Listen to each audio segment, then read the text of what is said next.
You ready, Kathy? Are you ready? Oh, mine's on.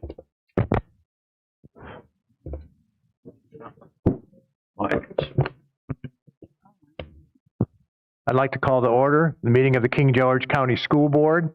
And we'll have an invocational prayer by Josh Thompson from the Round Hill Baptist Church.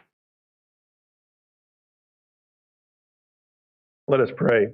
Heavenly Father, I pray that you guide our conversations and our discussions tonight. Lord, for those who call you their Master and Lord and Savior, I pray that you give them civility and gentleness. And for all of us, Lord, I pray that you help us realize that we are here desiring what is best for our community. And I pray that as our Creator, you guide our hand. Lord, I thank you for this time, that we live in such a country where we can have discussions like this. I pray that you help us show civility to each other and kindness. And Lord, may we see your name be great. May we see our children come to not only know great things, but know the great thing. And I thank you, Lord, for this time. In your name I pray. Amen. And for the Pledge of Allegiance, I believe we have one leading us in the pledge.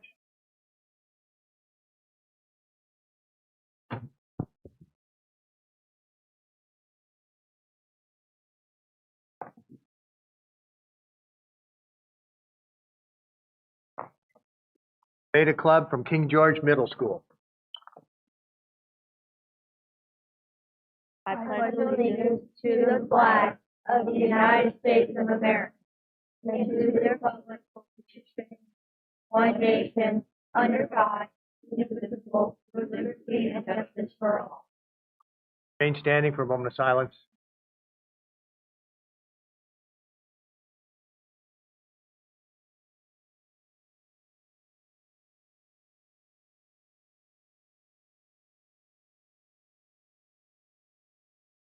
Thank you. You may be seated. All right, wait, don't leave yet.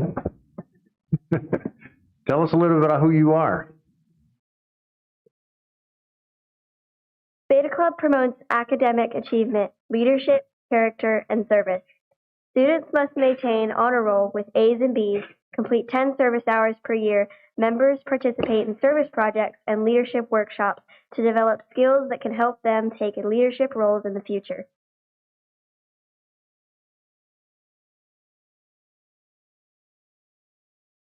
You're the only one speaking? All right, hold on. We have some questions from the school board. Board members? I would just like to know everybody's name. My name's Emma. My name's Sam. My name's Matthew. My name's Carter. My name's Marshall. My name's Emily. And I'm Marianne Donaldson, one of the sponsors. I'm Carrie Nunez, one of the sponsors, and that was Avery Nunez, a Beta Club member. All right, I have a question. What is the most enjoyable thing or the thing you enjoy the most about being in the Beta Club? Anybody?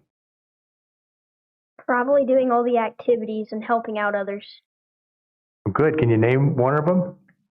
We did a food drive for pets in the animal rescue. All right, good. Thank you very much. Somebody else? I like all the awesome leadership activities that we do in meetings. Wonderful. Thank you. Anybody else? Favorite thing you enjoy about Beta Club? I like helping out at my church, making food baskets for the middle school. Thank you. That's okay. Thank you very much. Let's give him a hand. Thank you.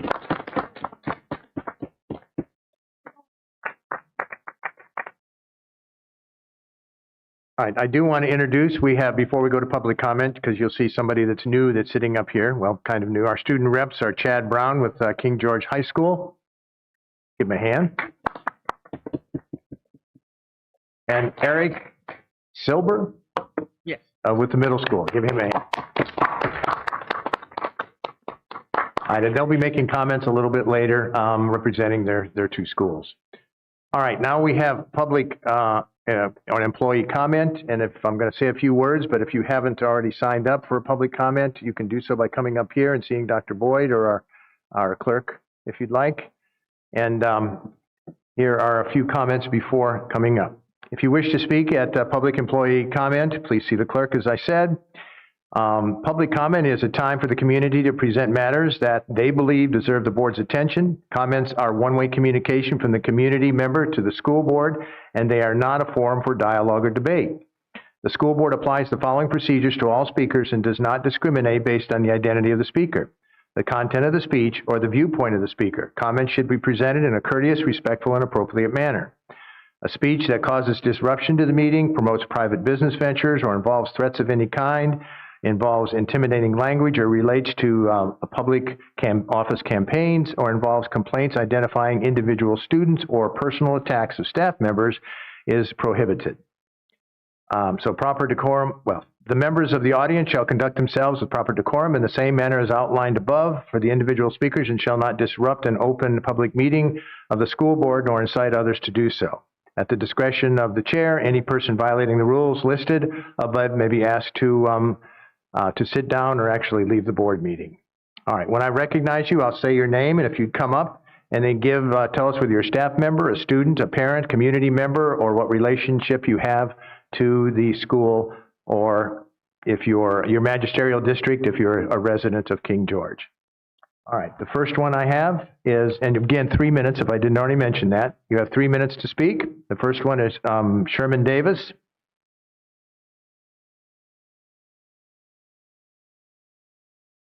How long do I have to introduce myself? You have 3 minutes total. Well, you already started. The moment you start speaking. I'm Sherman Davis, pastor of Tabernacle Baptist Church, known as the Pentecostal pistol packing preacher, which is the paper.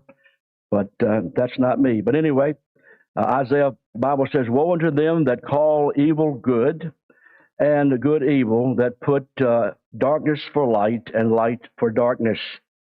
Scripture says, for we must all appear before the judgment seat of Christ, that everyone may receive the things done in his body according to what he hath done, whether it be good or bad. That's a verse written to Christians, and it's a verse written to believers in Revelation chapter 20. You don't want to be part of that revelation, so we won't read that verse or part of that judgment. But tonight the issue is about books, from what I understand. And there are those who say that there are people here who want to ban books. And banning books is not what anybody's after. Adolf Hitler banned books, and that meant that if you had one, you'd go to jail. That meant if you printed books that were banned, that you would be shot. Nobody here wants to shoot anybody or put anybody in prison. There may be some people who deserve to be there, but that's not our goal tonight. But we want you to understand that there needs some common sense things that need to take place.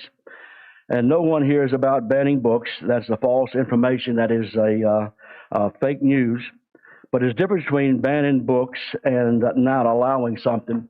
The difference between not being acceptable and being inappropriate, and that's just called common sense legislation or policies. And so the common sense policy, for example, the school has a policy that there's apparel about clothes, and teachers and students can't wear certain clothes to school. They can't wear their bathing suit, for example. Now, they wear their bathing suit to the public library. They wear the bathing suit to the grocery store. They wear their bathing suit when they wear their bathing suit.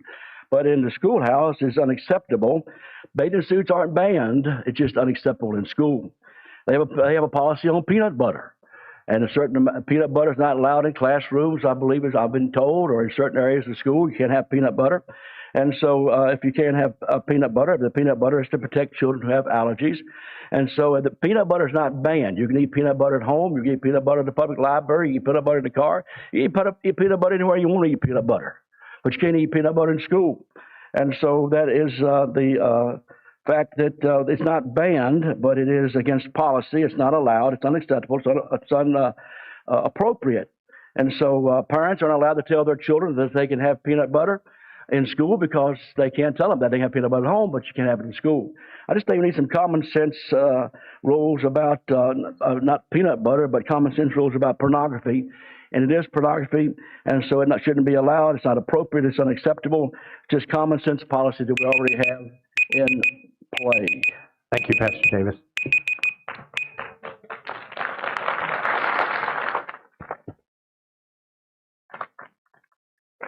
Next, we have Leanne Jan. Leanne Jan? All right, Leanne Jan, thank you.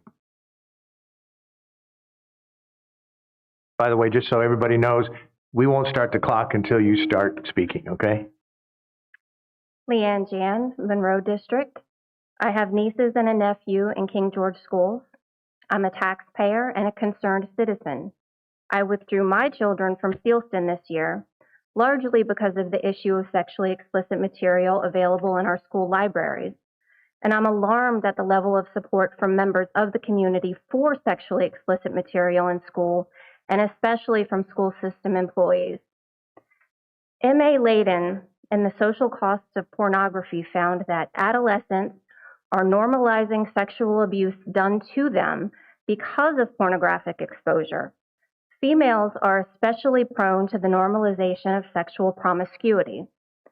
Normalizing sexual abuse. Yeah, I get it, really, and here's why. I was exposed to sexually explicit material starting at about age 5. Early on, I was physically sickened by what I saw, but I quickly learned that that's just what adults do. I suppose it was my haste to grow up and fit in that caused me not to tell a soul when I was molested at age 8 or age 10. A different study in a different journal, authors Lin and Liu found sexually explicit media exposure predicted early sexual debut, unsafe sex, and multiple sexual partners. Furthermore, exposure to more media modalities increased the likelihood of risky sexual behaviors. Early sexual debut and risky behavior. I too know how that can happen. In my middle school, an older girl showed me a book she checked out from our school library. It described a young teenage girl giving a job. I didn't run home and ask my parents if that was okay. I didn't tell anyone about the things that happened to me over the next 4 to 5 years either. I normalized all of it, just like the research predicted I would. Parents advocating for sexually explicit material are not the majority, as some have claimed.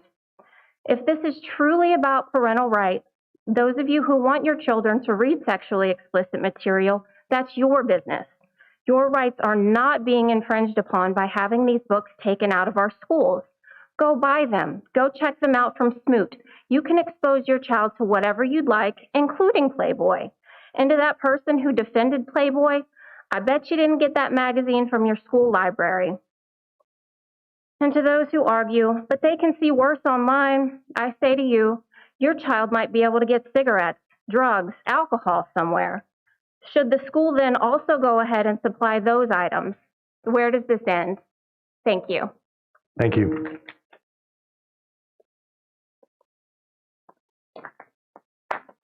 Jacob Girding.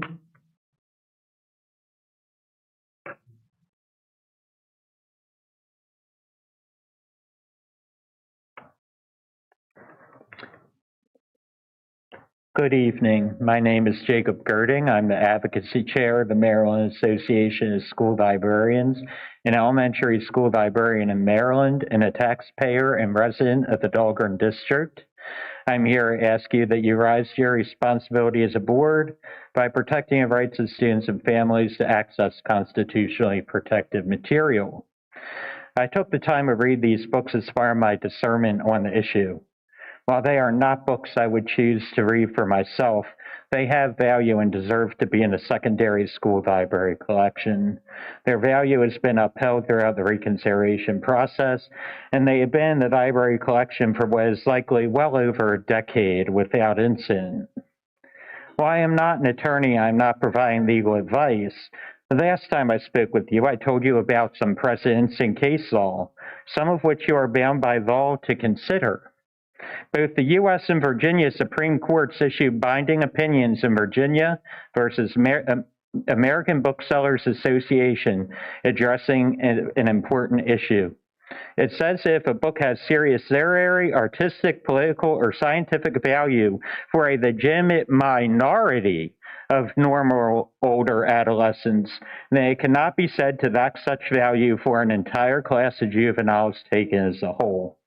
The professional reviews, as well as the awards these books have won, the scores and comments driving decisions during reconsideration, as well as people speaking in favor, keeping the books stand as evidence of the literary value of these books, regardless of whether you personally see it.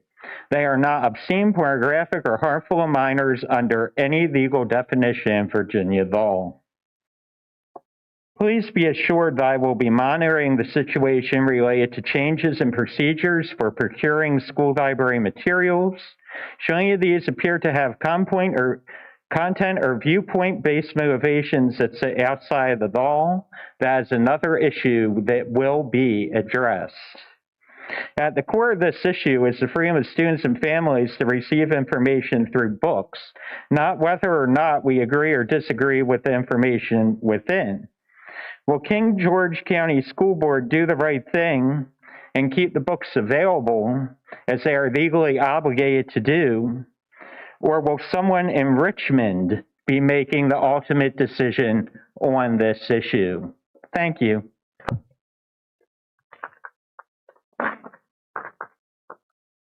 Susan Park?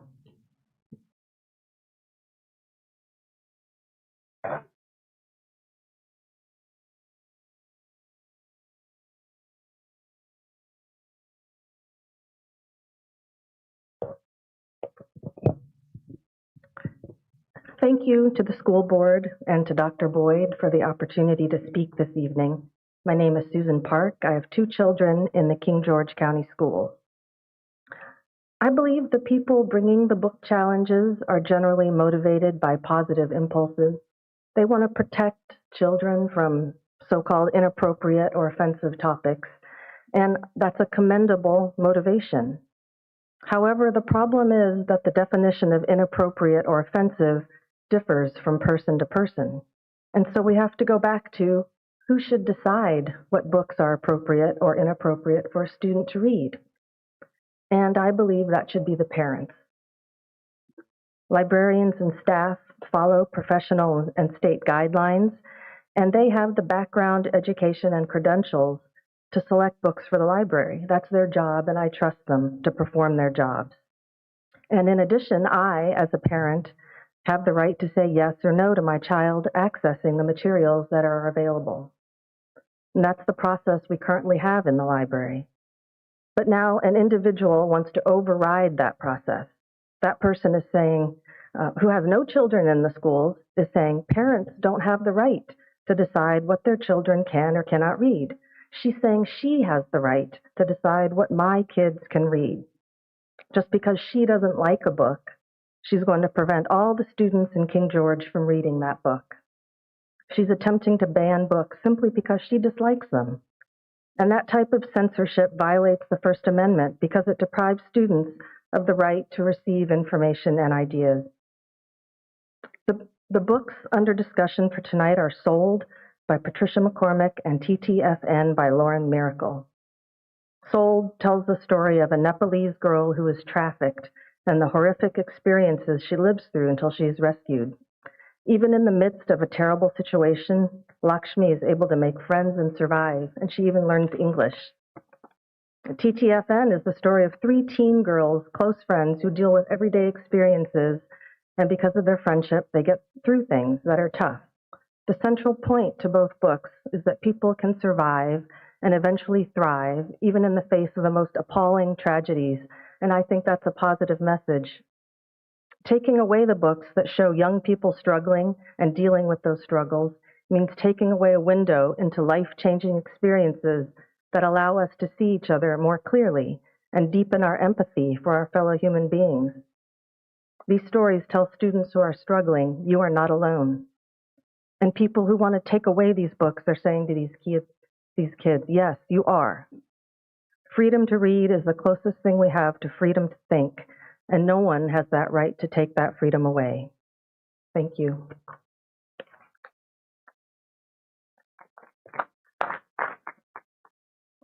Brian Metz.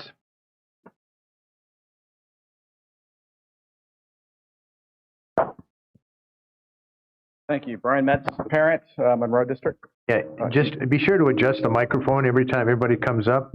No, you're fine. Just adjust Can I it get up. my 3 minutes back? Yeah, I'm sorry. Yes, you will. I'm sorry. That's okay. Yeah, you might want to tilt it up a little bit. Is that better? There we go. Yes, new room, new microphones, always good stuff.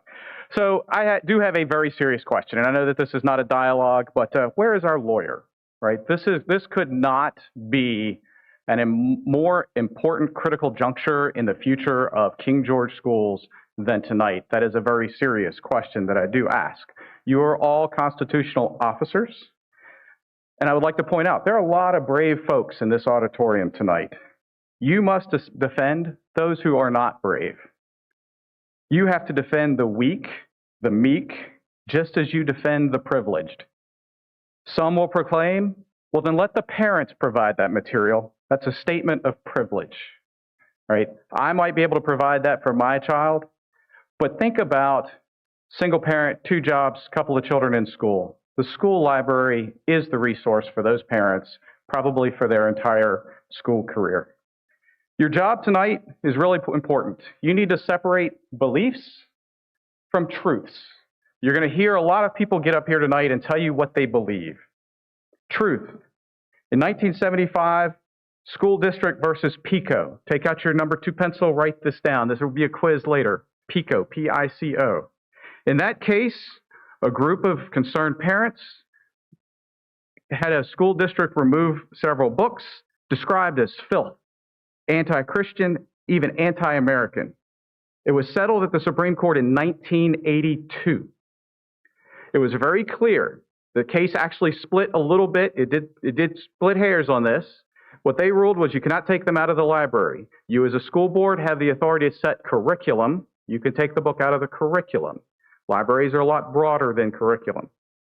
Truth. The solution is already in place. It's working. 6 books have already been identified as not age appropriate for the middle school. They were 15 and up, and they were moved to the high school. It's a common sense approach to addressing this problem. We have a process that puts these books in a 13 and up YA group. It's censored from the general population at the middle school, and it's put back in the parents' hands. That sounds a lot like common sense to me. I've been canvassing my neighborhood. I've talked to a lot of people. A lot of people have the same beliefs.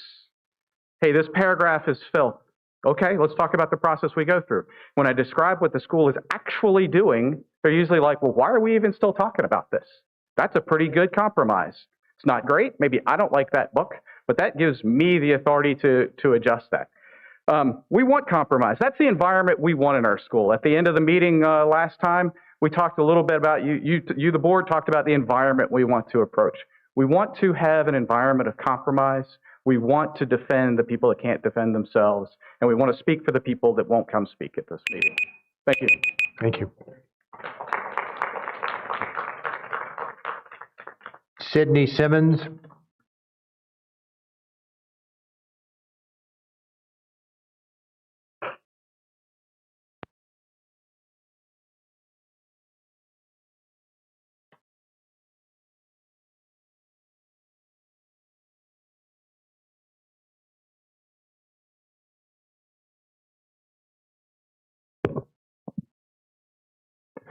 Good evening.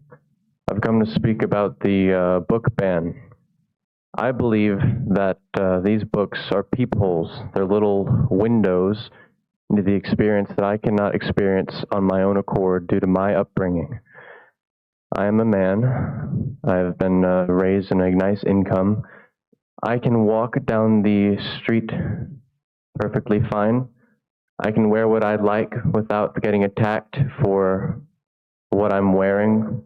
There's lots of things that I simply will never be able to experience, and I think that reading these books lets me see the perspective of fellow students, peers, people I know, people I love, that I will not be able to sympathize with on my own accord.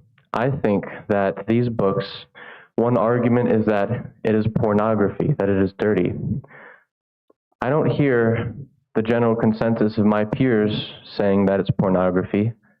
I think it's pornography if you think of it that way. That's what I have to say on the books. And then I wanted to also share my opinion that I think the new cell phone policy has been going very good. I really like the increase class productivity. I think the cell phone ban has been great, and I like the work. Oh wait, it's not banned, it's just not allowed. That's all. Thank you. Madison Clark.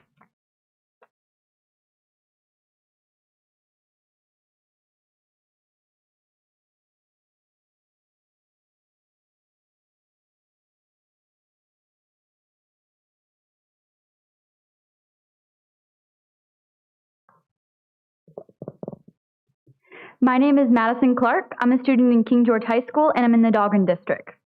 Throughout my time speaking about the book challenges, I've tried to understand the other side of this, people who believe in book banning, and I simply can't. I can understand not wanting porn in a middle or high school library. That to me is perfectly reasonable. The books being challenged are not that, though. Calling them porn implies there is some pleasure you are trying to get out of it. And if that is what you are doing with these books, then you are the problem, not them. I left the middle school last year, and the staff there proved that time and time again they cared. They are not predators. They do not want to give me access to drugs or anything that will harm me. I've only been at the high school for 6 days, but I know that the staff there is the same. People challenging these books do not have my best interests at heart. They are only focused on their beliefs. They have not spoken to me or taken the time to get to know me, so their reason cannot be for my best interest. The majority of people with a direct correlation to the students want the books to stay. I do not see any logical reason for getting rid of these books. The words will not harm us, they are not evil or the devil, so please allow us to keep this knowledge. Thank you.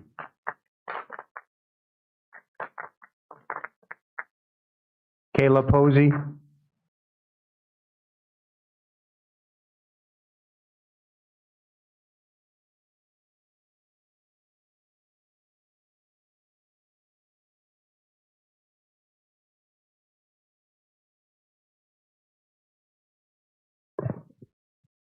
Hi, my name is Kayla Posey. I live in the Dahlgren District, and I am a student of King George County Schools. I won't be up here in front of you for too long because I find it kind of insane that I'm up here speaking again in the first place. But when it comes to books, I know that myself and so many other students alike find that even the thought of them being removed to be deeply saddening and crazy. I've watched these past couple meetings from home as they were happening, and to say I was appalled and also just really confused about what people were saying is an understatement. The main thing I will be touching on tonight is the comment, books like these are and or should be considered pornography. Well, I highly doubt that pornography books are in any capacity at King George schools. I personally cannot touch on Soul because I have not had the time to sit down and read that book cover to cover just yet. But I can say that there is no way pornography in TTFN, and it is instead educating its reader in some of the ways students deal with their own school and social life issues. I personally found the book entertaining, and that's really one of the main things books are for. What I'm not saying is that the book is for everyone, because it certainly isn't, but what book is. The point I'm trying to make tonight is that if you don't want your child to read a certain book because of its content, then that is a perfectly valid reason to have. But trying to take that book away from everyone, readers everywhere, especially ones that don't have the means or funds to purchase them books by themselves, because it's poisoning the youth, is just unfair and unjustified to say. Let parents and their children have discussions with one another to figure out what is appropriate for them and what isn't. Because I know that when it comes to me and my parents, they'd be pretty mad if I couldn't read and learn something new from a book, all because some adult I've never met before said so. I appreciate you all taking the time to listen to me and what I had to say this evening, and please let me read whatever I'd like, no matter if you agree with the context or not, because frankly, I don't think it's anyone else's business aside from me and my parents. Thank you very much. Diane Osborne.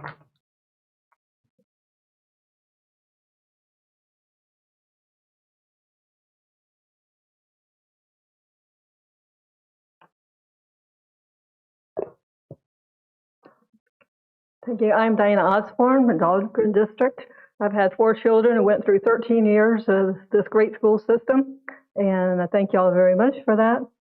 even while they were growing up. Some of the books that were assigned to them were extremely depressing, and they were considered something to help them grow up. And I would like to consider a few things. One is that when our children are growing up in the system, the mathematics that they learn, they begin with simple mathematics, and then they learn division and algebra and trigonometry and calculus. As their brains grow and they're able to learn more and more, we don't use our fire hose method where they teach them everything all at once. And I would like to suggest that I praise you for being careful of what our middle school as well as the younger children are getting, but also to consider the depressing effects of some of these books upon the high school children, teenagers, young adults, excuse me. We give the children time for their brains to grow and to comprehend. In the same way that they need that for mathematics, they also need it for other topics, including real life and sexual topics. This is not just a religious matter. This is a matter of letting children and our young teens and even the middle teens to be able to enjoy life and enjoy their childhood as we were able to as we were growing up. We were not exposed to so much that we were scared and worried about our futures.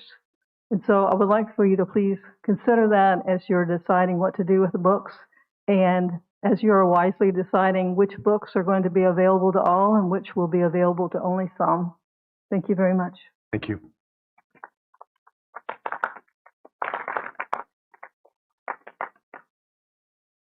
Forgive me if I mispronounce some of these names. Lee Robothan? Close enough, thank you.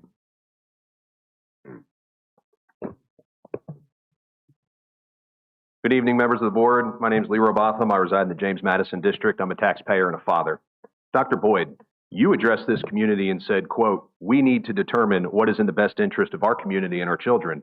This issue with books is a challenging one and seen in communities across the country," end quote. We implore the members of this board to act righteously to protect the children of this community. This decision should be a simple one, as these books are, as you stated, sexually explicit.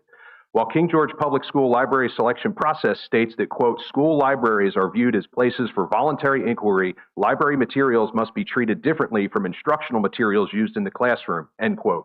While this is true, those books must still, quote, "enrich and support the curriculum," as well as, quote, "be appropriate for the subject of age of which these students are considered minors."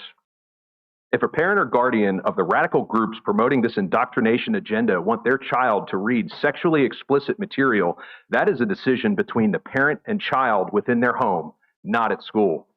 No King George County taxpayer dollars should be subject to purchasing these materials which do not provide scholastic enrichment. Now, in accordance with Virginia law, it is unlawful under Title 18.2, Chapter 8, Article 5, subsection 376, quote, "as it is unlawful for any person to knowingly circulate printed obscene items." It's only ignored right now because this is political indoctrination. But as prescribed in subsection 373, obscene items, Part 1 defines, quote, "any obscene book," and Part 4 defines any obscene writing. As it stands, right now our superintendent has already declared that these books are sexually explicit. Again, in accordance with Virginia law subsection 372, that meets the definition of obscene. If you remain complicit by providing these books to children and not removing them, which is not banning books, by the way, we the people have seen your complacency, and we will ensure it is known in the next election cycle. Board members who support the provision of explicit material to a minor, even with parental consent, in accordance with Virginia law, are committing an unlawful act. I ask each of the members of the board to keep our children further from mental abuse and harm. It's already hard enough being a child in today's society. Don't force these ideological agendas onto our children. You and I both know that if these books remain in the library, it's only a matter of time until they're provided without parental consent. No disciplinary action will be brought upon that person who provided that book. And finally, all minors will be able to possess this sexually explicit material at school. To all those in attendance today, in the event of the failure of this board to protect your children, you should all review Virginia law subsection 384, which is proceeding against books alleged to be obscene, and open investigations against those individuals who want to keep and procure those things here with our tax dollars. Stop them from harming our children. Holly Roberts.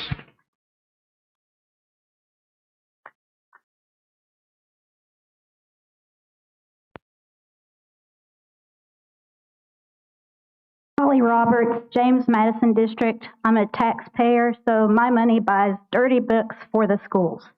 One of the smut books in our schools, Tricks, which sensationalizes pedophilia and describes in graphic detail children having sex with adults, threesomes with children, and children being anally raped by adults and enjoying it, says on its cover, "This book will turn you on and repel you at the same time." This has been given to 11-year-olds.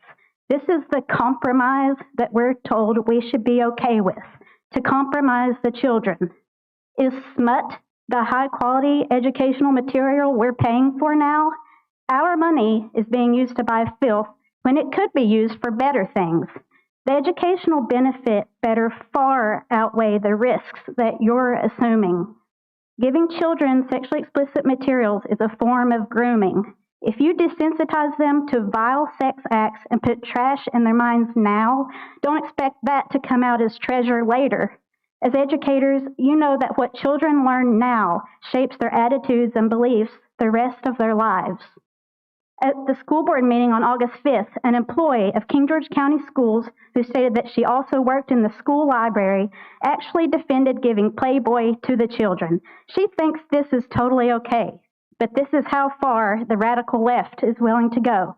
There are no limits to the filth they're willing to put in the schools and in children's hands. School board, apparently you have a bigger job than we thought. Evidently, we need you to write policy to keep out Playboy, Penthouse, and Hustler now. At the July 15th school board meeting, Dr. Boyd stated that some people don't know good from evil and sexually explicit from not sexually explicit. I think he hit the nail on the head with this statement because clearly some school staff members need assistance with this. In case they're unclear, providing sexually explicit materials to children is grooming, providing porn to children is child abuse and a crime, and you shouldn't give Playboy to middle schoolers. Also, the detailed definition of sexually explicit is in policy IIA, so highly qualified professionals should be able to read and understand that criteria. Sadly, what we've seen recently is just more of the same. School staff choose to ignore policies they don't agree with. They lie to parents and the public. The principal allows it and does the same, and the superintendent doesn't hold them accountable. There's no discipline, even when policies and laws have been broken. We need a strong leader who is respectful to people who bring concerns to him, expects his staff to follow policies, and holds them accountable. The middle school librarians have proven they cannot be trusted. They refuse to label the books sexually explicit per policy, and one even lied to the school board and the public and claimed that the challenge books were never in the middle Thank you, school Ms. library. Roberts. Paula Wern.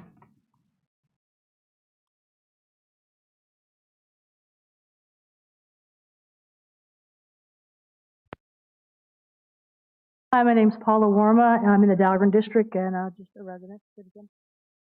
Is this working? Okay. At several school board meetings, people have expressed their view that books should not be removed from the middle school library. However, they rarely, if ever, directly address the real issue, which is the presence of sexually explicit content in the challenge books. Instead, they misrepresent what the actual issue is and argue against things that are not happening. One mischaracterization of what is happening is the claim that one person is being allowed to dictate what books are in the school libraries. This is just not happening. No single person has the ability to decide what is in the libraries, except maybe the librarian. Our schools, like all divisions of Virginia, provide a means for community members, whether they're a parent or not, to submit complaints about learning resources. That's all an individual can do. After that, it's up to all of you guys to decide what happens. Another mischaracterization is that if a book is removed, a parent's right to decide what their own child can read is being taken away. This makes no sense. Libraries have limited budgets and space. Every year they buy a limited number of new books and have to remove books. Are we to believe that when the librarian chooses to purchase some books but not others, or removes books to make space for the new books, that they are somehow taking away a parent's right to decide what their own child can read? If the librarian removes a book due to lack of circulation, or if the book's lost and decided not to be replaced, has a parent's right to decide what their own child can read be taken away? Or is a parent's right to decide what their own child can read only being taken away when a book is removed due to it's determined to be inappropriate due to sexually explicit content?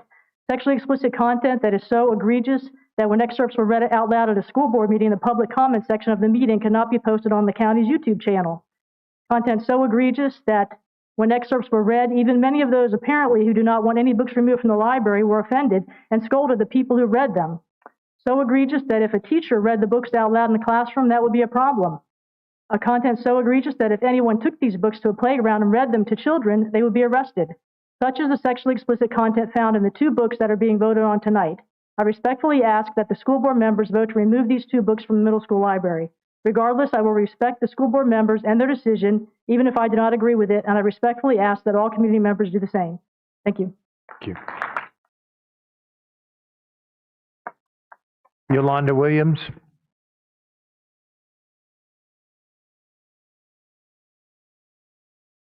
Good afternoon. Thank you for the opportunity to speak. The concern is not about banning books. It's what's appropriate and inappropriate for public school libraries and removing and stopping the intake of unsuitable books. The purpose of the public school is to prepare students for college, the workforce, and to become productive members of society. The founding father, Dr. Benjamin Rush, taught that public schools had 3 purposes: to teach students to love and serve God, country, and family. Dr. Rush put the country before family because he understood if we ever lost control of our country, it would become the greater enemy of our families.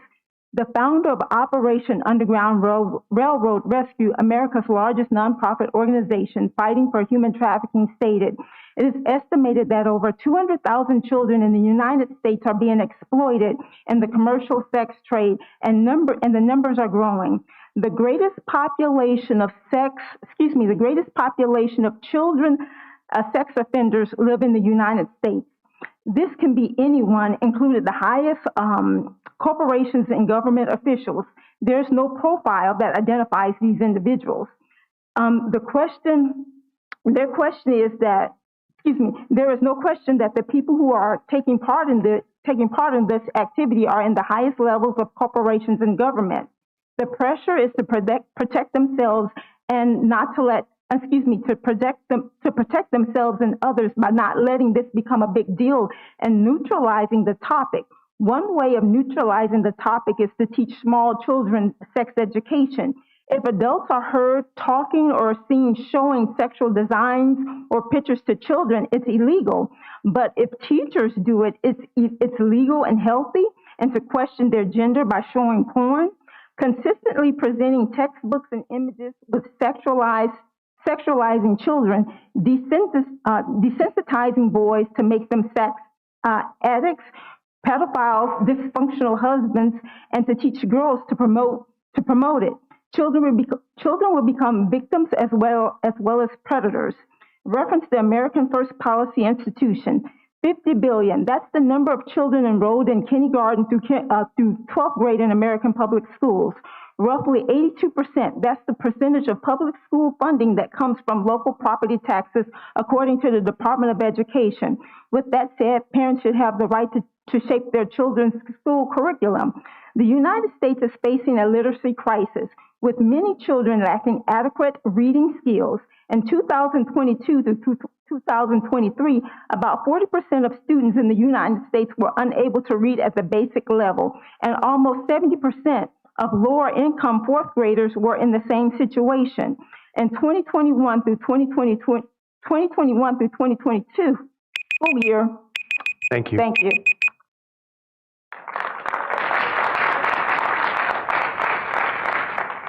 Joe Silber.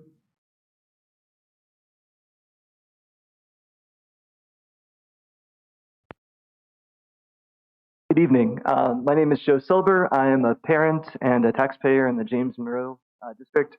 I won't take the full 3 minutes. I just wanted to say that I've heard a lot of impassioned people speaking this evening, and I know that everybody, I think, involved in this has the best of intentions. But 2 points that I'd like to make that I haven't really heard yet. One is that, as most parents know, children mature at different rates, and what's appropriate for one child at a given age may not be appropriate for another child. That's why, for example, movie ratings are guidelines and not laws. So I think that of all the people to judge whether a child is ready for a given piece of material, I'm not sure who would be more appropriate than the parents. And the other thing I've not heard a good answer to is why these particular books have to be removed from the schools rather than requiring some sort of parental permission system for the children to access them, so that children whose parents want them to be able to read it can, and those who think it's inappropriate, their children cannot. I've not heard anybody explain why that would be a difficult thing to implement. That's all. Thank you for your time. Thank you. Rick Cruikshank.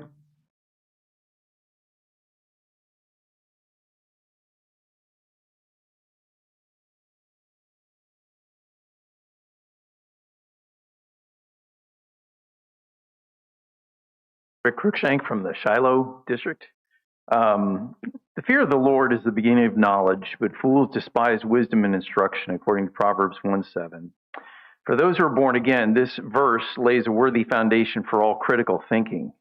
But for one who does not consider himself a Christian, even this verse serves as a sobering statement of the consequence of assuming that he knows everything. God does indeed care how children are nurtured and given the tools necessary for maturity. The tools are not to be instruments of shipwreck. Children are not an afterthought. They're not wards of the state or the school.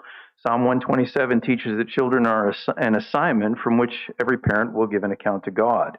There's absolutely no biblical doubt that God is attentive to children. And of course, he takes a child and puts him in the middle of the disciples, and he uses him as an illustration. If you become like one of these little children, then you enter into the kingdom of heaven. In the midst of that conversation, he says, if you put a stumbling block in front of one of these kids, he says, there's woe to you. And so the issue of a stumbling block is something that would cause a kid to trip up. And when you take the great love of God for kids, as he puts kids into a position that's very special, it reminds us of the significance and the seriousness of decisions to be made. The real obligation of nurturing rests with children's parents. In their place, parents utilize other adults and organizations and to augment their nurture of their children. The school finds its place in assisting in the parents' role of nurturing. God created family before he created government. Parents will naturally differ when it comes to the form that nurture takes. Some would keep their children close. Others would have them learn to shift for themselves earlier. A biblical principle comes to mind. We are our brother's keeper. Cain is the one who said that first, am I my brother's keeper? And I don't think any one of us wants to be in that category of individual. I believe that the school, in its matters of choice, such as the contents of the school's libraries, which would cause division within the school's constituency, should not voluntarily make available to materials which can create stumbling blocks for children, especially where they are age inappropriate. Children mature in age and hopefully will mature in discerning character, but not all children mature at the same rate, and some children never mature well. If the school board determines that any particular book should remain in the libraries, yet there is a sizable portion of parents in the school that have objections, these books should be restricted in access from the general population of books. A wise teacher will not make these questionable books required reading for students, and parents who are more lenient in their instruction of their children must be the ones who take physical possession of the questionable books as they withdraw them from the library, be responsible for all exposure to the books while they are checked out, and be responsible to personally return the book to the library for proper storage, according to the established policies of the school. I further believe there ought to be a committee which reviews the books already in the library and those about to be purchased, and that there is a system that should be created by which materials would be thoughtfully considered. The committee should consist of at least one member of a school board and an equal number of citizens of the community, as well as librarians, equal librarians to citizens, so that there might be transparency. Thank you.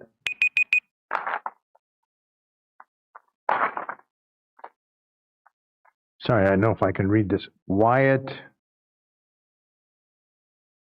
I'm sorry, I can't read the last name. Muller, is that right? Never mind. Go ahead and introduce yourself.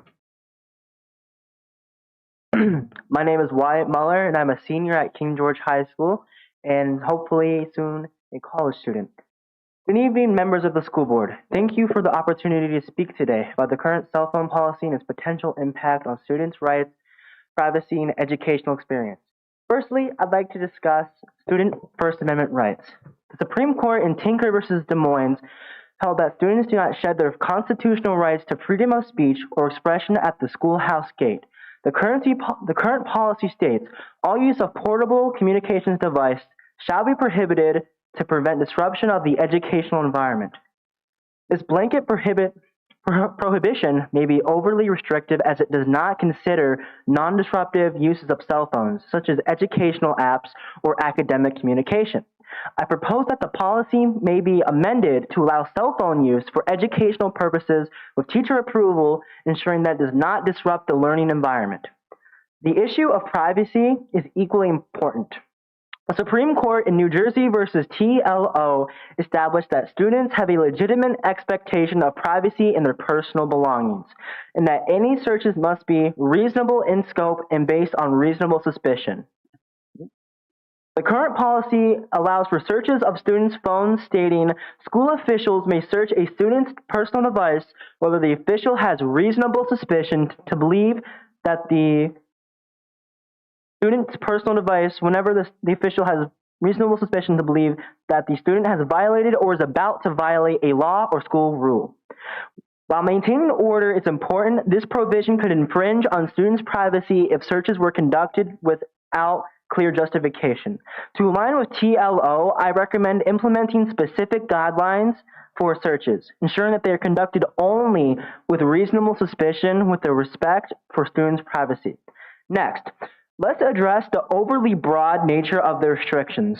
The Supreme Court in Frazier versus Bethel allowed students to regulate disruptive speech, but emphasized that restrictions must be narrowly tailored. The policy's blanket ban on devices with photo, audio, video, and capabilities, and its prohibition on their use in any classroom or any school bus or in any school location might prevent legitimate educational uses. For instance, phones can be a valuable tool for academic research or project collaboration.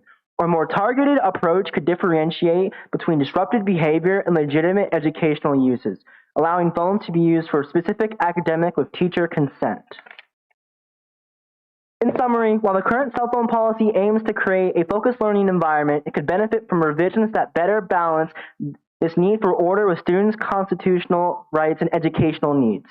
Thank you for your attention and consideration. I'm happy to answer any questions or provide further information. Thank you. Jason McGowan.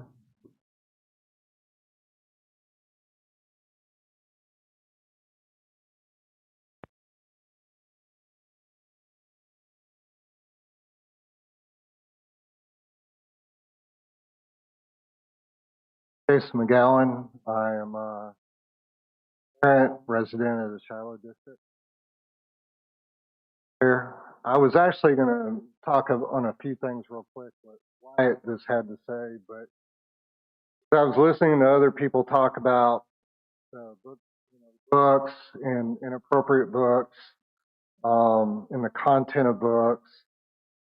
What I don't hear anybody talking about is we have the most resources in the entire world, but yet we're 16th in scores.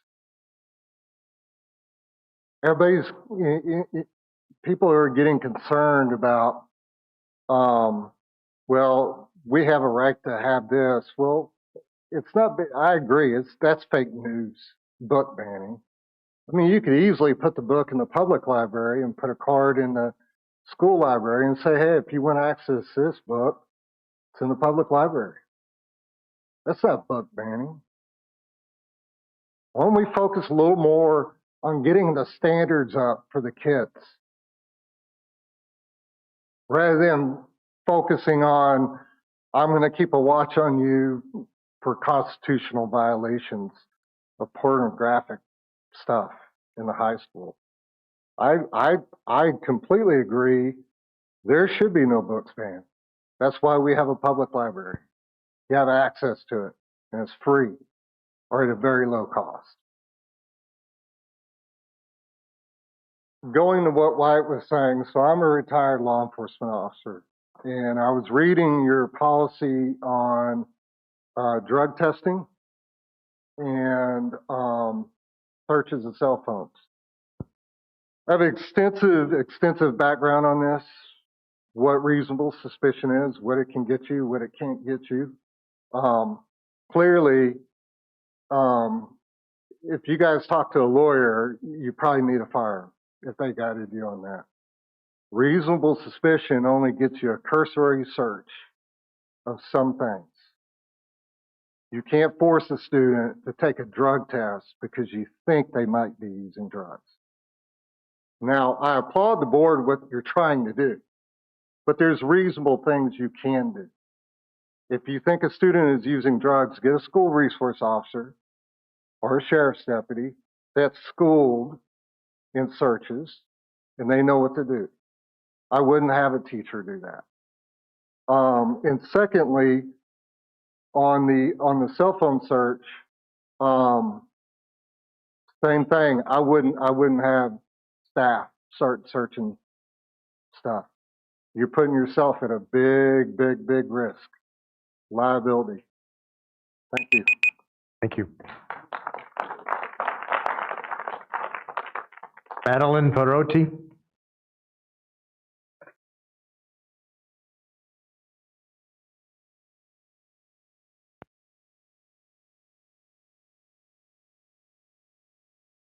Hello, my name is Madeline Perrott. I have a kid in middle school and one in high school as well, and a couple that graduated a few years ago.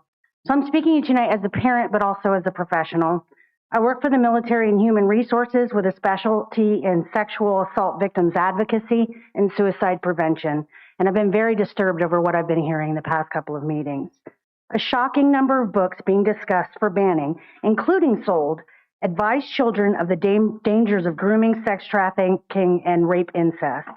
And the very people who want to keep children from this information refer to the librarians who keep the books as groomers and pedophiles.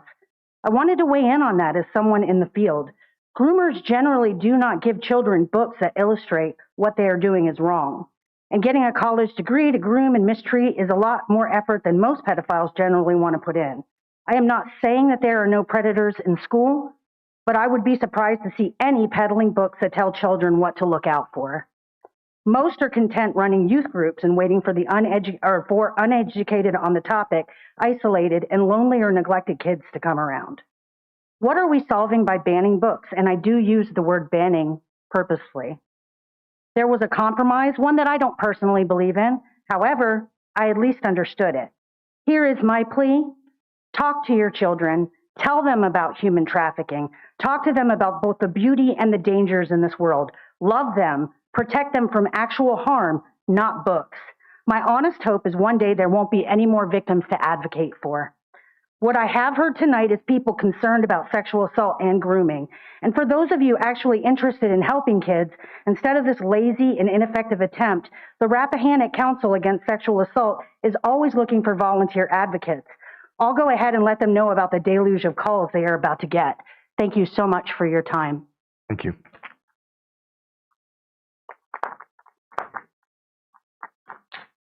Serenity Boyd Hinch. I'm sorry, the writing is so small. Forgive me if I.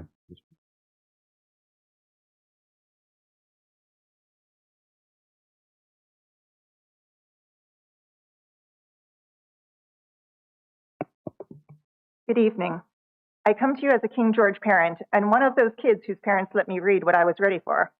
I was also one of those kids who qualified for reduced cost lunches, so libraries were a lifeline for feeding my curiosity about the world and ultimately allowing me to go further in that world than seemed possible. On my way, I read so many things. I read amazing books about uplifting topics, painful books about actual obscenities like the Holocaust, absolute fluff about topics best left forgotten, and everything in between. Despite reading everything I could get my hands on, I've never kidnapped anyone, nor been kidnapped. I haven't carried out a genocide, nor prevented one. I haven't married into royalty, overthrown a government, or explored the pyramids of Egypt. I've not been a murder victim, perpetrator, nor have I solved one single crime in Victorian England. It seems these books did not indoctrinate me. Instead, I've learned many lessons from the books. I've thought about when I should trust my instincts and leave a situation that didn't feel right, or when I need to stand up for others because they can't stand up for themselves. They made me think about who I am and how I need to approach the world. They gave me tools to prepare for that wider world. I want my children to have those opportunities too, to have thought through uncomfortable situations before they have to face them, to have that protection. The system in place allows that, and it encourages parental involvement with their kids And that's something we all want. Mr. Chairman, you and I spoke at a middle school concert in this very room. At that time, you told me about how important it was for parents to be involved with their children's education. We were both sitting in the audience then. You're sitting in a different seat now. I ask you that you remember the importance you put on parental involvement then. I ask the entire board to keep the current system in place because it keeps parents involved. As was said before, that's the opposite of what a true predator wants, and it's what our parents do want. So I ask you, please don't take the opportunity to remove parents from the discussion of what their kids read just because you have the ability to do so. Thank you. Thank you. Rachel Scott.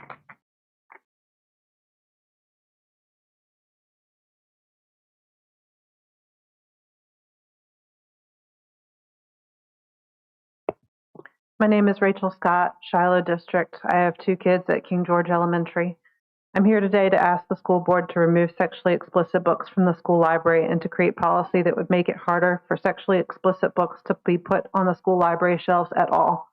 People have called this book banning like it's morally reprehensible thing to do.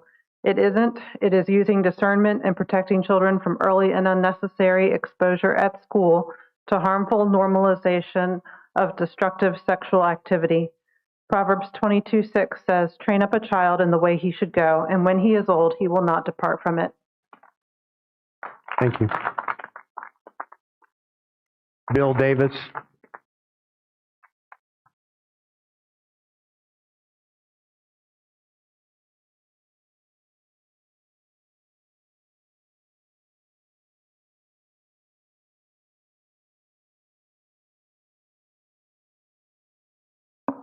Bill Davis, Dahlgren District. Number one, I'd like to thank everybody for being here, whether you're someone that agrees with me or someone you don't. The first 3 words of the Constitution of this country are "we the people." The first 3 words of the Constitution are the most powerful of any document created by any government. Because it's the first time in history where something didn't start off with "I the king" or "we the government." Government in this country did not give us our freedom. It's out of our freedom that government was birthed. The people, we the people, declares that the Constitution derives its power not from a king or a board or Congress, but everything comes from the people themselves. If our rights do not come from a government, where do our rights come from? All the documents written, the Declaration of Independence, the Constitution, the Bill of Rights, the 27 amendments, all written to protect the people from the government. Nothing is written to protect the government from the people. I say this because I hear a lot of people today, they're talking about First Amendment rights, the First Amendment rights. And then what follows that a lot of times is keep God out of it, keep God out of it. These same people that are saying these things don't understand that our forefathers declared that our rights came from God. And the reason why they're unalienable, as that says, and they can't be taken away from us, because if God gave them to us, no man can take them from you. The danger in this whole ordeal, no matter what side you're on, if you take God out of it, then men will decide what you can say and what you can hear and what you can believe in. If you're a Muslim, I'm a Christian, but if you're a Muslim and the government came out today and said you're no longer allowed to worship your God, I'd be the first one on that hill fighting for them to be able to exercise their religious freedom. If someone was here today, and I may not agree with your point of view, that said you couldn't express your point of view, I'd be the first one standing here saying that person can say that whether I agree with it or not. Because that right doesn't come from man. That is something that you're born with. Unalienable right says that it's not even something that you can give away if you want to, that it's embedded in you. Congress shall make no law respecting an establishment of religion or prohibiting the free exercise thereof, or abridging the freedom of speech or of press or the rights of the people to peacefully assemble and petition the government and readdress their grievances. I just question those people that in any way want to think that God doesn't have a part in this, because every founding document we have says that our rights come from a God, from a creator. Thank you. Thank you. Debbie Roberts.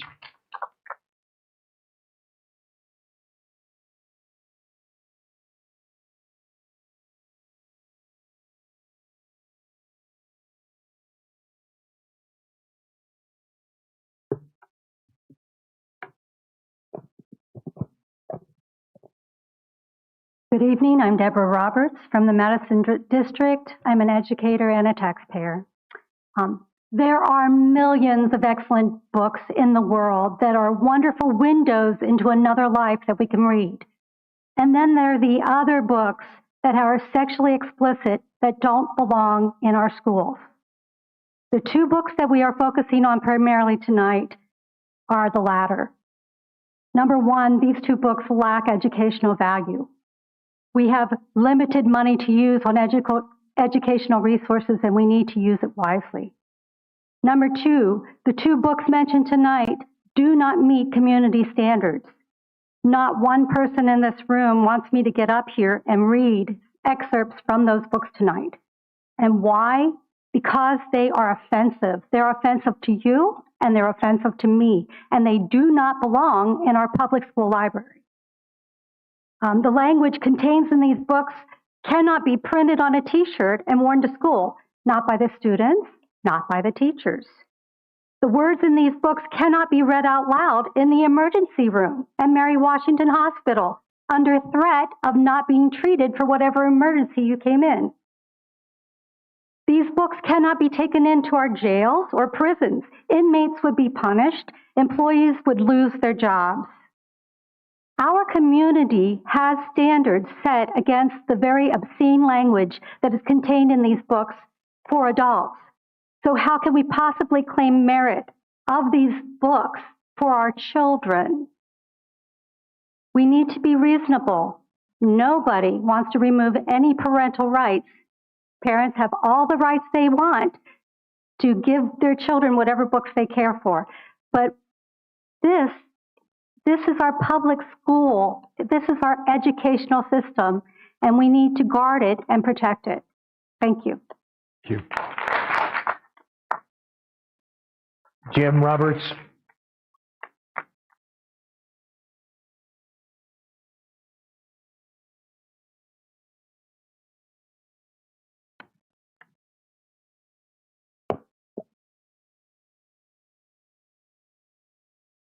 My name is Jim Roberts. I am a resident of the James Madison District, and I am a taxpayer.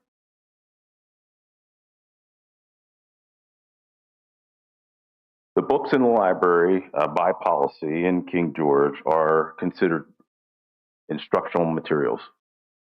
Therefore, they fit within the oversight of curriculum.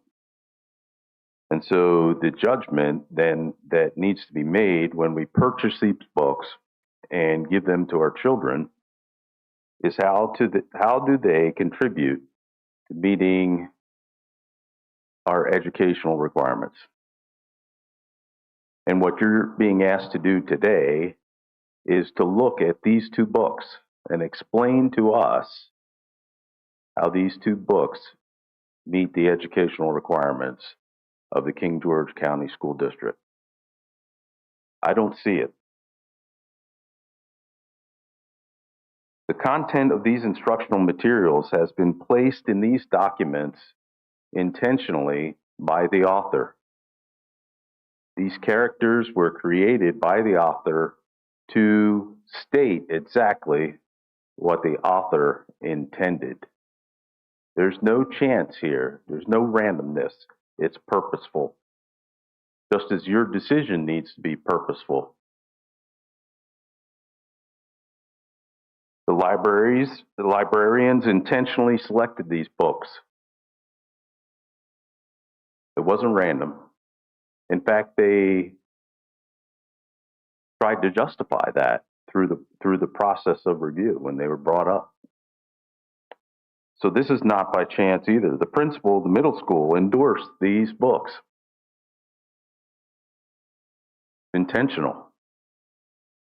There's a plan, there's a mission here. And I'll stop right there and say, superintendent finally got to the books And he stood up and he made a call that those books contain sexually explicit material. And I thank you for that. That took courage. I appreciate that. Did the right thing. Now what's before you is, now that these books are labeled as explicit, sexually explicit materials, what do you do with them? Do they further your curriculum? What is their utility? I say they don't meet the educational requirements of the school district. Get rid of them. Their curriculum. We change curriculum all the time. Change this curriculum. Thank you. Elizabeth Buckley.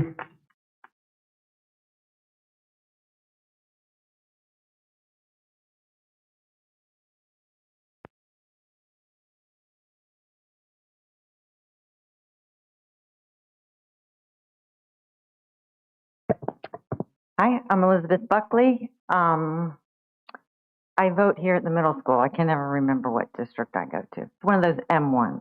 Anyway, I have 2 of my 4 children matriculated through King George County Schools, and I contacted them both and asked them, while you were in school here, were you taught porn? They both answered no. So I don't know what classes these people's children attend where they claim they're being taught porn, but my children didn't encounter them, any of those classes. Speaking of school, okay, I'll admit here, I have math anxiety. I had to take math from junior high all the way to my senior year. I took math 8, math 9, while my contemporaries were taking algebra. And then I took Algebra 1, Part 1, mastered it, Algebra 1, Part 2, and so on and so forth. I had a slow and constant drip of math. And when I wasn't getting it in school, my parents paid people to come teach me. I was indoctrinated into math. Yet, when I took the SATs, my mother asked me if I understood the instructions, because my math score, it pulled me down. So I'm here to say that books did not turn me, and teachers did not turn me into a math person. So that's my story. It's clear to me that this fight, or whatever you want to call it, is being driven by a local church. And their playbook is from Moms for Liberty, which is a big corporation. Yes, they've had their issues with sexual misconduct. So you got to be careful who you hitch your wagon to. Liberty is defined as the state of being free within society from oppressive restrictions imposed by authority, one's way of life, behavior, or political views. The power or scope, the freedom to live as you wish or where you want.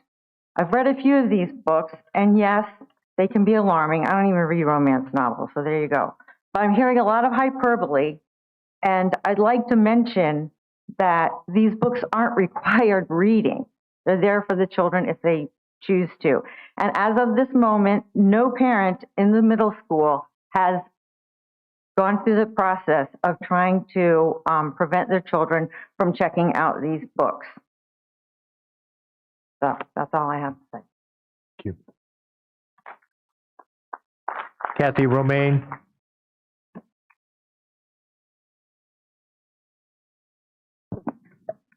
Hello. Well, I'm Kathy Romaine. As a lot of you, some of you know me, I can come off a little bit abrasive in my emails.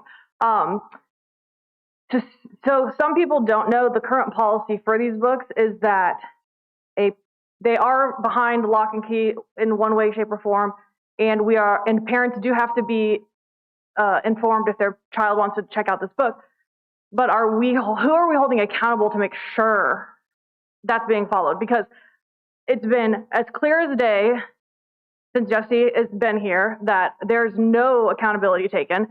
Thankfully for the new school board, we don't have kitty litter boxes in our bathrooms, and we don't have kids wearing tails, and it's not gone completely to the dumpster. But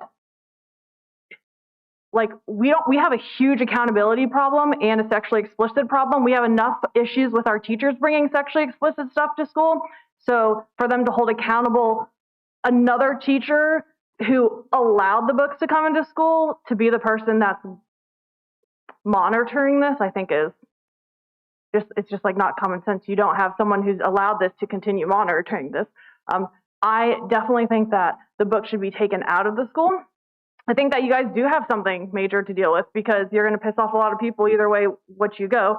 You're either going to have lawsuits from one side or you're going to have parents just pissed off and protecting their children more in a sense of what can be found in school. Now, something else I would like to say is if you do keep these books in the school and a parent is contacted by whoever, and kids check out this book and read it, what happens if it gets into the wrong hands? Because once it's checked out of the school, you don't know what other kids are going to see this. You don't know if Joey on the bus is going to show Sally or whoever it might be. But once they're checked out from the school and the students read them and the students get an idea into their head, who's held accountable if those children or that child acts out on anything they read in that book? Who's held accountable for what they said? Yes, we can all agree that they can find much more worse sexually explicit porn or whatever the heck they else want at their house. The only difference, house or and outside of school, the only difference is when you come to the school in the library, you are on public taxpayers' dime. And for another person that said that looking to see who talked about remember next election, just so everyone knows, the next election is voted by the school board. The superintendent's job is not an election, but I do think it's best for Jesse Boyd to resign. Thank you. Julia Gibson.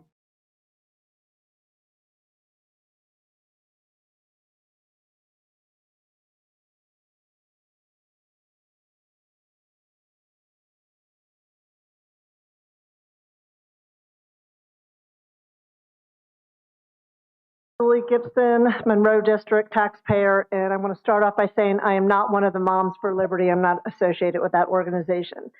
I watched the last school board meeting and heard many parents voice their concerns over the First Amendment right being violated by removing, not banning, books from the school library.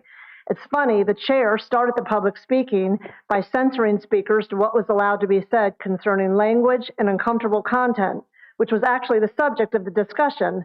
I heard parents accuse some parents of bad parenting because they don't have discussion with their children on these various topics. Regardless of the different parenting styles, my tax dollars don't need to be spent on books that have zero educational value. However, if you insist on including these topics as your rights, then I would also like to include books on how to load and fire all guns, including ARs. I want firearms included in the curriculum, including target practice with live rounds. Now, I know some parents are uncomfortable with their children handling guns. Maybe they should have better relationships with their children and make them more comfortable around guns. If that sounds outrageous to you, know how outrageous it is that you want to sexualize children under the guise of education and the First Amendment. Thank you. T.C. Collins.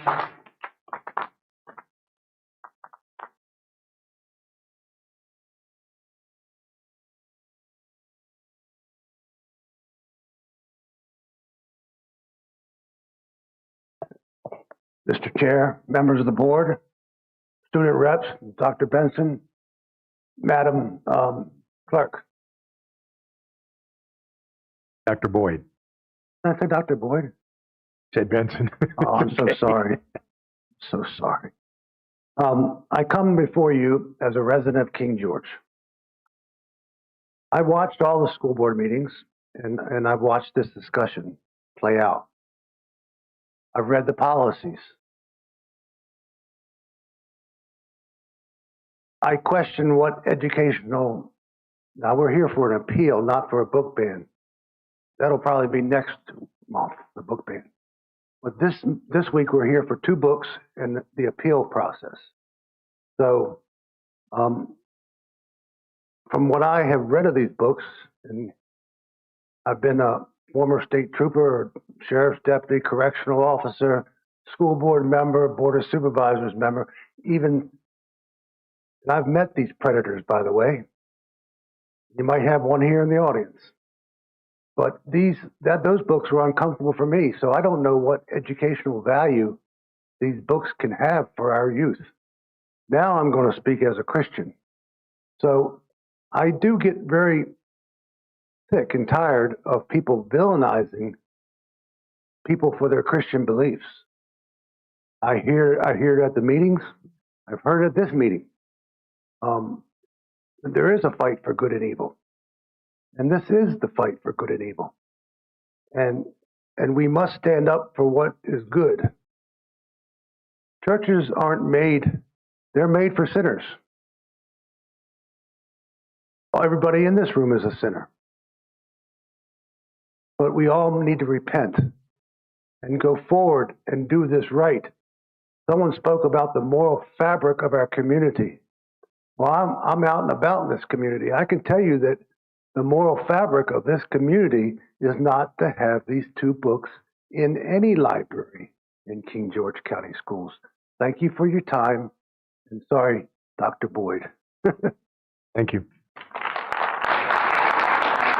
Stephen Henderson.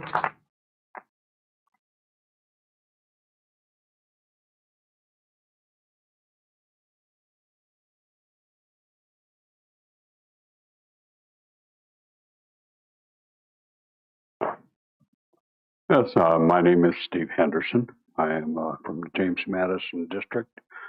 I am a parent and a grandparent.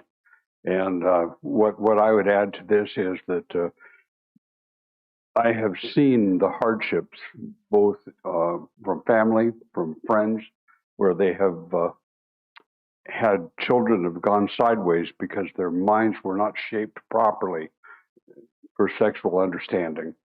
And I believe that the books that I heard, what was it, a couple of months ago, were not right for any child.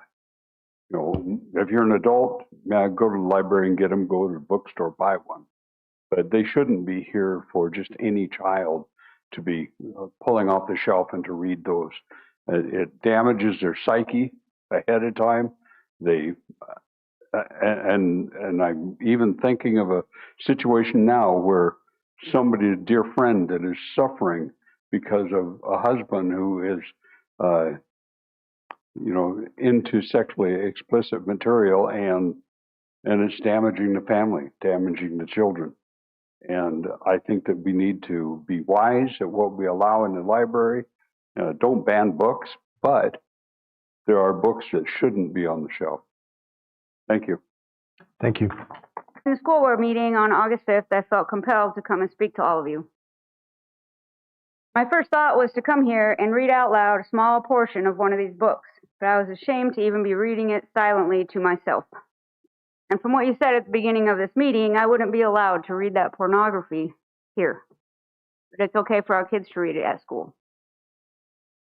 First, let me say that I don't think these books should be available to any children, and I don't think that any parent should want their children to read them. However, it is ultimately the parent's decision.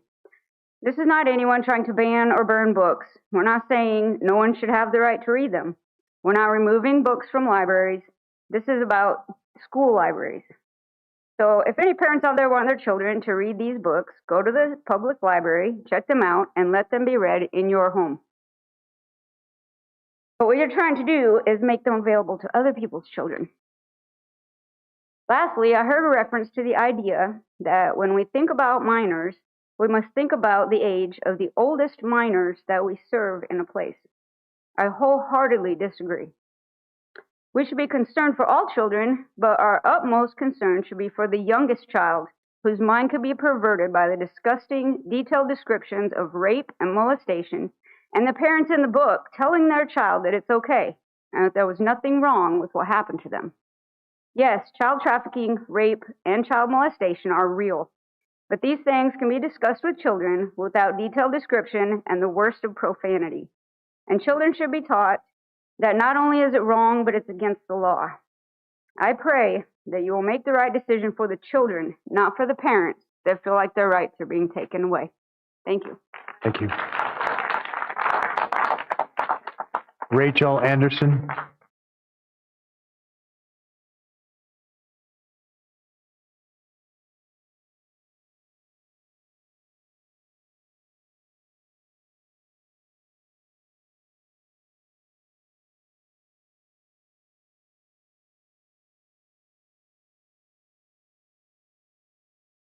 Hello, my name is Rachel Anderson. I'm coming to you tonight as a parent of a Sealson student. Next year will be in King George Middle School. I am fully in support of these two books being in our library. Our librarians have gone to school. They have picked these books. They are behind the desk. I have to sign a form that says what my child can read and what my child can't read. I personally would much rather have my child read those two books than I would have them read the Bible. I also, Excuse me, while someone is speaking, let's be sure to keep quiet and respectful. I also wonder, since this seems to be the same church crowd, if the 501(c) political affiliation is taking place here. They are not allowed to discuss politics. Before, you were threatened with your reelection. You are constitutional officers. You guys get to decide. Not me, not them, and not people who are for or against. It's you guys. While I may not agree with everything the board supports, my job is to carry it out. If these are gone, they're gone. I fully support the cell phone ban. It's not a ban, they're in the book bags. But the kids like not having them on. I am fully in support of funding every school lunch for every child in this county. I would love to have an air conditioner that works in my classroom. It was 84 degrees today. Now it's freezing in here. I wish I could take some of that air to my personal classroom. I am here to support the kids in whatever they need, not to offer my personal opinion. Again, I'm coming here as a parent. I support my son and my daughter. If they want to read books that maybe have objectionable content, we talk about that. Before I was a teacher, I was a foster care worker. The amount of children in the system that have been abused is staggering. The amount of children in our school system that have been abused is staggering. The amount of children that come to me and say, Miss Anderson, can I talk to you? It's honestly heartbreaking what these kids go through at night. This is not the issue. We have decided this issue last year. You put them behind the desk. It worked. No parents have actually used the form. I don't see the issue here. Thank you. Thank you. Ken Stroud.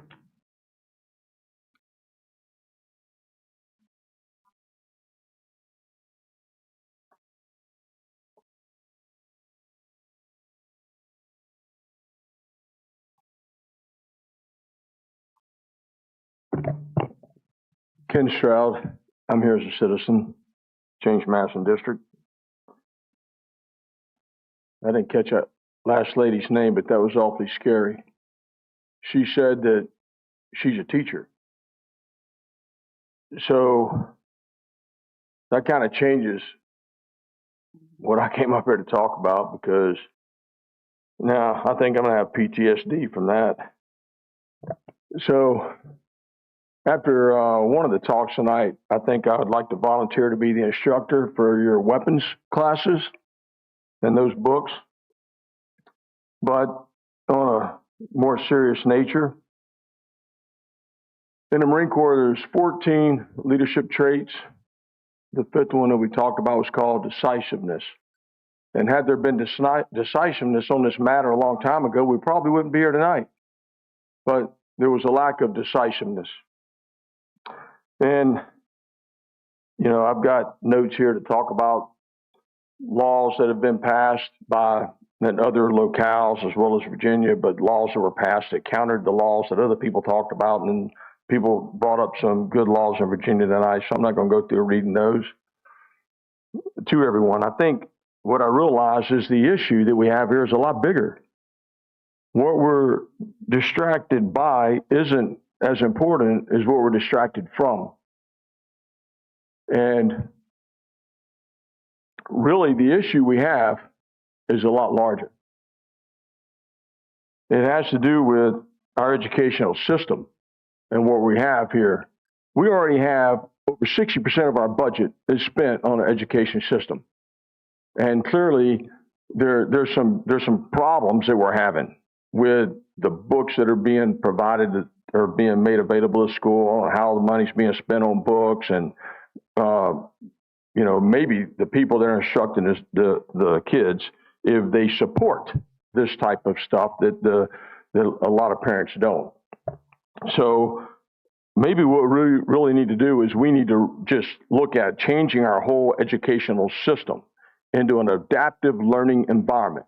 Once these kids get out of high school and they go to colleges or they're going into industry, they go into adaptive learning environments. We can save a lot of money by going into adaptive learning environments. We need to be teaching more technical schools. We can teach our education using technology to teach our kids. We can still use our schools, but instead we use online learning and adaptive learning. So we can develop and implement adaptive learning approaches and save our educational system a lot of money, save our parents a lot of money, and maybe get some of our homeschoolers back into our education system.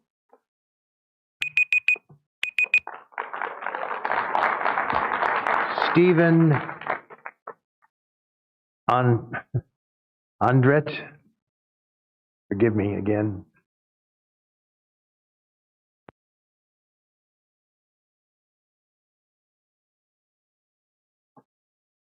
My name is Stefan Andre. I'm a King George resident of 30 plus years, proud parent of 3 children and 5 grandchildren. I've never had to be at one of these meetings because I never heard about such nonsense. But now my grandchildren in the schools, I can't believe it. I just can't believe it. I don't know the content. I don't know I don't know the book. I've heard people on the news read excerpts from these books, and they've bleeped it out. They've bleeped it out what the books are saying, or what's wrote in the book, which says a lot in my estimation. And I was going to relinquish my time to Reverend Davis. I'm not a speaker, as you can see, but if you guys are parents, I don't know if you are, and you think that this is the right thing, I pray for you, because it's not. These kids do not need this. They want to do it later on when they're adults. That's their part. You're pushing stuff on them that you think that is correct for them, which is not. And I'm sure a lot of people will agree with me. And how you can sleep at night is beyond my comprehension. A child is a child. A child is not an adult, and you're pushing it on them. That's all I got to say. Thank you. Corey Reinhold.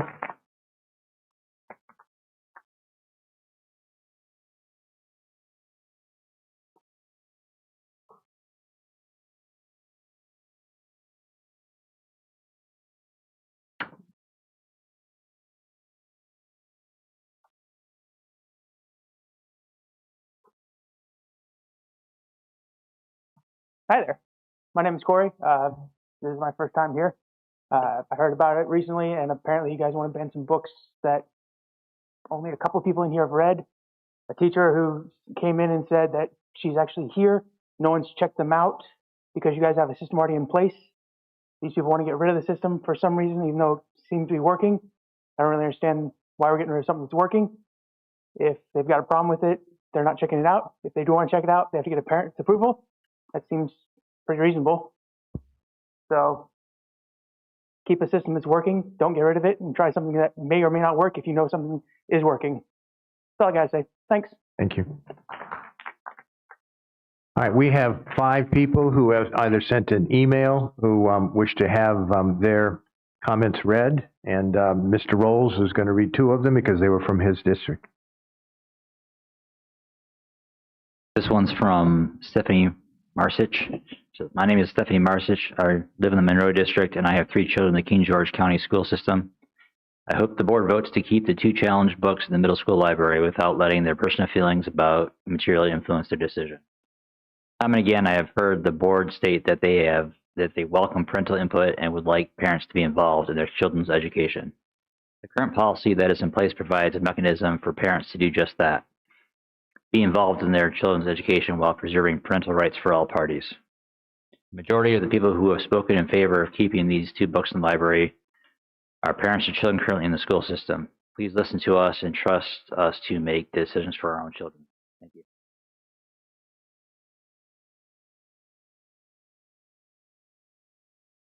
One more from Renee Parker, also James Monroe.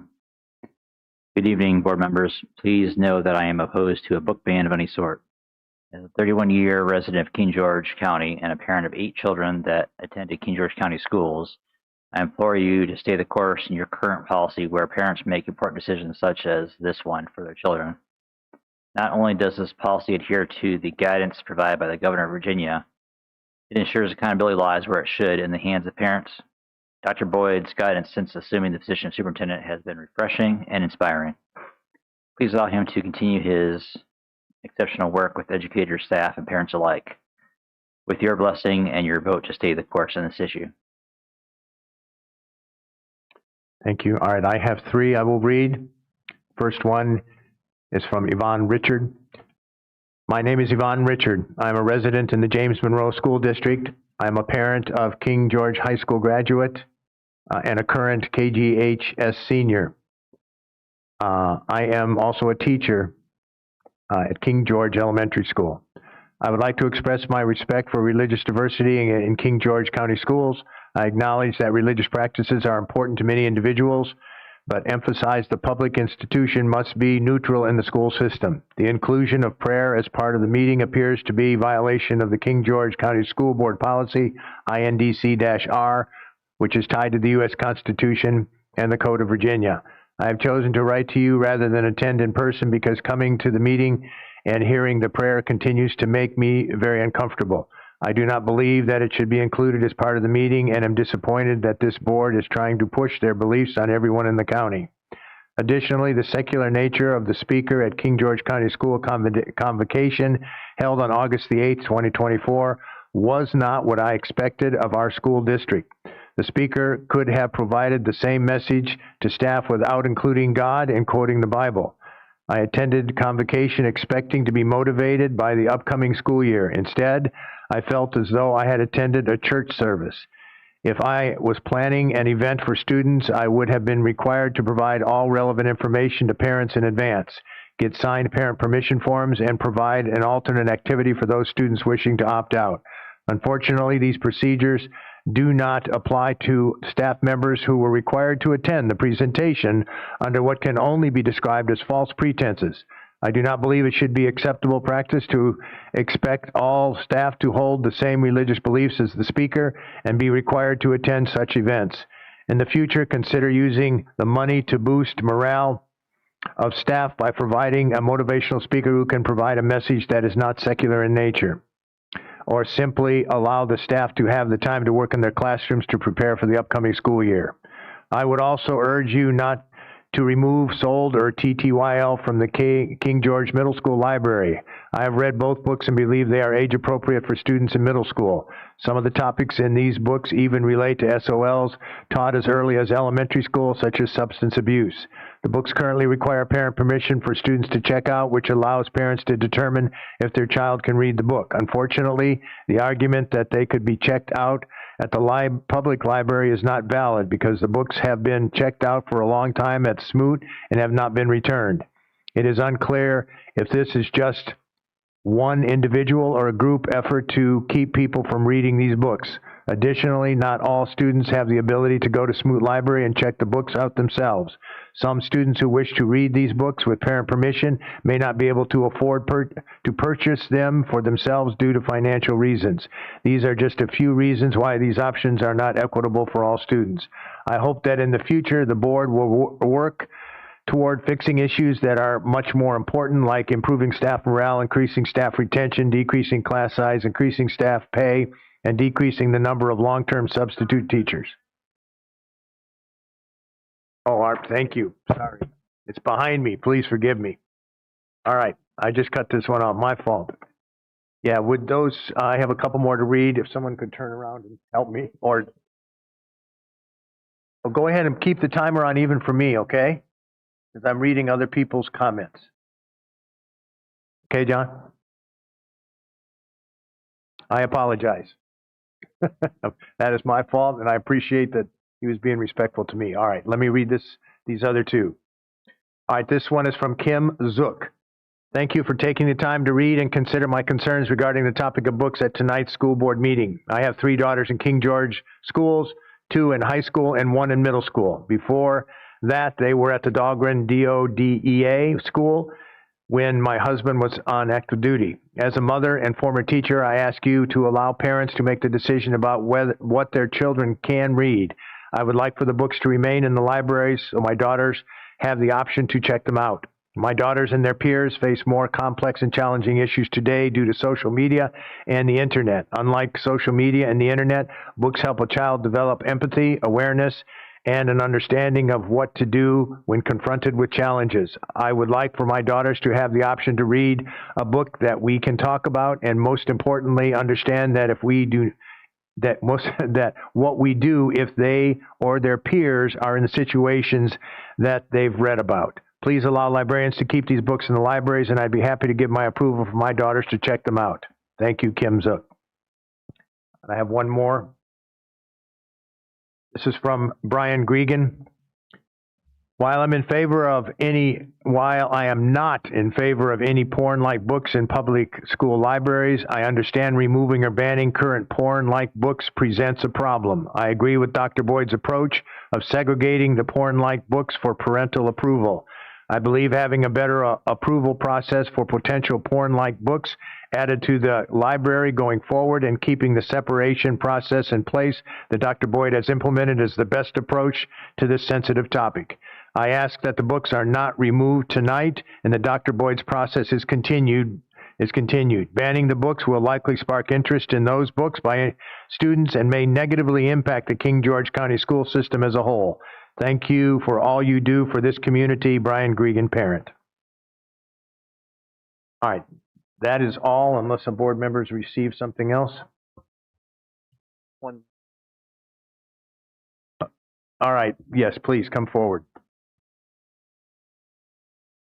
Did you put your name and I just somehow missed it? Okay, go ahead, please. Before and after. That's fine. Okay. James Shaw, James Monroe District taxpayer, not representing any specific organization. On May 1st, 1992, Rodney King asked this question: can't we all get along? We are only dealing with 2 books here out of thousands, so easy. Lock up and restrict the 2 books. Let's move on. Let's fix the system that brought this about in the first place, and that includes the obvious going into the future. We simply need to use taxpayer money for buying much better books. Our present here is evidence of what happens when we get it wrong. Many years ago, I was given this illustration.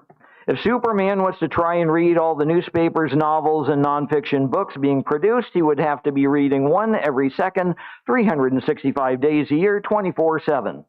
This illustrates how one's local library cannot include all books. So, as stewards of the limited taxpayer funds, we are smart, we are selective, and when we choose, we should be choosing better. We got into this mess because protocols and procedures were either not followed or did not fully exist. As I understand things, these procedures have been fixed or are being fixed and improved. So going into the future, we should not have to attend meetings like this, which includes more sheriff's department deputies and the sheriff in the back present at taxpayer expense. Tonight, we have to deal with the wreckage left over from previous practice that needs to be cleaned up. Life's lessons, lessons learned, and if learned, we should not have to repeat tonight's event.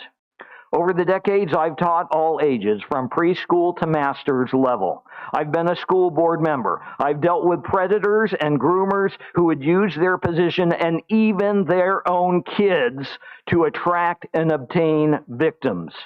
I sat across the table from a parent and their child, a child who had been horrendously abused by an educator.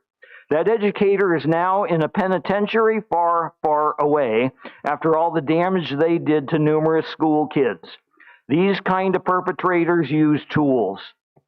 And books like these are part of that tool set. Don't be an enabler. Empty the perpetrator's toolbox. Protect and save our kids and future generations. God bless King George County Schools. Thank you. Was there anyone else that I missed?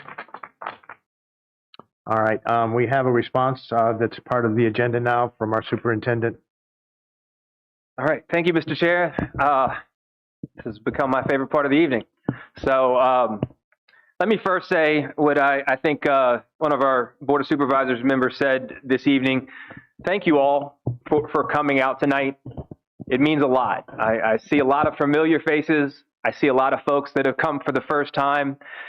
And we here in King George are dealing with an issue that, let's not fool ourselves. This is an issue that's going on across our country right now, along with many other issues, and we're handling it the King George way, the way that we should.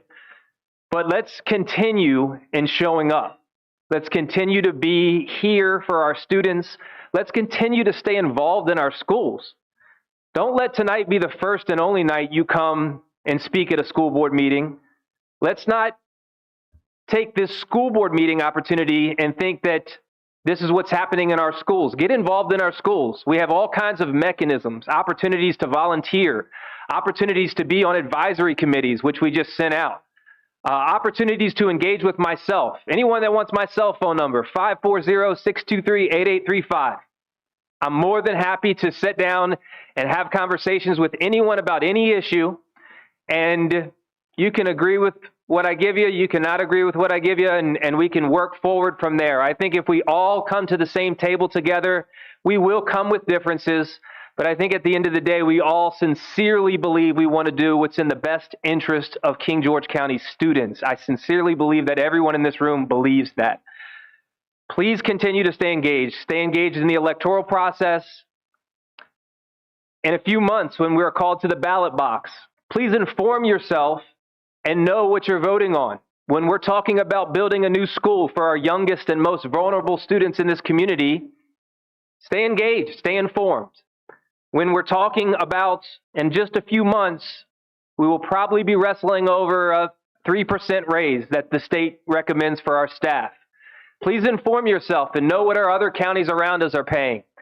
And please understand that the real challenge in public education right now is the shortage of public educators that still want to do this job. So please, I just ask, I know we're going to talk tonight. I don't want to give any opinions on where I think we are with the book. That's certainly before our school board this evening, but I do want to just speak a few facts right now so that everybody that chose to spend this evening with us knows where this situation currently resides. So this currently resides in the appeal process begins on the school level. That decision can be appealed to the superintendent. My decision as it stands today was to label those books as sexually explicit and take those books and put them in a place that are inaccessible to our students. We also have And this is all per the governor's suggestions through executive order and through guidance from the General Assembly. We've certainly spoken with many lawyers. We've spoken with our lawyers. We are up to speed with the laws. We do currently have a list of 133 books that are considered sexually explicit. If you go to a Google search and type in King George County Schools sexually explicit list, you will find 133 books on there. Those books on there include The Diary of Anne Frank. They include Brave New World. They include Of Mice and Men. They include a number of books and many, many more. They also tell you what grades those books are approved for currently, the author of those books, and really how we're using those books if we're using them in public education. Right now, whether it's in a classroom or in the library, everyone that's in attendance this evening that has a student in King George County Public Schools has the right to decide themselves whether or not their child reads that book, has access to that book, or not. That's where it currently sits. That's the decision right now that is before our school board this evening. Our school board this evening decides whether or not they take on the appeal from my decision to the next level, and that, I believe, will be later on in the agenda this evening after we conduct a few more orders of business. So I can certainly stop there, Mr. Chair, and thank you for the opportunity. Thank you, Dr. Boyd. Do I have any recommendations for changes to the agenda? Mr. Chairman, Yes. I would like to add, I don't know how this works yet because I've not done it, but I would like to add something to the agenda, discuss about the buses from a... Under discussion. Yes, please.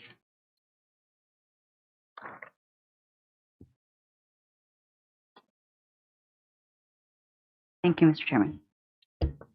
I would also like to make a change if it's acceptable. We have 2 new student reps right now, and rather than them waiting till the end of this meeting and having them stay here until 10 or 11 o'clock or later, if it is okay, I would like them to go ahead and give their reports now, and then immediately after that, if it is acceptable to make that change to the agenda, only their reports. The rest of us will do it at the end of the school board meeting, and then after that, we will go into closed session, motion for closed session. Do I have consensus to allow the student reps? I'll start with Ms. Hoover. Yes. Yes. Yes. All right. Give your name, if you would, please, and then give your whatever you'd like to say about your representing your school. Good evening. My name is Chad Brown. I'm a senior over at King George High School, and the school year has been off to a great start with only 1 week, so unfortunately I don't have too much to report. I wanted to shout out the transition day at the high school. I think it was a huge success for a lot of our students coming in. I think that a lot found it beneficial to be able to explore the high school, see all it has to offer without all of the student body for the first day, which means easier adjustment, which I would strongly recommend in future years, as I definitely think it was a success. As everyone knows, the cell phone policy is a hot topic over at the high school. I really do think that our students are adapting well to the new change, whether they like it or not, or wherever they stand. I think that everyone's doing well adapting to what is put in place. I think teachers and staff and everyone's just trying to find this new normal. So it's definitely a work in progress, but we are all in. Fall sports have started and are off to a great start. Field hockey has their first scrimmage tomorrow. I know in a few weeks football will have their first home game, and we're definitely looking forward to all that comes with that. That is all I currently have for King George High School, but thank you so much again for having me, and I look forward to this year being on the board. Thank you. Mr. Silver, you want to introduce yourself? I'm Eric Silber. I'm an 8th grader at King George Middle School. This is my very first meeting as the middle school rep to the school board. I would just like to thank everyone involved for giving me the opportunity to represent my school on this prestigious board. I think that while my report will not be quite as detailed as Chad's, I think the film policy overall has been going over well at the middle school. They adapted better than I thought they would. You know, as soon as I exit the bus, no phones are out whatsoever. I mean, there's more class included, like there's more productivity in class. Personally, I think that I actually prefer not having my phone on at all and not using it at all during the school day. There's less distractions. I'm not constantly worrying about what's going on social media, and instead I'm focusing on the much more important classwork that I am doing. And yeah, that's about it for now. Again, as Chad mentioned, it's the first week of school. I don't really have that much. Hopefully I'll have more next time, but again, thank you so much for giving me the opportunity to represent my school here. Thank you. Thank you very much. Tell you what, let's give them both a hand. Thank you. Audience, as you probably guessed, usually this is done along with our comments from the board, and then they give their comments, but because they have to be in school tomorrow, I thought it was better to let them go now. All right, we are in a moment going to go to the closed meeting, and then immediately after that we'll come back and we have some consent agenda to approve, and then we will go into the discussion that a lot of you have come here to participate in. It should not take too long.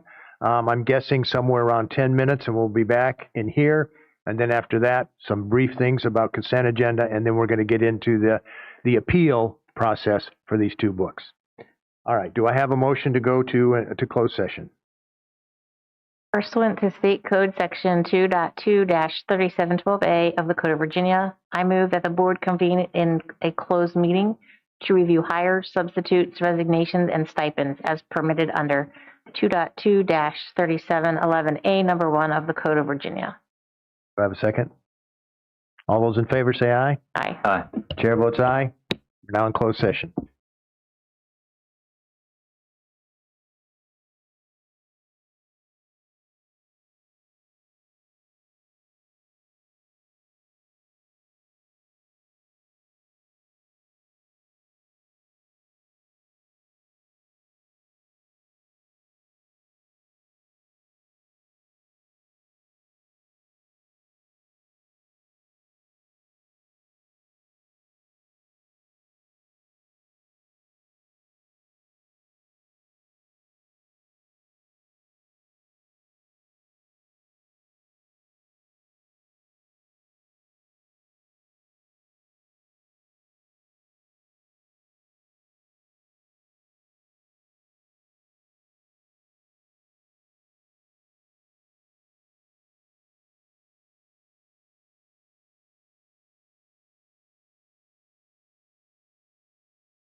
Do I have a motion to return to open session? Oh, hold on. Let Mr. Rolls get his book. Got something in the room. I have to certify.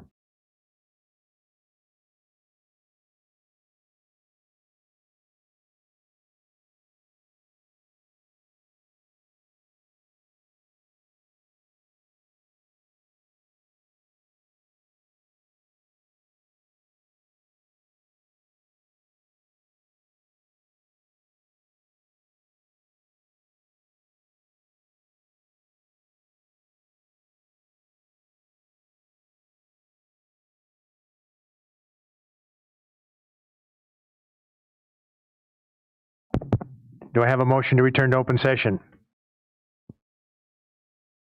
I move that the King George County School Board return to open session. All right, hold on. The door was locked. I'm sorry. Yeah, I'm sorry.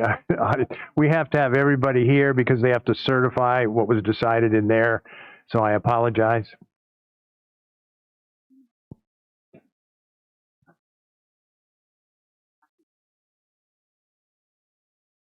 That's a great question. You mean the blizzard? Yeah, it is very cold in here.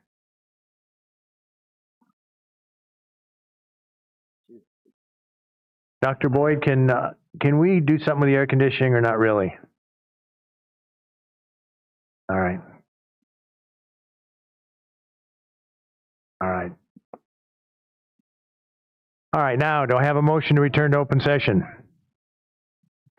I move that the King George County School Board return to open session and certify that pursuant to State Code Section 2.2-3712D, only public business matters lawfully exempted from open meeting requirements under the chapter, and only such public business matters as are identified in the motion by which the closed meeting was convened were heard, discussed, or considered in the meeting by the public body. Also certified. Part of it, certified. Okay, do I have a second? Second. Do you certify? So certify. Certify. Certify. I also certify. All those in favor, say aye. Aye. Chair votes aye. Now back in open session. Do I have a motion to approve the personnel as presented? I make a motion that we approve the personnel as presented in closed session. I second. All those in favor say aye. Aye. Chair votes aye. They're approved. All right. Now, next on the agenda, we have consent agenda.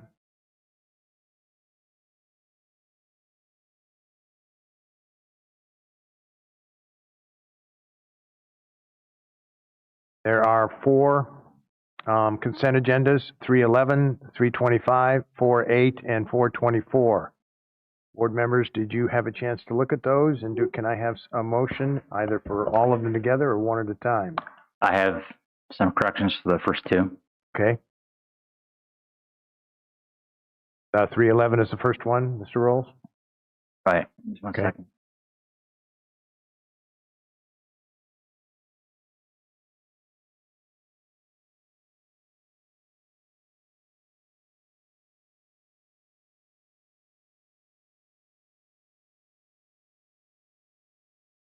So just simply for March 11th, the gentleman who gave the invocation, his name is misspelled. It's Micah, M-I-C-A-H, last name Muhr, M-U-H-R. So there's multiple instances of that. If you just correct those, we can pass it as amended. All right. Do I have a motion about this particular set of minutes? I move that we pass the minutes for March 11th meeting as amended. Second. Do I have any further discussion? All those in favor say aye. Aye. Chair votes aye. Passed. All right, the next one.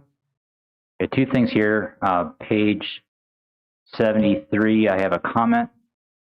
And then page 83 of the full packet, I have a correction. So I didn't have a chance to comment when this first happened real time. So I want to comment on Pastor Davis's Comments about the separation of church and state. I thought that was spot on. It was good. There's obviously been a lot of confusion about that lately, and showing that the original intent. It's kind of a strange thing to talk about because the only place we get that phrase from is from a letter between Danbury Baptist Church and Thomas Jefferson, which obviously a personal letter is not law. But he's pointing out the original intention is to keep the reassure that the state would stay out of the church's business, not that Christians wouldn't have Mr. Rolls, their I think rights. there's a question of where you are. 325. It's the second. Well, page 50 of the full packet, it's page 6 of the. Oh, okay. But it's coming at, and I'll also mention that people commonly talk about separation of church and state as if that's a phrase from our Constitution. And I think it's important to note that it's not in our Constitution, and the only Constitution I'm aware that it's in is the Constitution of the Soviet Union. And that's the same Soviet Union that is responsible for murdering an estimated 100 million of its own people before it dissolved. And so I, for one, am very happy that we have nothing in common with that country, because I don't want to have anything to do with godless, murderous communists. And so that's a good thing that it's very distinct between us and them. But so what do you want changed, Mr. Rolls? no, it's just a comment. So going down to page 83 of the overall now for the correction, but let me get you the actual page number of the minutes. If you could go to the actual minutes. I'm scrolling down there. All right, so yeah, for the most part, I don't worry about little changes to these, but what we do say in our disclaimer is that we make sure that all the motions are exactly right. So I'm looking at the motion on page 17 that was done by Mr. Frank. And it starts out saying that his motion was first want to state, and I'm sure that's not correct. It ought to we just copy whatever was on the agenda as far as the, printed verbiage for going into closed session. And I see put that in there. I see what you're saying. Yeah, he didn't use the exact verbiage for the closed session. Well, I'm guessing it's a transcription error, not that Mr. Frank said that. Okay. So if we can make that change, then it matches the wording. And I know sometimes we say something and it's not necessarily recorded as the right words. Anything else, Mr. Rolls? That's all. All right. We have really just one amendment. Do I have a motion to approve these as amended by somebody? I move that we approve the minutes from the March 25th meeting as amended. Second. Any further discussion? All those in favor say aye. Aye. Aye. Chair votes aye. Motion carries. Next one, 4.8.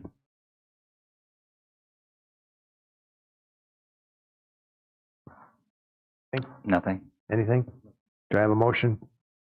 I make a motion that we approve the minutes for April 8th, 2024. Second. Any further discussion? All those in favor say aye. Aye. Aye. Chair votes aye. They're approved. Last one, 4.24. I move to make a motion to approve the minutes for 8/24 as amended.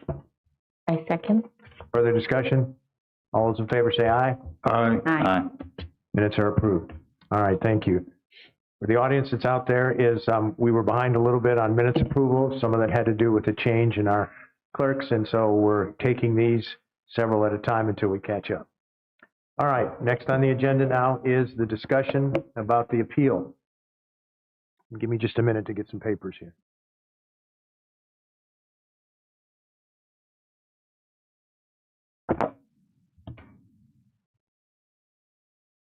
All right.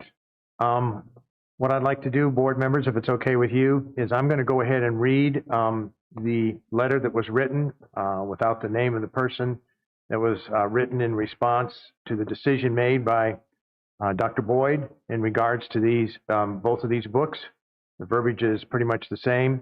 And then that's the appeal is for these two books, which are TTFN and then also Sold. And so I'm going to read this appeal, and then, if we can, I would like us, for each one of the board members, we'll start with Mr. Frank, to begin by taking 5 minutes, Mr. Frank, and we'll go down each one of the board members. We'll take 5 minutes, and then they have a second time after they may have heard from some other board member. And you don't obviously do not have to take 5 minutes. If you can take 1 or 2, that's fine. So we'll do that one time around for all board members and then a second time.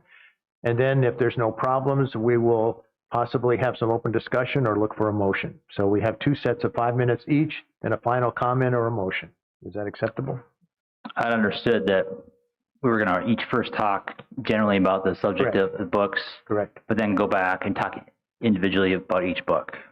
Have a separate time, but it sounds like you're wanting to talk about them both together at all. Well, if you'd like to do that, mention that in your first time around. I understand what you're saying. You want to do it 2 times, 2 sets. And if you want to do that, why don't you mention that in your first 5 minutes, and then we'll see. You hear what Mr. Rolls is saying? He wants to do it twice, once for each book. And I was actually saying 3 times. Once is talk generally about the topic, and then come back and talk individually about each book separately. All right, is that acceptable? All right, so first 5-minute session is to talk generally about the 2 books, and the second one may be individually about either one or both. Okay? All right. All right, Mr. Frank, would you like to begin generally about both of these? Oh, excuse me, let me read what we're doing, okay? We are going to be discussing an appeal process that Dr. Boyd stated quite well earlier, in that it is being appealed. The decision that Dr. Boyd has made about both of these books is being appealed, and we are the final in that appeal process. So I'm going to read without the names. I'm going to read the response that Dr. Boyd had with both of these books. I am in receipt of your appeal concerning the decision of the King George Middle School principal to retain its TTFN, and then also the other book was sold. I have reviewed the notes from the book review committee. I have read the book and several editorial reviews from the book, paying close attention to the age recommendations provided. Following my review, I did notice content that would be considered sexually explicit based on the definition found in King George County School Policy IIA. Based on my review of the committee's findings and my own research, my determination is to retain the book with restrictions. The books will be housed in a section reserved for books having content that meets definition of sexually explicit per King George County Schools Policy IIA, and as a result, not accessible to all students. As a result, parents may determine if their child should have access to this book, books. Additionally, the books will be added to a published list of instructional materials with sexually explicit content as defined by King George County Schools Policy IIA, so that parents will be able to make decisions about whether they want their child to have access to these books. Thank you for bringing your concerns to my attention. As noted, King George County Schools Policy KLB, you have the right to appeal my decision to the King George County School Board. Okay, this was Dr. Boyd's decision, and that decision is being appealed. All right, Mr. Frank?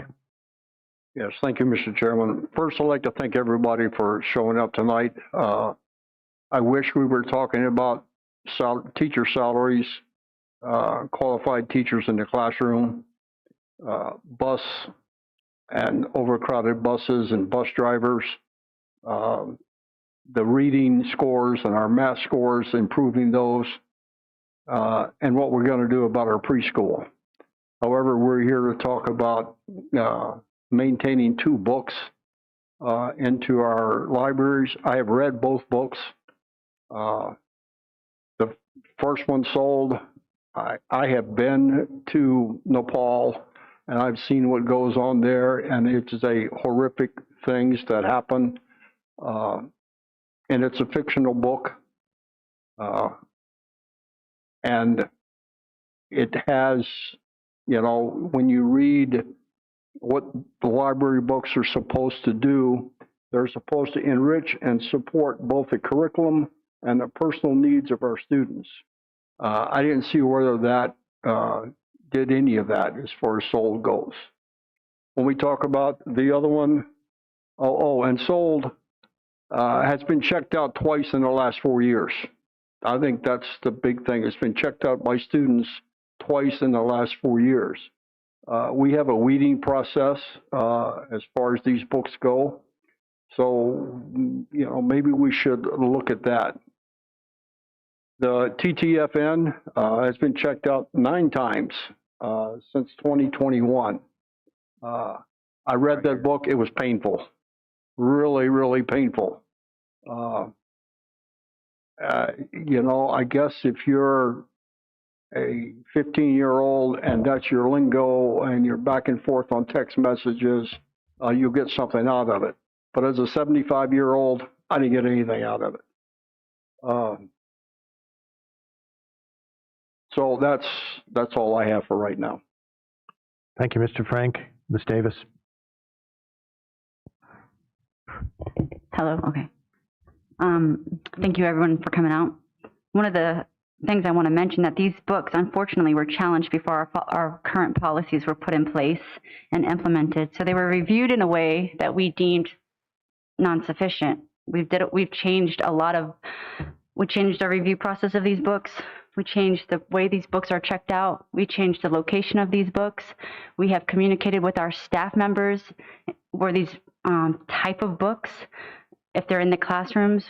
I've seen the emails go out. I've seen the response from the librarians. I've seen the response from staff that these books are put on I'm talking now, I'm not talking prior, are put on a sheet, and the parents are notified that these books are in the classroom and they are locked up. They're no longer allowed to be sitting out. They have to be put away. I think that we have implemented a lot of process. We've tried our best to be fair. Now, with that being said, I think TTFN, let me go over to my reading really quick, is a negative reading, has no positive impact on someone's mental or moral health or SAT score. Everything we have in our school should be towards our goals to enhance success. That's one of our goals and objectives in our handbook and in our policies, that book. We have thousands of books that our kids can read. Removing one, I'm not saying we need to remove it. I would, if it was up to me, I would remove it. But I think that of all the books we can read, that book has been checked out very little. Same with Sold. So with that being said, how often Sold has been checked out, I do want to say this, and I know I'm going to get flack for it, but we should consider people's intentions. And although some of our staff members have supported these books on defense, they've only been checked out 2 or 3 times, less than in a year. To say that person's intentions was to purposely push these books on our kids would be false, according to the data. Now, I cannot stick up for the fact that we're defending these books, but people's intentions as far as our staff members, I don't think they're purposely trying to harm our kids knowingly that these type of books do. I've lived through it. It was mocked at the last board meeting. It was belittled, my trauma. And books do affect people. They're mind shaping. So yes, sexual explicit books can negatively affect people. But with that being said, as much as I don't like these books, I don't feel like, especially TTFN, belong in our schools, our public schools. I'm satisfied with the work that Dr. Boyd has put in place, and he has been backing up, and we're still working on the processes of accountability going forward. I would be careful who we listen to, because there's people out here that are sharing information that have a vendetta, agendas, both sides. You can always reach out to us, many of you have not, and ask what we're doing, what's going on, because there has been a lot going on that's not been shared, which is our fault as a board, that has not been shared with the public. But we are doing things to make sure that your child does not have access to these books, and we're also making sure that we select books better. Thank you. Thank you, Ms. Davis. Mr. Rolls? I actually prepared quite a bit to say, but I'm reading the room and thinking we're going to keep this a little bit shorter, so I'm going to pare this back to about a third of what I was going to say. So I'll agree that it's very important for us to move on to other topics, but it's also along the lines of what Mr. Stroud said. It's very important that we deal with this decisively so that we can move on to other topics and get some resolution here. So it's interesting. Maybe this is encouraging to some of the English high school teachers out there, that as I was thinking about this, actually a line from a poem I probably last read in high school came to mind. And so I looked the thing up, and I was going to read it to you, but maybe you can find it yourself later. But it was written by William Butler Yeats after World War I.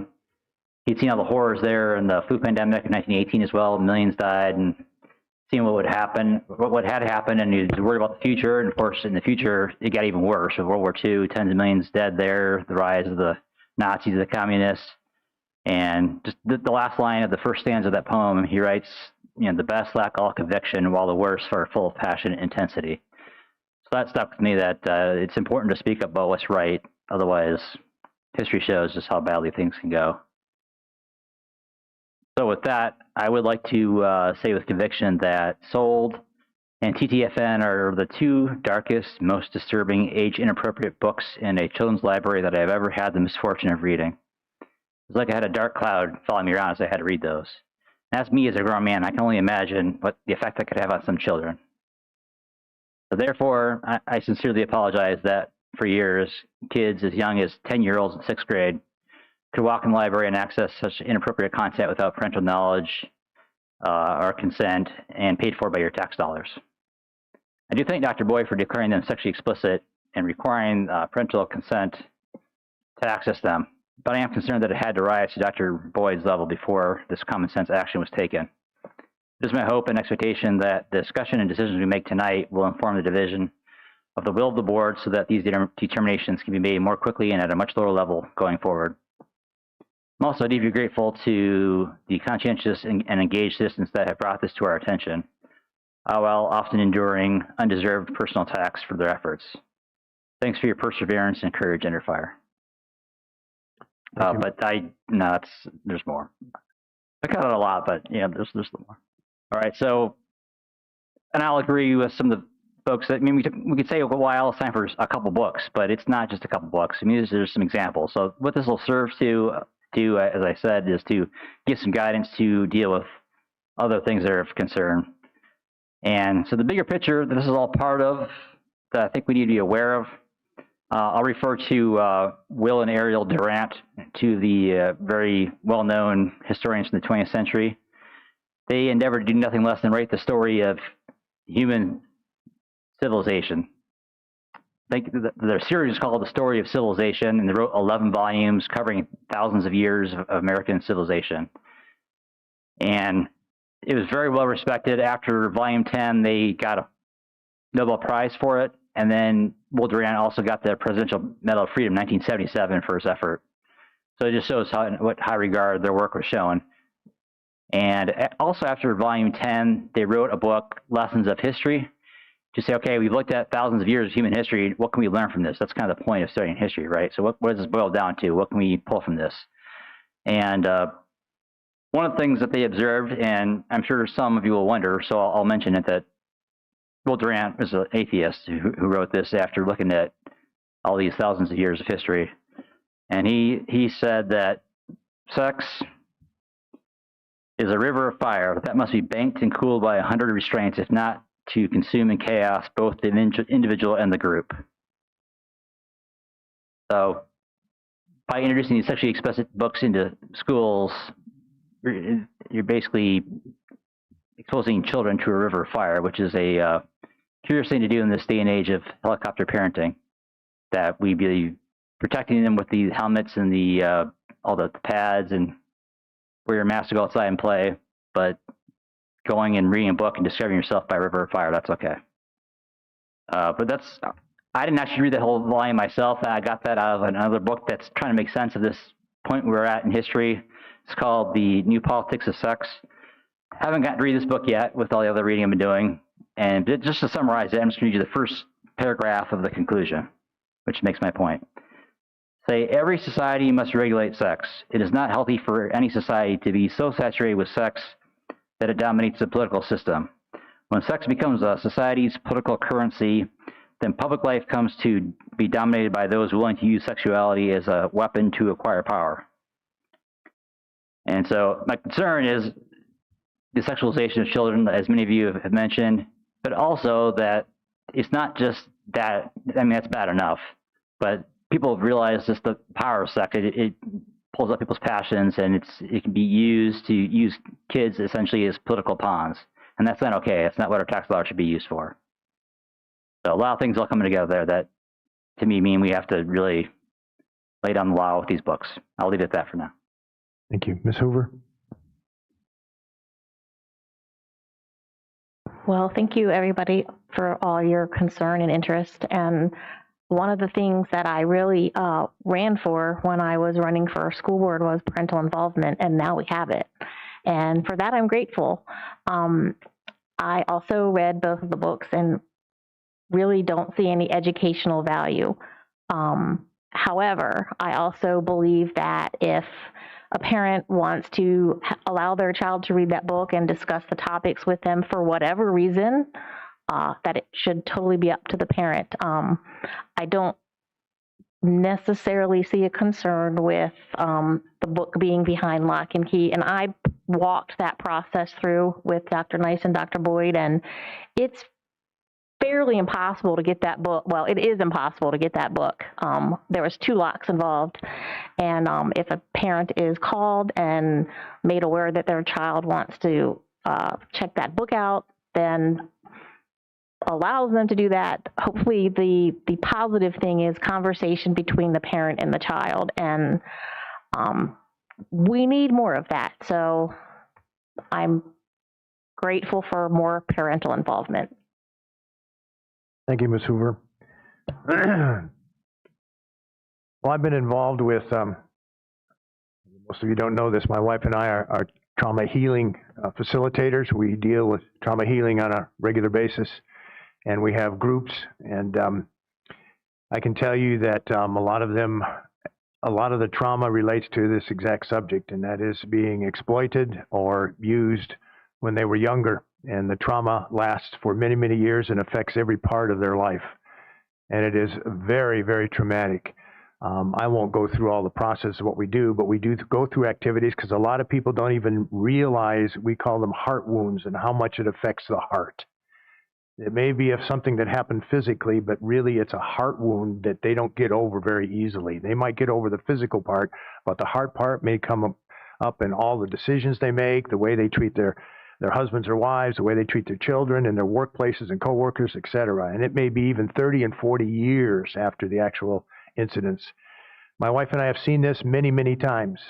We've also, myself, I've also been to Nepal, been to India. I've been to, I don't even remember, I lost count, over 50 countries in the world.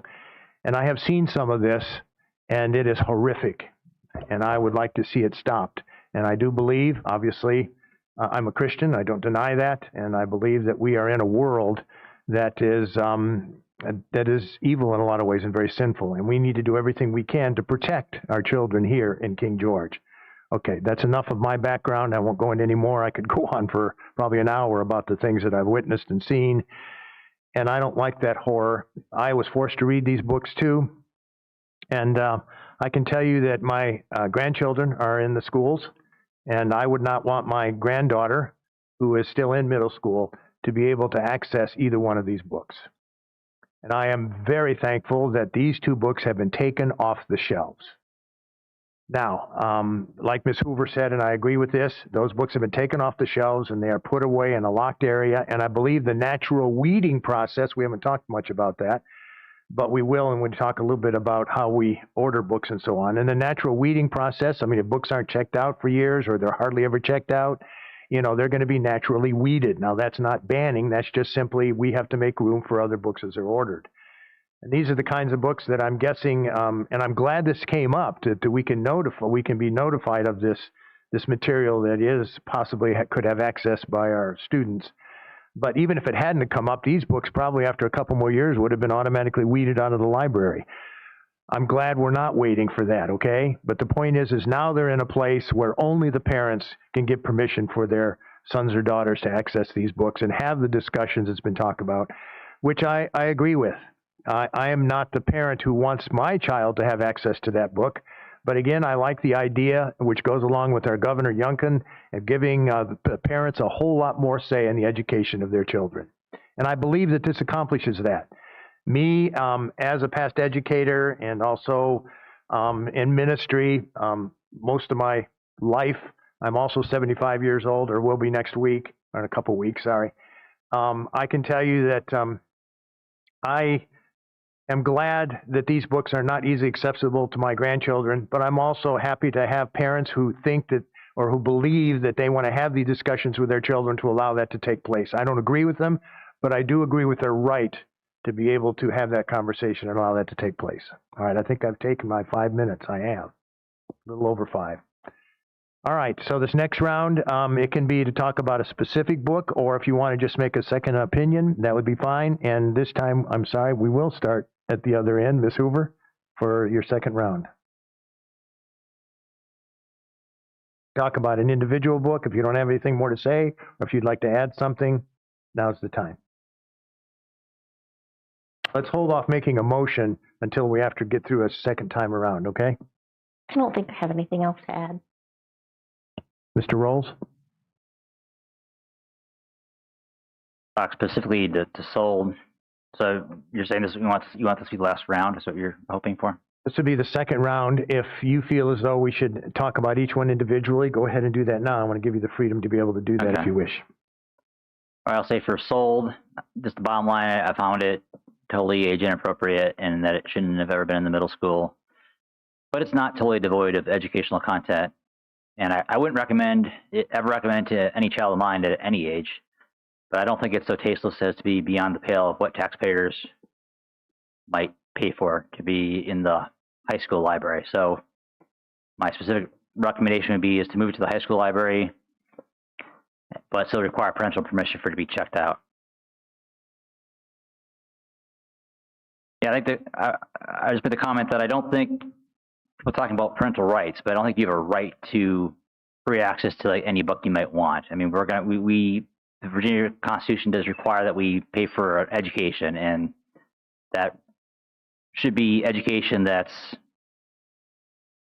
accessible and palatable to all. It's not absolutely everything. There's, like the points been made, there's been just millions of excellent books out there, far more than we could ever fit in our libraries. So there's no need to use taxpayer dollars for things that, there's different categories. I mean, primarily we should focus on books that no one's going to object to. Obviously, there's going to be different things more at the high school level that it makes sense to have parents weighing in there to give access to those books on a case-by-case basis. But there's also things people mentioned Playboy or Hustler that are just beyond consideration. It's just not something taxpayer dollars should go towards. So that's general. But then I give you my specific thing for sold. Just send to the high school, then parents can decide from there. But another comment specifically for this, I mean, I look at this book, and my youngest daughter is in 5th grade, so middle school next year. This would be an absolutely traumatizing book for her to read. And she's not an unusual kid. So that's a big concern. If you look at the RAINN.org, that stands for Rape, Abuse, and Incest National Network. It's the nation's largest anti-sexual violence organization. They list things in there about typical things that groomers do. And among those is desensitizing to touch and discussion of sexual topics. So my concern is that putting books like Sold in the hands of, especially of young kids, it's starting that process of desensitizing them to sexual topics. And nothing that happens in our school should have any resemblance at all to things that groomers do. So that's a big concern there. And so that's all I'll say about Sold. And I can say my TTFN comments for the next round then. So go ahead and make them now. All right. So for TTFN, I think it's useful to look at each of these books individually and make a separate judgment for each, because that helps give guidance to the division about what our expectations are. And treat each book separately. We have our policy about sexually explicit books, but there is a bit of a continuum on that as far as how detailed you're getting. For instance, like I said, for Sold, it's not so terrible. I wouldn't recommend it, but I think I can see how some parents would legitimately want to, maybe their high school wants to read it to help with a report or something, and they're mature enough to do it, that's fine. But TTFN is different. This one, I'm saying it's also totally age inappropriate and should have never been in the middle school library. But that TTFN is so inappropriate, in fact, that I think that maintaining it in our school system libraries at all would be more akin to contributing to the delinquency of a minor than providing a proper education. And that should be done at all, much less at taxpayer expense. What's more, I don't find this book to be consistent with our community values. Therefore, this book should be given away to another library, otherwise removed from our school system. And if many have pointed out astutely, that's not book banning. Our job is to represent the community's values, make sure that the education that we're providing with tax dollars is consistent with that, to pass on our values to the next generation so they can be responsible adults. To give some specifics in the book about why I make this distinction between it and sold, it included a fair amount of profanity. It plants the idea of teacher-student sex by describing sexual tension between a student and a teacher, normalizes the idea of sexual activity between minors with numerous conversations about it, plants ideas about how to rebel against and lie to parents, multiple references to oral sex, like how many calories there are in a tablespoon of sperm, normalizes underage drinking even to the point of getting blackout drunk, multiple references to smoking pot and thus normalizing that as well. And so all this flies in the face of the presumed justification for us asking to tax our neighbors to educate our children. Yeah, the only justification to do that is that it's serving some public, common good. And I've mentioned this before, although I didn't read it verbatim. I think I will now, though. That's looking at the Virginia Constitution, Article 1, Section 15, that talks about the qualities necessary to preservation of a free government, which is presumably why we have education to help pass these on to the future generation. So reading that, it says that no free government nor blessings of liberty can be preserved to any people but by a firm adherence to justice, moderation, temperance, frugality, and virtue, by frequent reoccurrence to fundamental principles, and by recognition by all citizens that they have duties as well as rights, and that such rights cannot be enjoyed save in a society where law is respected and due process is observed. That free government rests, as does all progress, upon the broadest possible diffusion of knowledge, and that the Commonwealth should avail itself of those talents which nature has so sown so liberally among its people, by assuring the opportunity for their fullest development by an effective system of education throughout the Commonwealth.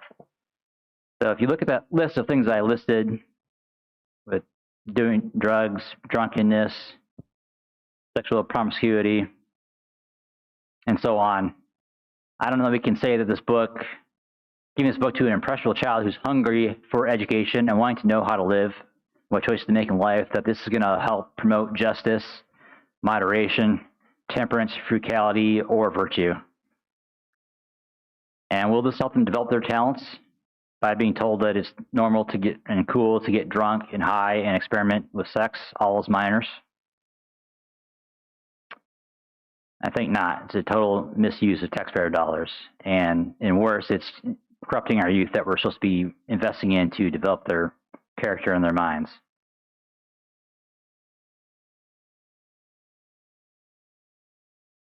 So, but I'll say it's not just these two books. We got to look the whole way forward. So now what? And we're not going to have this whole discussion right now, but just throwing this out there for future discussion. I think we need to consider having a book review committee of citizens to ensure that new book acquisitions are consistent with our community values, and we're not spending our time with meetings like this, because certainly the school board cannot become a book club. We got a lot of things to be doing. And also, I had proposed this earlier, I think we need to reconsider it, that school board decisions on appeals should be viewed as precedent on what is acceptable and what is not, and should be respected by all lower levels in the book review process. And another thing is that the ability to appeal books all the way up to the school board should be limited. Perhaps we should require either 2 or 3 board members who agree to accept an appeal before we spend board meeting time to discuss particular books. And so, yeah, so hopefully my hope is that these things will be resolved at a much lower level going forward once we give our direction today. And I will leave it at that for now. Ms. Davis.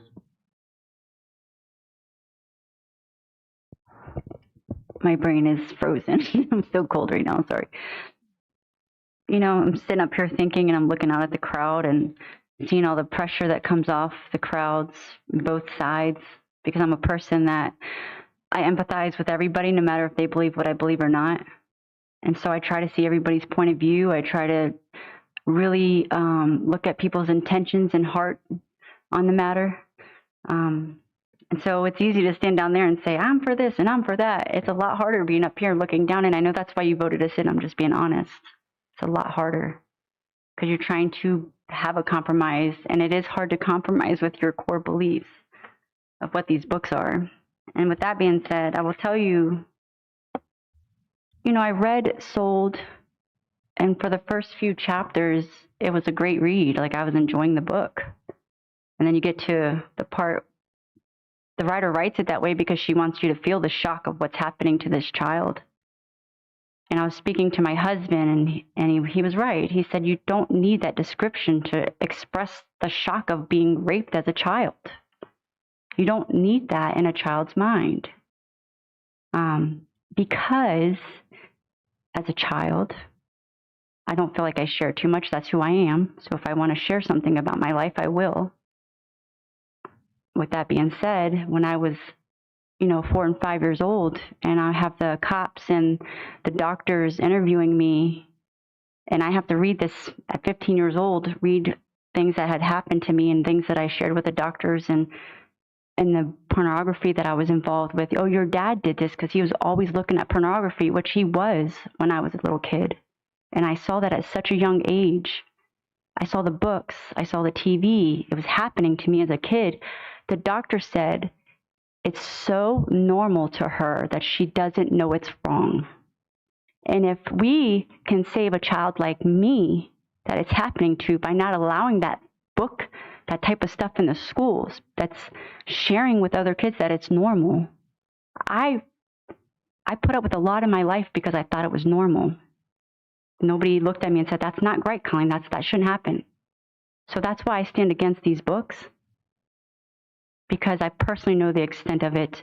And I will say this is too, just because it happened to me, yes, it does happen to other kids, because I've helped other kids recover and heal. When they look at me and say, how did you get through this and how did you heal? I'm able to help them.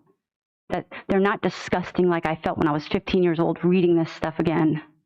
You're not disgusting. So if we can save one child from not feeling like that's normal, then I'm willing to take a stand and say they don't belong.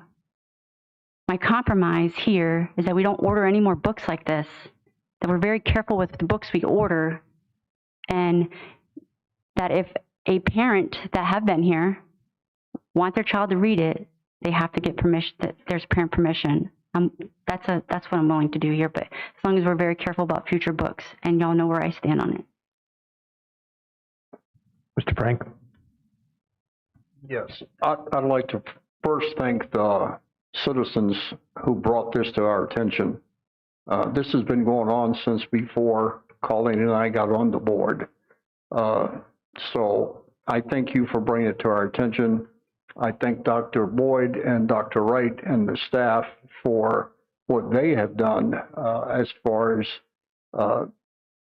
putting this matter the best that we can do to keep it within the parents' hands and the parents being a part of the education.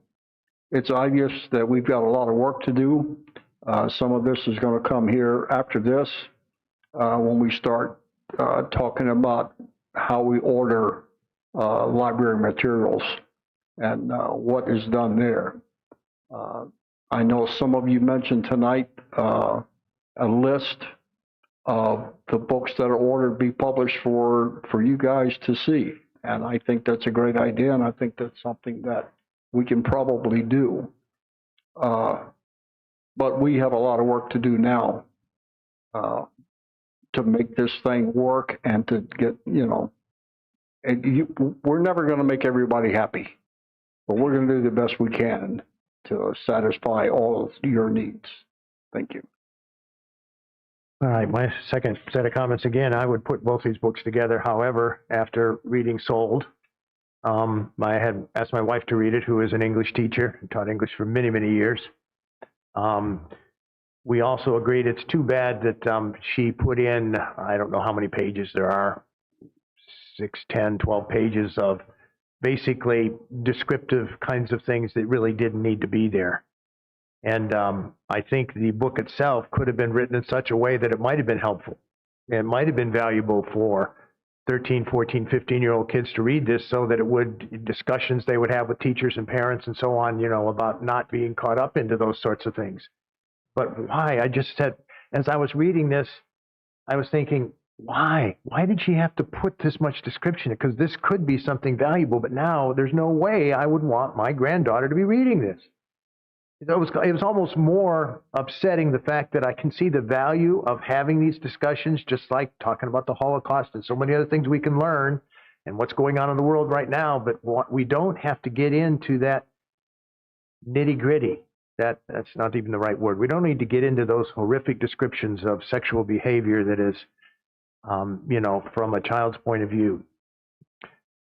So, and it's interesting because I can remember so many times when I was living in Africa as a missionary, and I remember doing some favors for people and taking the children and some of our pastors that we were working with, and just say, can you take them to town and so on. And I remember some of them, that was the very first time they'd ever seen a building that wasn't made out of mud. First time they'd ever seen a 2-story building. Those are very innocent things, but I can remember that so clearly, they were in total shock. So I can identify with what she was trying to do, but it was totally inappropriate, and it's sad because it could have been a book of some value. I'll say that. I think there's several things involved with this. Number one is which is mentioned by a lot of you and also me, and again, I haven't thanked all of you. Thank you for coming. I know there's people on both sides of this issue, but I can also say many of you mentioned that we need a better selection process. I can tell you that at reading through our process, though, as these books are ordered, they're put on a list and they can be reviewed by any parent who wants to read what's being ordered. They can. Now, we're going to talk at the end of this a little bit about selection process, and if you want to stay for the end, feel free to do so, because that is something we have to do. We have to, if we could prevent these books from being in the library in the first place, we wouldn't be here. But they are. And the reality is, even no matter how well we think we can do even in the selection process, there will probably still be some books that might slip through. And so it would be nice to have a process that doesn't always end up with decisions that have to be made and then appeals, and eventually it comes back here again. We want to try to avoid that as much as possible. And so that is another thing. I would like to move on from this. We got so many better things we need to be dealing with, and that's been mentioned by many people, and I totally agree. I mean, we have got issues of, we need, bus drivers. Pardon? Bus drivers. Yeah, we need bus drivers. We need more teachers. We need more training. There's so many things that we need. We need an elementary school. We need a primary. It's just, and why are we dealing with this? And for that reason, I do like the idea, first of all, as far as I'm concerned, I want those books off the shelf. Those 2 books are off the shelf. So I agree really with the decision that Dr. Boyd has made. Now, putting those 2 books in a locked area so that parents who want to get permission can access them, it's kind of like, in my opinion, that's a better solution than totally burning them or throwing them away or removing them, simply because it still allows parents who insist on being able to have those discussions with their children to be able to have those discussions if they wish. And I feel that matches with what Governor Youngkin wants. It's what we've talked about so much, giving more availability to you parents to be involved in the decisions about your own children. It does that. And I think I like the idea that if we keep what Dr. Boyd has done here and make sure those books are taken off the shelf and put in an area that can only be accessed if the parents agreed, does, in my opinion, solve the problem, and let's in the future do a better job so we don't even have to have these discussions anymore. And if they do come up, then use this same thing. If they're identified as sexually explicit material, then take them off the shelf. But let's do a better job to make sure that they don't even get on the shelf in the first place. But I do think it's so important. Let's move on. And that's why I like this decision that has already been made. And I'm saddened that it was appealed, but it was. And so that's why we're talking about it. Because in my opinion, we as a board already discussed this. We've already made this decision. We just heard from Dr. Boyd and the staff about how they're going to implement the decision that was made, and we were happy with that. But now these 2 books have been appealed, and that's why we're talking about it now. All right, in this last round, it can either be I have no further comments. Mr. Rolls, I want to respect Mr. Rolls' opinion. He would like to deal with each one of these books separately. And I'd like to hear from the other board members, do you want to do this as a separate decision, or do you want to do this putting both of them together? And Mr. Rolls, my feeling is you want, and then we can have a discussion about them individually further if you'd like, especially with reference to a motion. So your opinion is you want to discuss them separately, correct? Ms. Hoover, what is your opinion? Let's just talk about just that alone for a minute, okay? Ms. Hoover? I'm good with either way. Either way? Mr. Frank? Let's put them both together. Ms. Davis?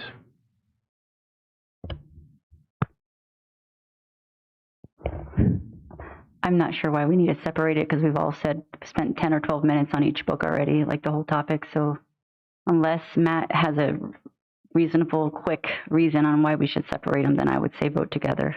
I also would say they would be together. So Mr. Rolls, we clearly have 3 people that want to keep these together as a single decision. We have 1 that said they can go either way. I'll allow you to make a statement about that, and then we'll be looking for some either further discussion or a motion. Mr. Rolls? I already stated my intention with each book. You need me to restate? No, not at all. You understand that there's a majority of the board that would like to deal with this together. All right, now we're going to go with any final, I'm either looking, in fact, I'll just ask for volunteers. Do we have a final comment before I will entertain a motion as to whether we will not allow this appeal to go forward? In other words, we're going to continue to stay with the decision made by Dr. Boyd about these 2 books are concerned, or whether we're going to accept the appeal and then do something further with these 2 books, not following Dr. Boyd's decision. Mr. Chair, I would object to that wording. I think we're doing the appeal right now. It's not that we accept it or reject it. We're hearing the appeal, and now it's our turn to decide what to do with these books. Yeah, that's what I said. We're not accepting or rejecting the appeal. They appealed it. Now we need to decide what to do.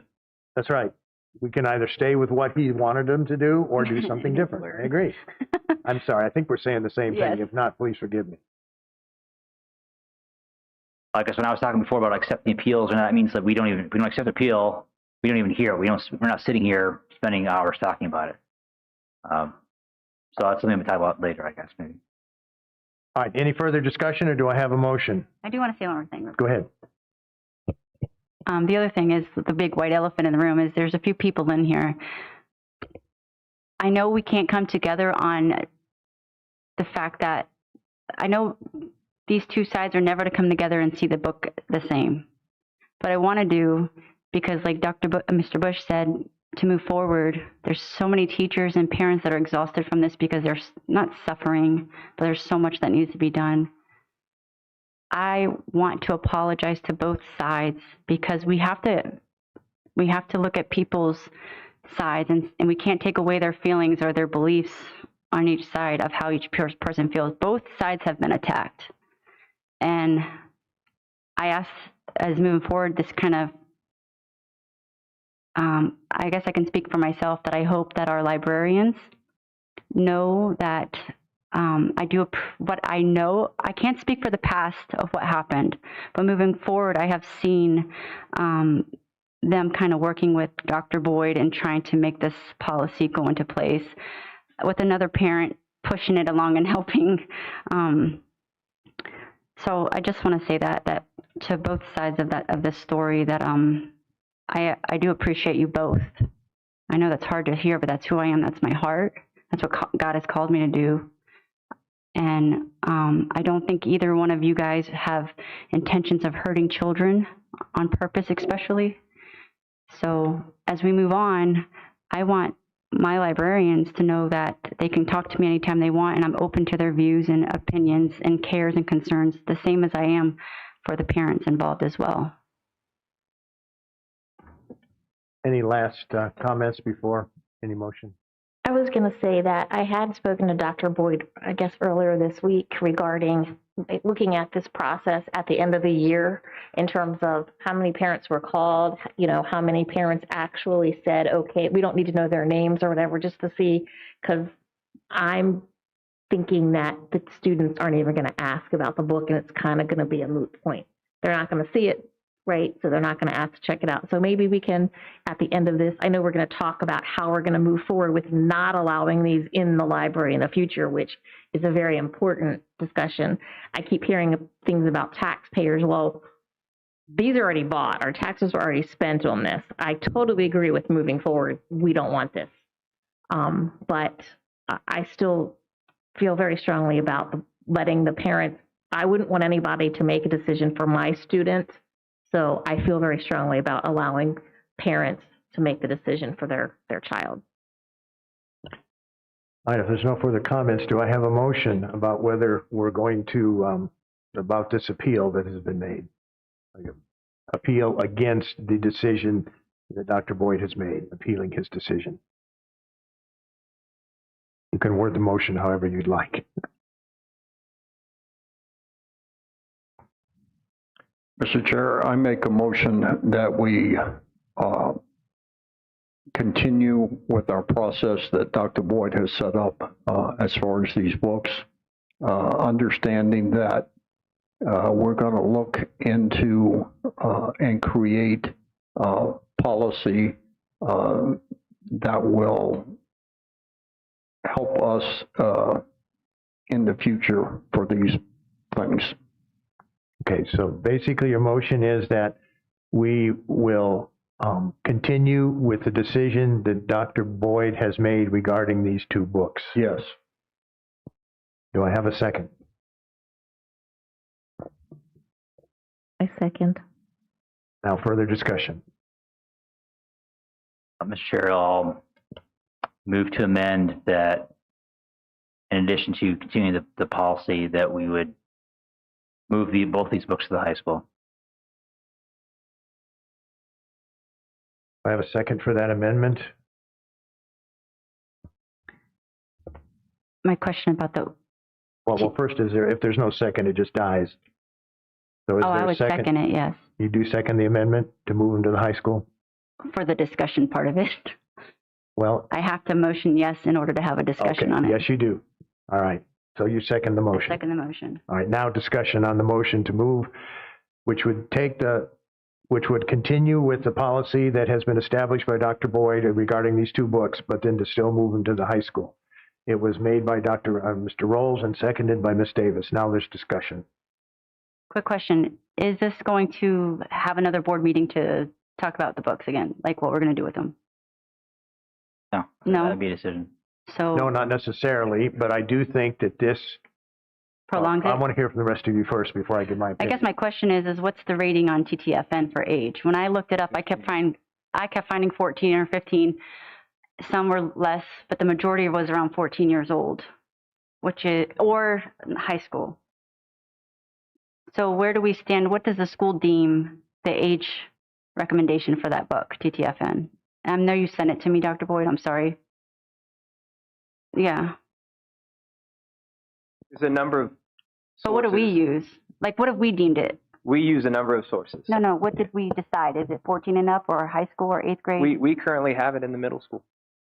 For TTFN currently. They're both in the middle school. Yeah, they're both isn't currently in the 14 middle school. normally high school? Like 14 is normally high school. Right. Correct. Yeah. Like 9th and 10th But grade? what you'll see in your packet is you'll see a number of reviews that have been considered with different age ranges in them. If I can make a comment about that, if you look at that, I did look at this, you'll see the full gambit of age ranges depending on what agency, what group, or individual say that they think it should be at. And I found it as low as 10 years old for one or both these books, and I found it as high as 16 or 17 years old. Well, I looked up what adult novel is. What is it? Young adult. And I Googled the tar out of this, okay? Like I went all different type of search engines, and adult content or young adult was always 18 and above. And this book is deemed young adult. I know 13 and 14-year-olds aren't young adults. So I'm ready to let this die and even keep it as it is moving forward. I just wanted to have that conversation. Like it would make everybody's process so much easier if we just maybe finalize what we're going to use as age recommendations, because right now we're kind of all over the place, I think. But that we're going to talk about that later. Well, we're going to talk about the book selection process. I believe that's in a discussion item for tonight. We can move forward. Okay, any further discussion about this, about moving these two books to the high school? Yes, I'll see it's a compromise for me. My preference is to move up only sold and then TTFN remove it from the system entirely. But yeah, I think this would be, just seeing everyone else's position, I think this would be a good compromise, because if there's parents in the middle school who want either of these books that badly, they can still walk to the high school and get them. Well, I have an opinion, but I want to be the last one. Mr. Frank? Yes, Mr. Chair. Having read all of the recommendations from the library committees that were there, they talked a lot about, I agree with the editorial summary, sold is appropriate for our oldest and most mature students. Sold, I think the recommendation for that is for 14-year-olds. I believe that was 14-year-olds. And I'm looking at TTN right now, or TTNF right now, and that's talking about 15 and up. And one of the book committee members there said, this book pushes the limits, but there are students that can handle the material. I don't know how they came up with that. However, it's rated for 15-year-olds, so I'm going to agree with Mr. Rolls that it needs to go to the high school. I have a major concern about this. I don't disagree with what's being said, but the problem is we are taking the, how do you determine the age appropriateness of it? And again, we've already, all of us on the board here, sounds like we've said that we don't like the idea that it was on the shelf. So we don't think it's necessarily good for middle schoolers, period. But what I worry about is right now we are determining that we believe that this should be at the high school level. We're making the decision about the age appropriateness of it and taking it out of the hands of the librarians. And that concerns me a little bit, because my fear is that this is going to come back to us many, many times in the future. I just worry a little bit about that. And I do think that it can be, that's where, again, where if we have a better process for the selection process, and maybe not just using, where do we get this age appropriateness level? I just have a problem with us making that decision here right now. And I would rather that make a decision with this. We put them in an area that they cannot be accessed and move forward, because I'm afraid if we start moving the books around to different places that we may end up, again, another slippery slope. And I think the decision lies more with a better selection process than it does with us moving the books around. Any other last It's going to be both, Mr. Chair. Yeah, definitely do the selection process, but there's this appeal, and we can do appeals, nothing but appeals if we want, but if we can give this direction and say that we, using our judgment as elected officials for this county, that these are not age appropriate for middle school, then that's guidance that we're providing in this appeal process to the lower levels. They can make that decision themselves. And if these continue to be appealed and we say that there continue to be books that are not age appropriate at the middle school level, then that becomes a concern that our guidance is not being followed at that level, and we would need to address that at that point. But I think this guidance should help prevent that. They can make those decisions themselves. But we're making the decision. In this case, it's guidance for the future too. We're giving the guidance, but really we're taking away some of that from the parents who had said that they want their children to be able to read these kind of books at the middle school level. And I just would rather the board not be in the position of determining that. I think that's a librarian, and I think it's also, we as a board can determine a better selection process which will include these things. But right now, I think the better solution would be to just abide by Dr. Boyd's decision regarding these two books. Last comment on this? All right, so I'll go ahead, Ms. Davis. I am done with this, to be honest with you, I guess, but it's at our plate right now. So what's the difference of changing the selection process or saying, hey, this isn't age appropriate, we need to move it up? They already move books up all the time. That's another thing that the librarians haven't had gotten credit for, is that there are books that they're deemed unnecessary and move it up. This is what I would recommend. I'm ready for this to die, but I would charge our librarians to reconsider this book if it still belongs after hearing from the public, because it's not just one parent, obviously. There was plenty of parents here. If they would consider looking at this book again and deeming whether it should be kept at middle school or high school. But as of now, I'm ready to move on and just keep it as is with that charge towards our librarians. All right, so right now we have a motion and an amendment. Did you want to say something else, Mr. Rolls? Just getting ready. No. We have a motion and an amendment. The motion is that these books will continue to stay in the middle school library in a restricted area behind, I think, a locked door and another locked area. And in other words, following Dr. Boyd's recommendation. The amendment is that these books would be also then keeping that recommendation, but they would be moved now to the high school. That makes an assumption that they would also be in the restricted area at the high school. So that's the motion, is that we continue to follow with Dr. Boyd's decision, with the caveat that they will be moved to the high school. I second. And you already seconded it. So I make a motion. you made, no, it's already done. Yeah. Now we vote on it. Okay, we're going to take an individual vote, and we're going to start with, let me explain something though.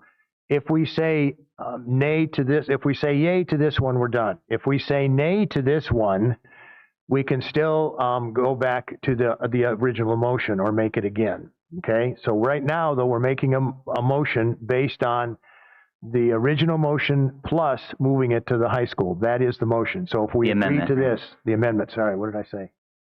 No, I'm just saying that's the amendment. It's the amendment. So we're only agreeing to the amendment and not. No. Right now, we're voting on the amendment, yes. Okay. So right now, we're going to be voting on amending the motion, okay? Then we're going to go back to the original motion if it's not passed. So I need a yay or a nay for amending the motion to move the books to the high school. Mr. Frank? Yay. Ms. Davis?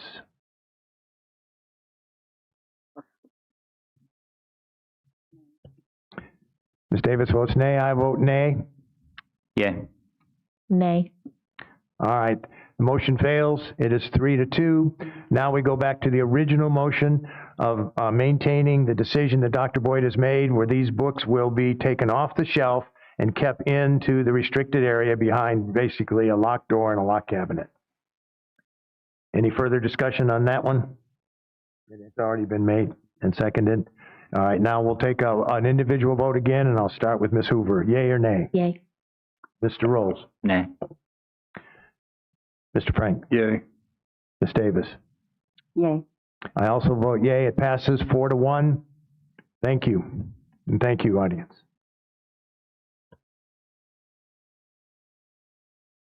All right. I'll tell you, let's take a 5-minute break. It'll allow if people would like to leave, they may. We're going to be going into some one other action item, and then the rest will be discussion items. If you'd like to stay for near the end, we will be having a discussion about the selection process. But it's a discussion, so no decision would probably be made. 5-minute break.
All right, let's return. Let's get this over with. Sorry. Don't record. That's already recorded. Eliminate that. Get her done. We haven't come back from break till just now. All right. Okay. Now moving forward. Now we have a reappropriation of King George County School funds. Dr. Boyd. Yes, sir, Mr. Chair. So, board members, you do have in your packets our annual FY24 budget transfer. This is all money that has been appropriated to the school division, but as is typical, both on the school board or on the school level and the county level, as we come to the end of the fiscal year, we are required to make sure all balances are above zero in each operating subcategory. So what this is an effort by our financial department to make sure that we reappropriate these funds just before the audit process so that we're prepared to have a successful audit at the school division level. And again, this is also a process that is conducted at the county level. We would request approval from the school board this evening, and then tomorrow night make a request to the Board of Supervisors for the budget transfer as well. So the motion, the recommended action is above there, and I won't read it. If we have a motion to that nature, that would suffice. All right. Do I have a motion, or is there further questions or discussion? I move that we approve the recommended action by the superintendent for the reappropriation of King George County school funds. I think we probably need to read it, Mr. Rolls. I don't think you can. The amount, yeah. I think you need to read the whole thing. You have that big motion that gets a little more specific. Don't have it there? I do. All right. Go ahead. Go ahead and make the motion. Mr. Chairman, I recommend that we approve the recommended action. It is recommended that the school board, by motion, approve the King George County request, the King George County Schools request to reappropriate $1,091,866 from the instructional category 61100 to the social worker 61220, homebound 61230, media services 61320, office of the principal 614110, executive administration 62140, information services 62130, physical services 62160, health services 62220, psychological services 62230, operation and maintenance 64200 and 66200, debit services 67100 and technology 68200 as identified on the attached document. I think there was one, your executive admin, you said 62130, it's 62120. Okay. Do I have a second? I second, but he said debit, and I know Matt's going to catch it and change it, so we might as well fix it now. Should be debt services, I understand it. Okay, so I have a second, and it is, the motion is slightly amended. The executive action should say 62120, and then it should also say debt services instead of debit. All right, so it's been seconded. Any further discussion? No. All those in favor say aye. Aye. Chair votes aye. Motion carries. All right, next is the discussion items. And first one is the superintendent's evaluation process. We did talk about this last time, and there's only two things. And if you look, I believe it has been, wait a minute. Yes, it has been. The timeline, there's a new timeline which matches this year's. And then also the one recommendation that I had changed, now I don't see it. Oh, here it is. Sorry, it's there. It's under the item number two, under unacceptable. It says if any of the three areas in the unacceptable rating improved by 5% points or more from the previous year, place it in the developing/needs improvement area. Are there any further discussions about this. This is a discussion item, but it can go to a motion, or if there's further discussions about it, that'd be perfectly fine. I think having the percent symbol is a little confusing. I would get rid of the percent symbol and just say it reads 5 percentage points. Like, just spell it out. That's a good point. Any others? Yeah.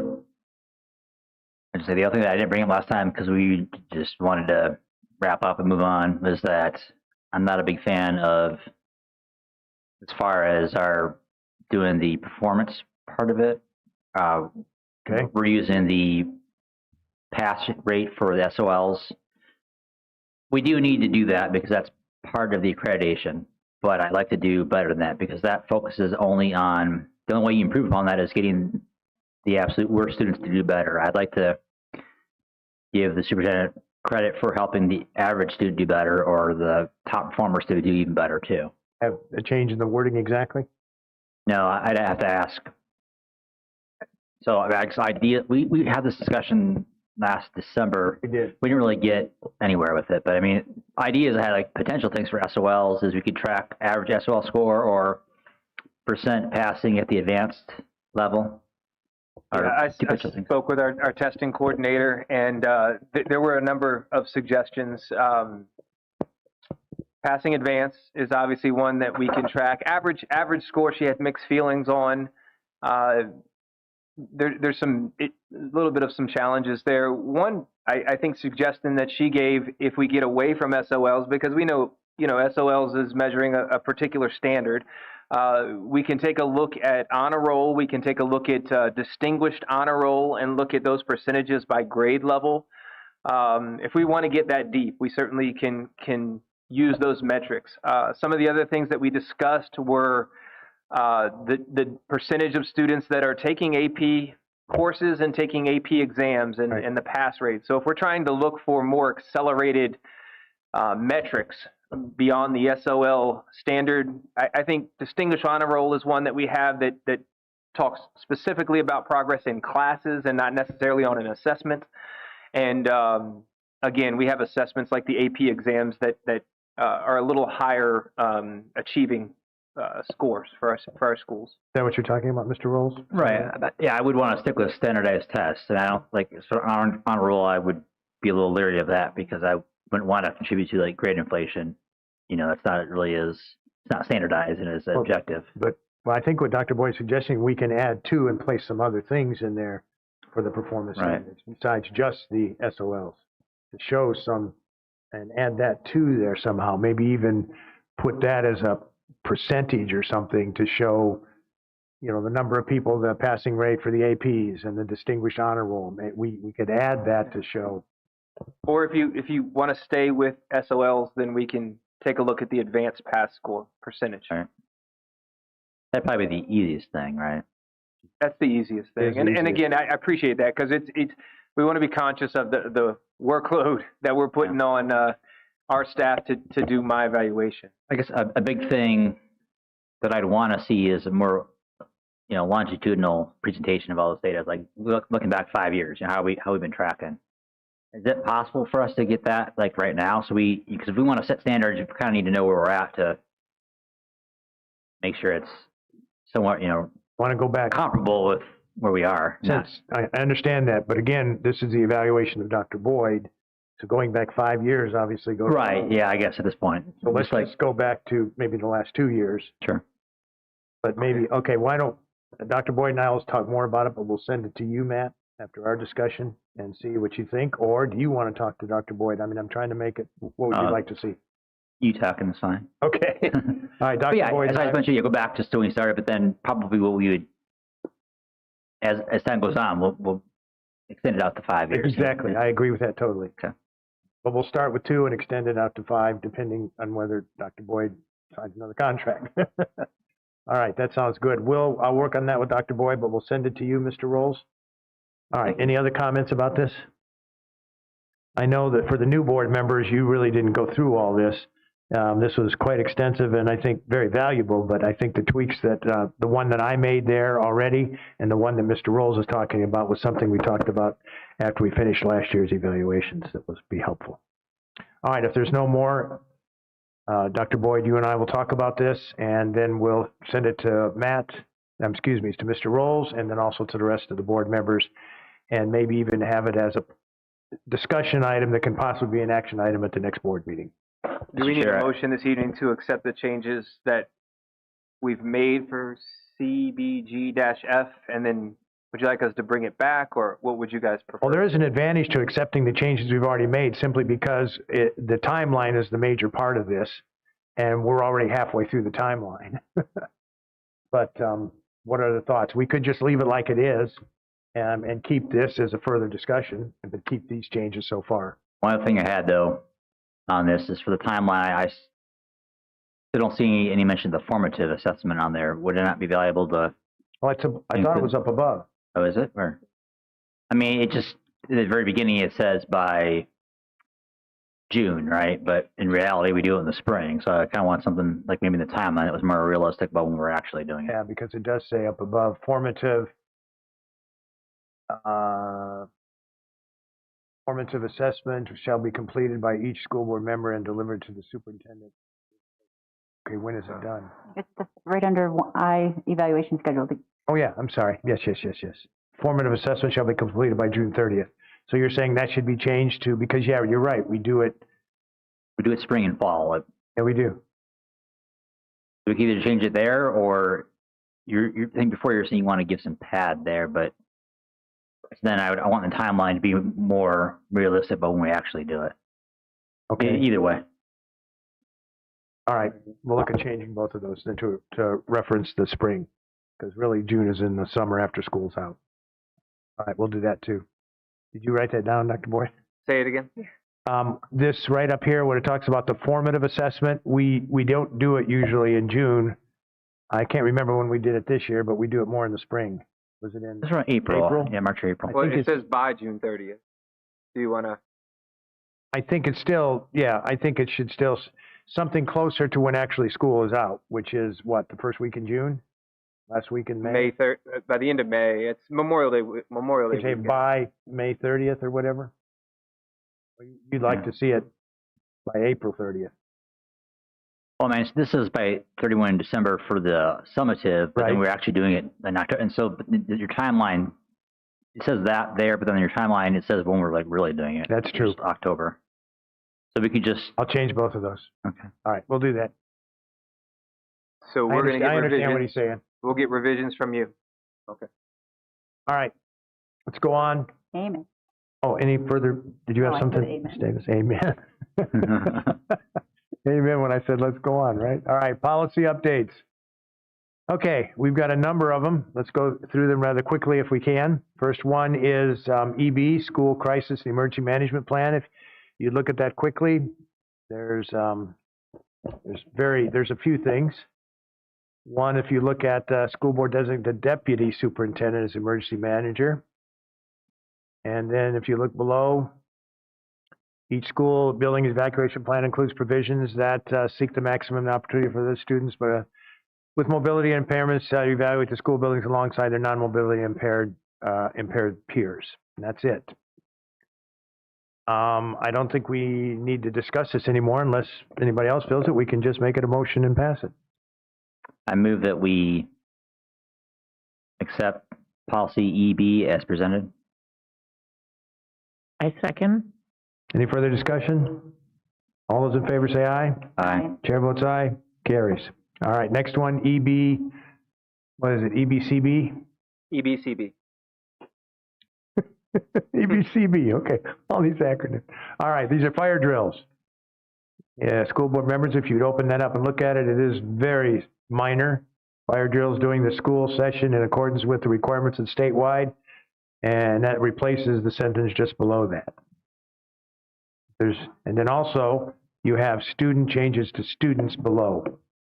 Those seem to be pretty easy changes. Any discussion on those? Just really quick. Sure. Obviously, this is up to code, because I know at one time there was needed two fire drills?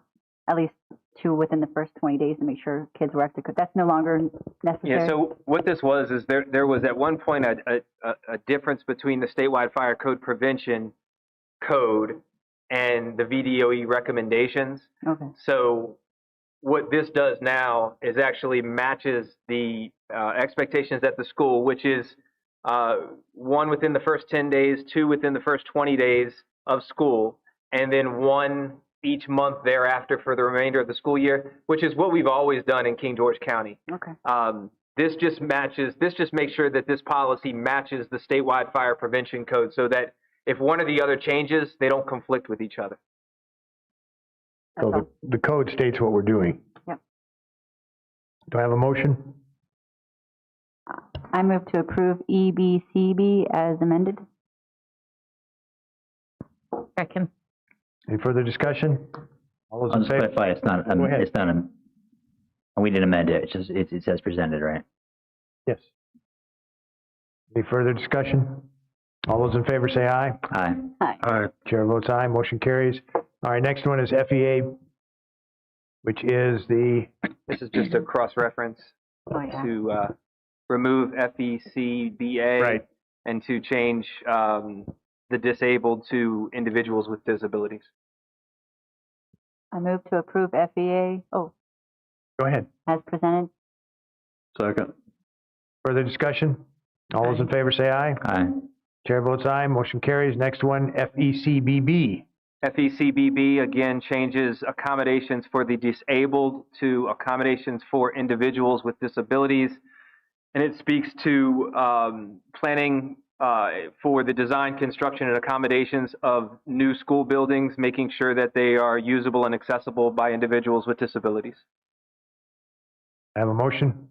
I move that we approve FECBB as amended. Second. Yeah, okay. As presented. Yeah, any further discussion? All those in favor say aye. Aye. Chair votes aye, motion carries. FF, FF is a policy that is being or requested to be Done away removed from VDOE, or excuse me, from VSBA. There was a policy at one time for the public dedication of new facilities. This is not required by law, so it's VDOE's, I keep saying VSBA's recommendation to remove this policy FF. All it says is that the school board may have a public dedication ceremony following the completion of major building projects, which we can certainly do, but we don't need a policy referencing it. that's a good idea. All right, do I have a motion to I delete move this? that we accept the removal of policy FF. I second. Further discussion? All those in favor say aye. Aye. Chair votes aye, motion carries. All right, FG. FG has to do with the retirement of facilities, and it's just updating some terminology. It replaces school facility with school building in a few different places, and it changes the word. If you go down to the second paragraph, it changes a shall to a may, giving the school board wider leverage with retiring school buildings. And again, it's obviously something that we can do. Like the preschool. Yeah, like the preschool. And it's in reference to the things that we should consider when we're discussing whether or not we retire a school building. Any questions or discussions about this one? All right, do I have a motion? I move that we approve policy FG as presented.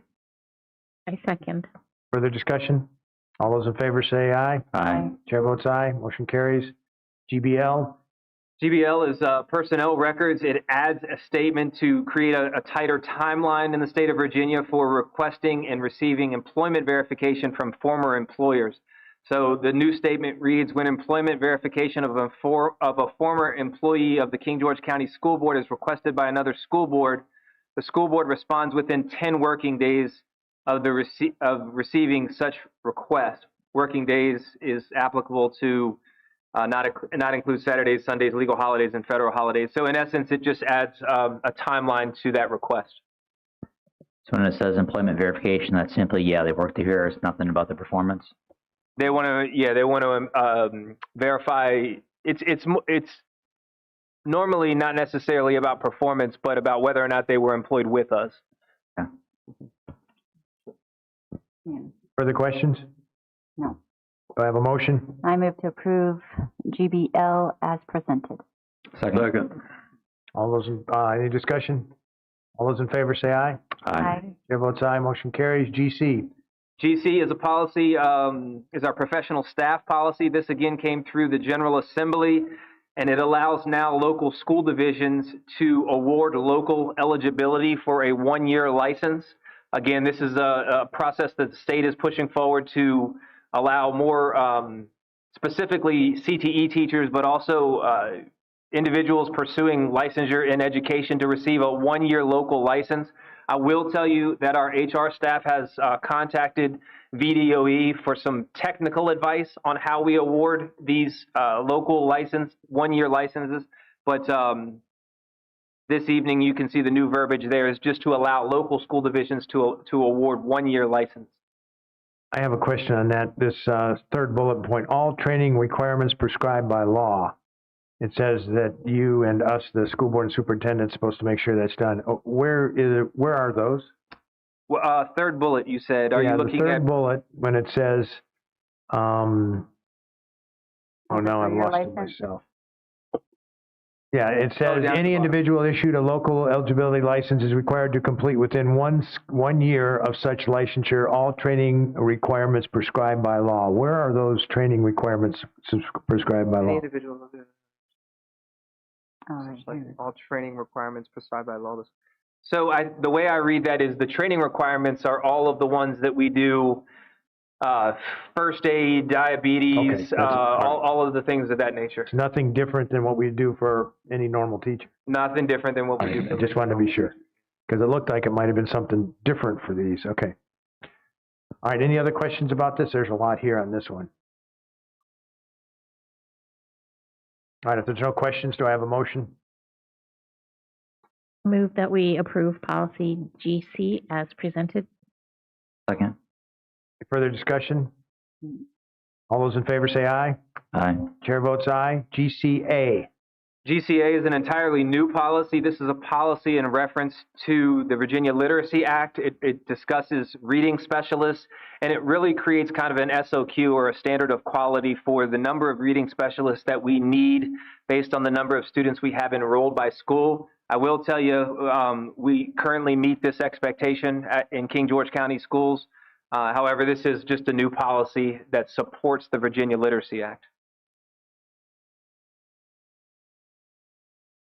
All right, give me a minute to, I read this, but. Did this come as a recommendation from VSBA, you said? Yes.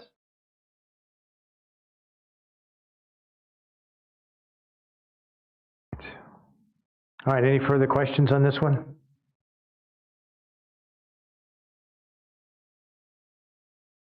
Looks like Move that we accept policy GCA as presented. I second. Any further discussion? All those in favor say aye. Aye. Chair votes aye. Carries. All right, next one is GCBB. GCBB, it has to do with supplementary pay, usually stipend pay. So this just clarifies the definition, I believe, of supplement, of like a stipend, that it is a monetary reward. So this is not a voluntary position.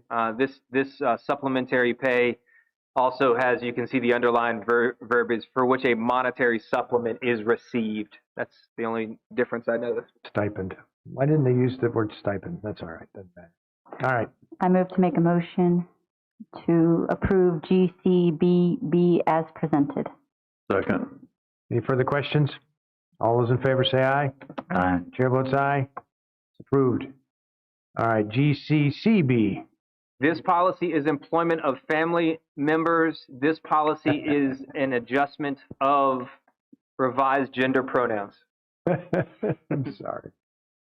All right, we've had this discussion several times on this board, is that the state continues, and VSBA continues to want to change the gender pronouns. So this one is not quite as, in my opinion, as bad as some of them that that we might disagree with, but they still have made this change in reference to what I would consider, and I've already said this publicly, an agenda. But I don't see as much difficulty with this one as some of the others that were obvious. And I'll just say, I don't know that it changes much in terms of, it doesn't change anything at all in terms of the content of the policy. No, it doesn't. So the board can decide honestly, Just not either so. way, and it doesn't change the enforcement of the policy. It's just the acceptance of whether or not we want to take that policy with the changed pronouns or not. I move to disapprove changes made to policy GCCB. I second. Any further discussion? All those in favor of not approving this policy, say aye. Aye. Aye. Aye. Aye, the change of the policy. Chair votes aye, so we're keeping everything the same with that policy. All right, next one is GCL. GCL is our professional staff development policy, and there was some language in there that was time specific to last year that had to do with, again, the Virginia Literacy Act. So they're taking out the time reference. If you see, I think it's at the bottom of page 1, where it says effective for the 24-25 school year. They've stricken that, and really just moving forward, it's really every school year. And then below, if you take a look at the bottom part, it talks about the requirement of school divisions to adopt Virginia IEP as the system we use for evaluation, reevaluation, and eligibility forms. In terms of special ed, we use this and we have used it for some time. So I don't think this is going to be too much of a reach for us in King George. We've used Virginia IEP for some time now. So you think this is a good change, Dr. Boyd? I think it's one that we've already by practice. We're already doing it. Yeah, we're working through. Do I have a motion? I move that we approve policy GCL as presented. Second. Those in favor say aye. Aye. Chair votes aye. Last one.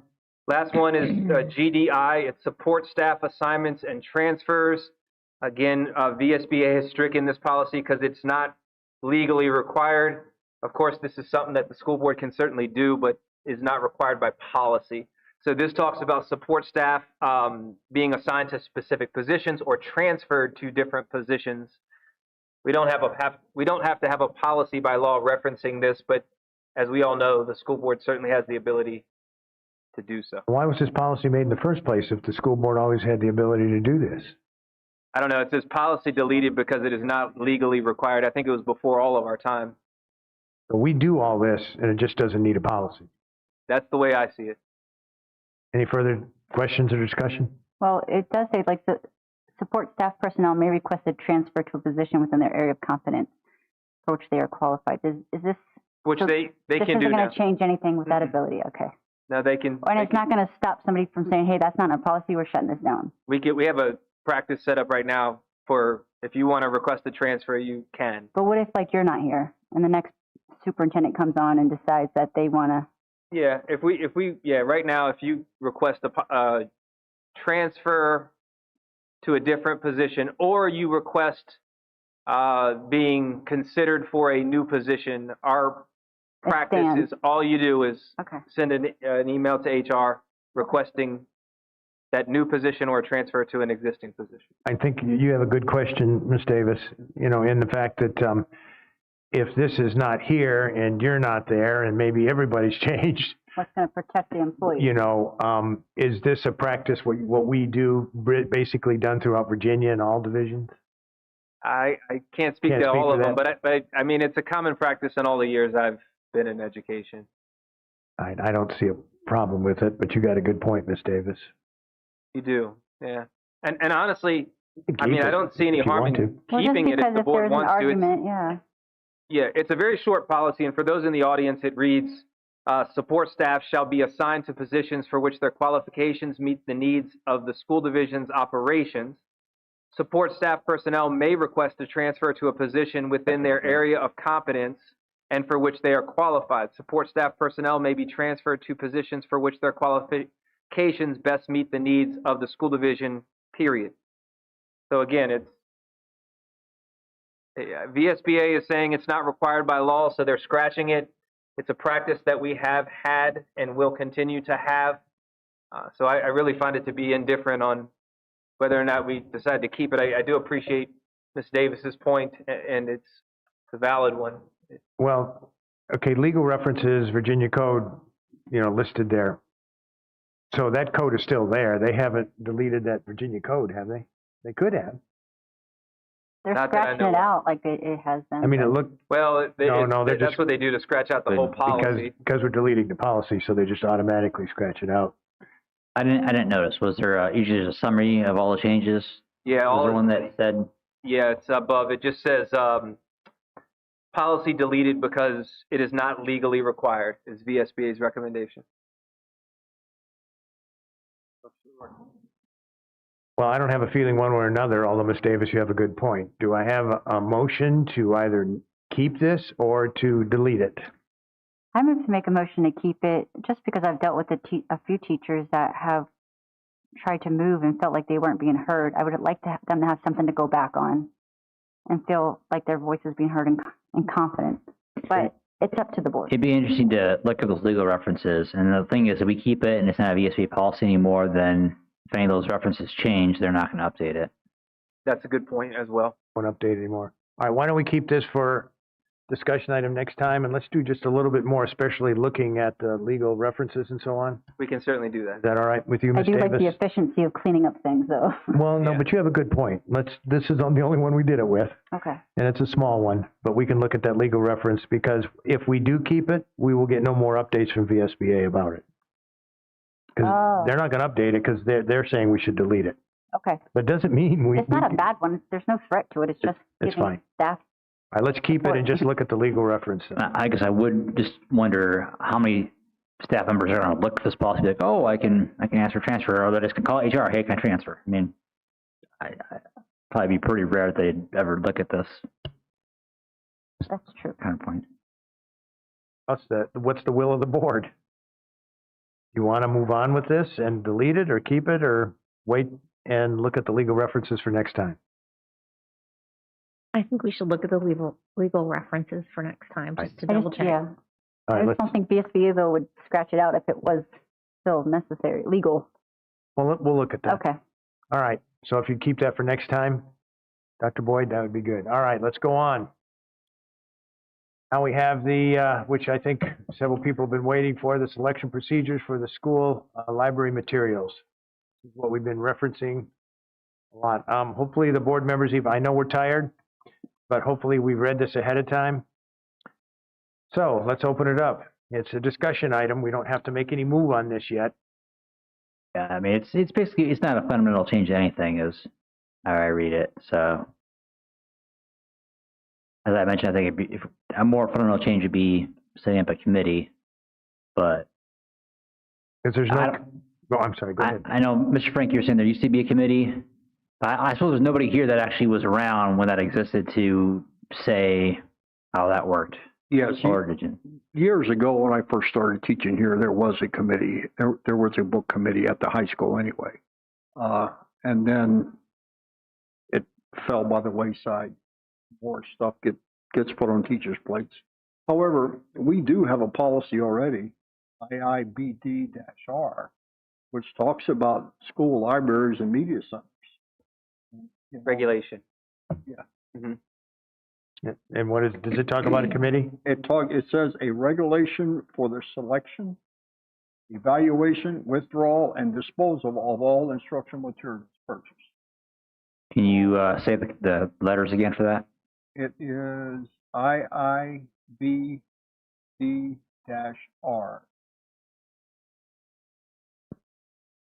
And the last time it was revised was 2005, so it's been a while.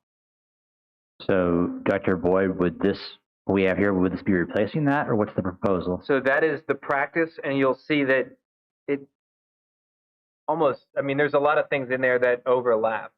You will see that that policy was last revised in 2005. Mr. Frank and I have talked. It's probably one that we could revisit, especially from the school board level, taking a look at that policy. What you see in the document that was provided is really kind of, I think our librarians have been very astute and they know where this situation currently sits, and this was their effort in talking about some of the practices that they're using currently to guide the selection process. And I think it's important for those in attendance in our community to know right now that since this has become a question as far as the book reviews, we haven't purchased books. There hasn't been a library order of books at all. We're hoping and looking forward to some guidance on from the policy directive, but obviously we got this for your review here this evening too. As far as practices are concerned, I can tell you I think in listening to you all, we want to put something in place, but we don't want to put something in place that's going to put a lot of new responsibility on our staff and our teachers. I spoke with some of our librarians, in fact, today, and they're very comfortable with making sure that we provide a list of every single book that is up for or been purchased through the library and push that out. It's a process that we use for textbook adoption.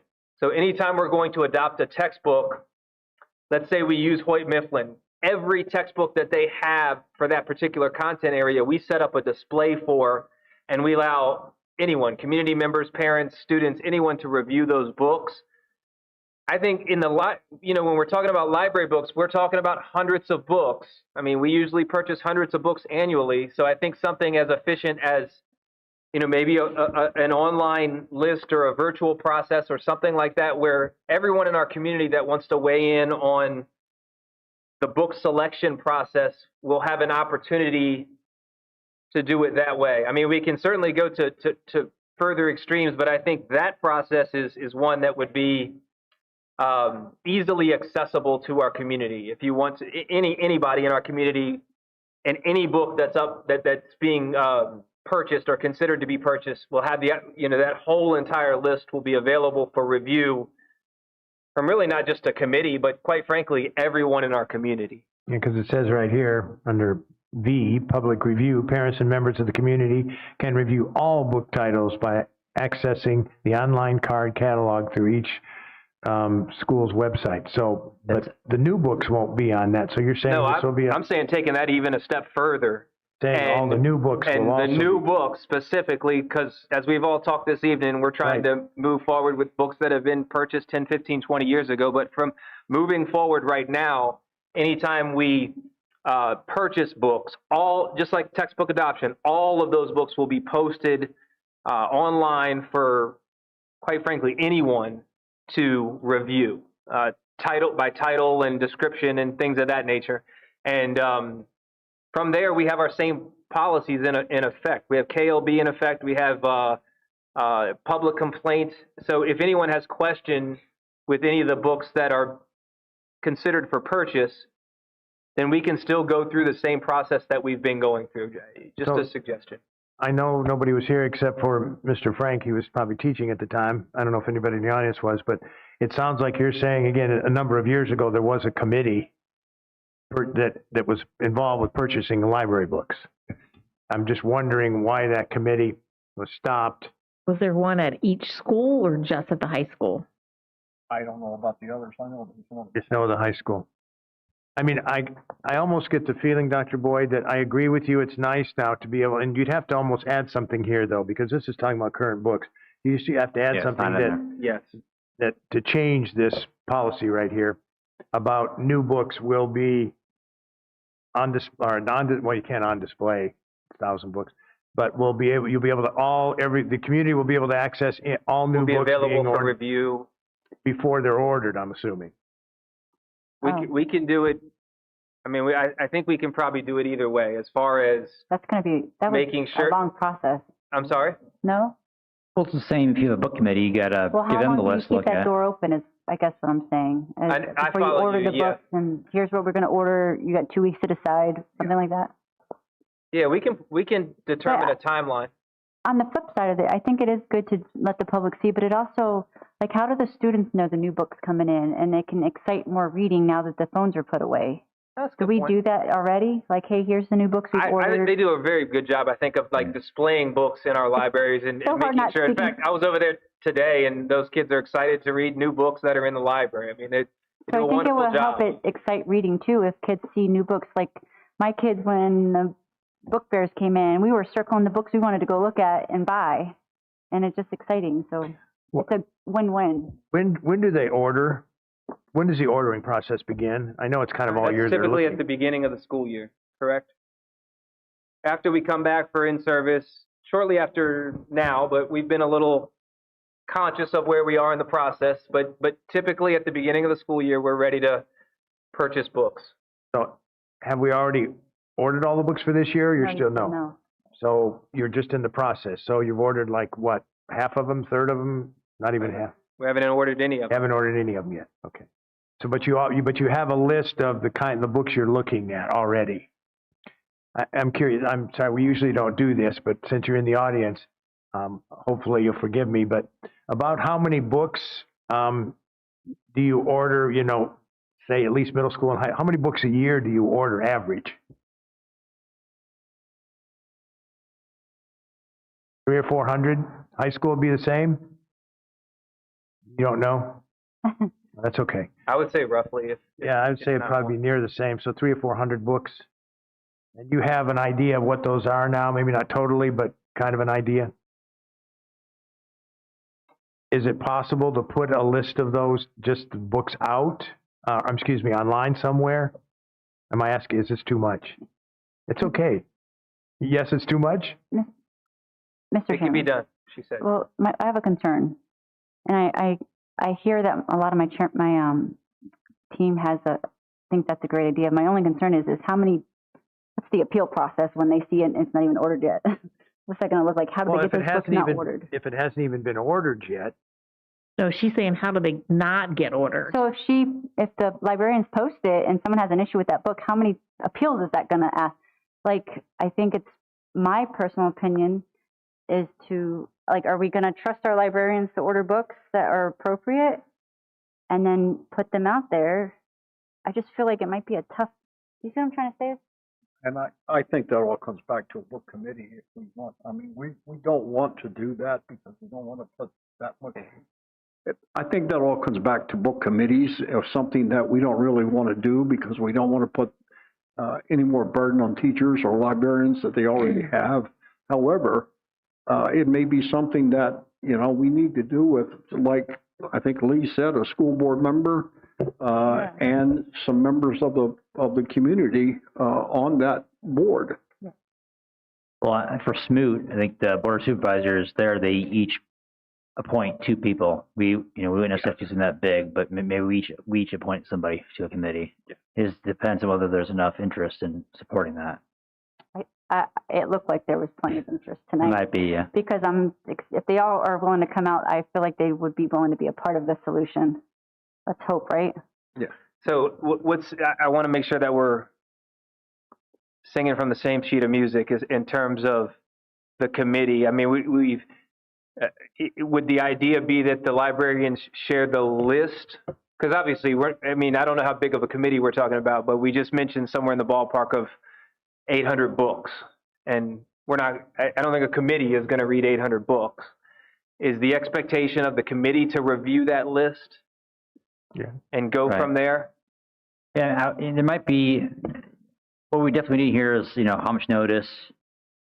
I guess it's not as important for the committee because the committee is going to be notified. Let me go back a second. So if we're doing the public thing, my concern is they give enough notice and how are people going to be notified. But if we have a committee, it's not that much of an issue because they know they're in the committee and they're going to have a timeline and they're going to respond. But yeah, probably there, and this might be something that causes some concern, but worth discussion that maybe the books need to be so old so that a year or two or however many years old, so there's a chance. Now there's a lot of services out there reviewing books to help folks out, so they'd be mostly using those, not reading. You can't read all those books, Yeah. So, but if it's brand new, there might not be reviews available. It's a problem for some of them. Okay, I'd like to hear from the librarians. I know we have ideas. No, I agree. But I'd like, because we may have some ideas because we're looking at it from what we heard like tonight and many other nights of, we really need to work on the selection process. But they're in the nitty gritty. But they're the nitty gritty. They're the ones that we have to hear from. And I think they have heard some of this tonight too. And maybe they have some ideas that we're not even thinking about. But I kind of agree that it could be helpful maybe to have some sort of committee. Could we bring this back at the next meeting and talk about after we've discussed this with the librarians? And I would also like to come up with some type of weeding process. I know we have a weeding process now, but It says it. it's very vague and no one knows what it is. But I mean, one of these books that's here was only checked out twice in 4 years. So, you know, is it time, should it have gone away? That's what I was going to say, because there's a process here, but it says continually reevaluated. Yeah. But I feel like there needs to Very be, vague, yeah. yeah, it's like you said, it's A too weeding vague. process, yes. Yep. That's again something we could talk to the librarians about, yes. Yeah, talk to librarians. Because it is vague here too. It's just general. Weeding is essential to maintaining a relevant, attractive process, but all it says is, like you said, continually reevaluated in relations to evolving curriculum and new material formats. Again, a discussion with the librarians. Can we do a work session with the librarians or no? Well, that's not a bad idea. No? Well, I mean, I think I don't mind working. It's not to, it's to hear from them because they know way more than we do as far as the common selection processes and things like that. But if you don't feel comfortable No, with that, it's not that I don't feel it's comfortable. really hard for me I to make decisions when I don't get to talk to the people who are doing it. No, I get it. I understand where you're coming from. You certainly want to hear from them. What about at the next board meeting, I don't know, 30 minutes early for a 30-minute work session and then go into the regular meeting? The 30 minutes early would be with the librarians. What was your concern, though? He had a concern about it. Your job or stepping over the boundary? Well, I'm looking at this policy that or the regulation that or you Mr. talk to him and Frank then tell us. referenced. I'm trying to figure out how it ties to. In my mind, as we're talking here, I'm thinking, well, we're taking this selection procedures document. You're giving us directives to go back and provide greater detail in certain areas for the selection. You know, improve the weeding process. Okay. Let's talk a little more about the selection process. Now we need to let and you then go do deliver a regulation that, in essence, replaces this one that is from 2005. Well, why don't if you want to, I mean, it doesn't have anything to do at all with what I'm comfortable with. I'd like to make a suggestion. Why don't we just have Dr. Boyd meet with the librarians and get that feedback, and maybe Dr. Wright and others, and kind of let them work it through and then bring something back to us. Because I think you all heard enough, and they have too, that maybe you guys can come up with something rather than trying to worry about court. Then we're hearing what they're coming up with, and then we could tweak it or yes or no or whatever. But that would be easier to do because you may have a couple of meetings or whatever. I'm fine either way. I mean, I can see the value in us being part of the process. I can also see the value in you all being above the process and making sure that you are the final say in that. So I'm fine. Well, I just want to, if you can take charge on that, because right now we have a thing from 2005, and it has no personal touch from the current librarians, and so I can't vote on something that I'm not confident on. So if you can talk with them and get their ideas and then come back to us with that, I don't know, is that not? No, that's perfectly fine. I will be happy to. Okay. And I would say we're not just talking about middle school librarians. We're talking about all the librarians. We're talking about all the librarians. All right, that sounds good. Other board members? I guess one question. How is this really, what we have here as far as the selection process, how is it any different than what we already have? What significant changes have been made? Well, I think that's what we intend to do. I think what this document was kind of putting parameters around where we currently are. And again, I think what this is just describing current procedure, not a proposed improvement. Well, and it's making sure that everybody knows where we are as far as the weeding process, as far as some of the practices that have occurred. I mean, if there's some suggestion from the board on additional items that we want to add. So far this evening, I heard, let's get a little more specific on the requirements for weeding. Let's get a little more detailed on the possibility of a committee and or the selection process on the front end.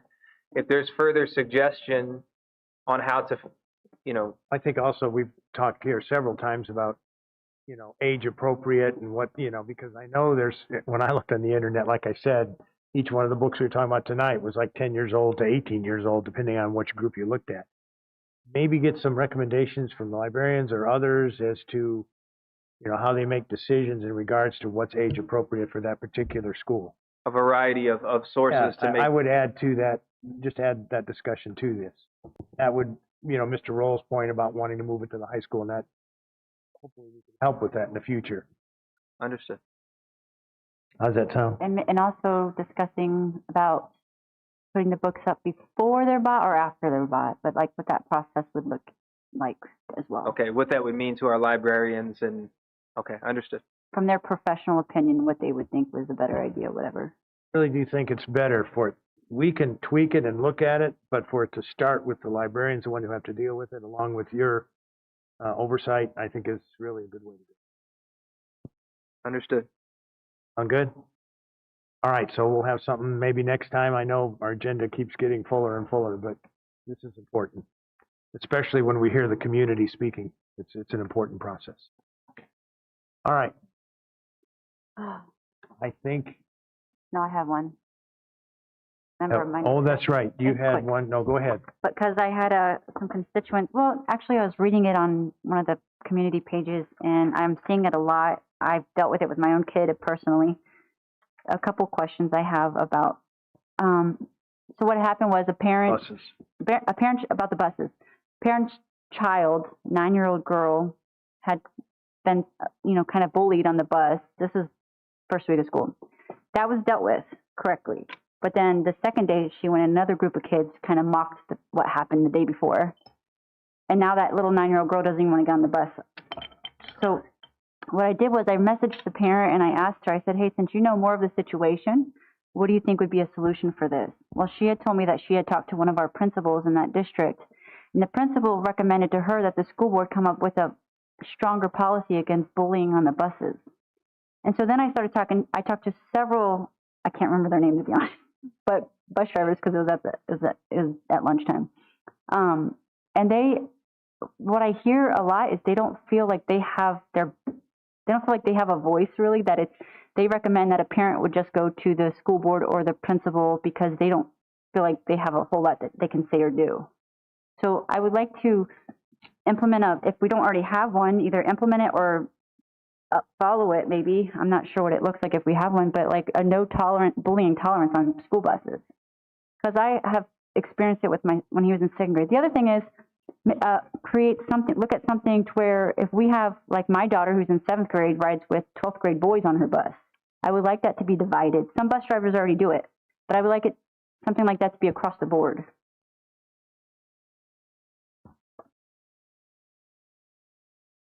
And maybe so the bullying, like a no tolerance of bullying. You bully, your parents bringing you the next. Well, my parent can't. Well, then don't bully. And we got to start holding parents responsible. And that's what this parent said, who is a single mom who can't afford to take her kid to school, but that's something she's willing to do if her kid, like accountability for her child's actions. And then one more was, can we look at possibility of having? I know we're short on buses, but a lot of kids are missing out on after school activities because they have no ride home. Yes. So we're trying. And if first let me say that if there's any more information specifically about a situation after this you want to talk about, then I can certainly help facilitate any type of response that needs to happen moving forward. We'll certainly take a look at bullying policy specifically on the school bus, and I'll take a look into the suggestion of having the students grouped by grade, school, or how whatever would be appropriate. To your last point, there's a number of challenging transportation issues in our entire region right now, and it stems from not having enough bus drivers. Could we contract something out for after school activities? It doesn't solve school day, but it's such a smaller setting that if we contract a van. I don't even know. There's one out there now that just started. I'm not saying it's legit, but it's something to consider. I think it would be. So let me tell you what we're trying to do right now. We are getting ready to roll out. We sat down with our transportation department in terms of bus driver shortage. We have buses. It's bus drivers that we need.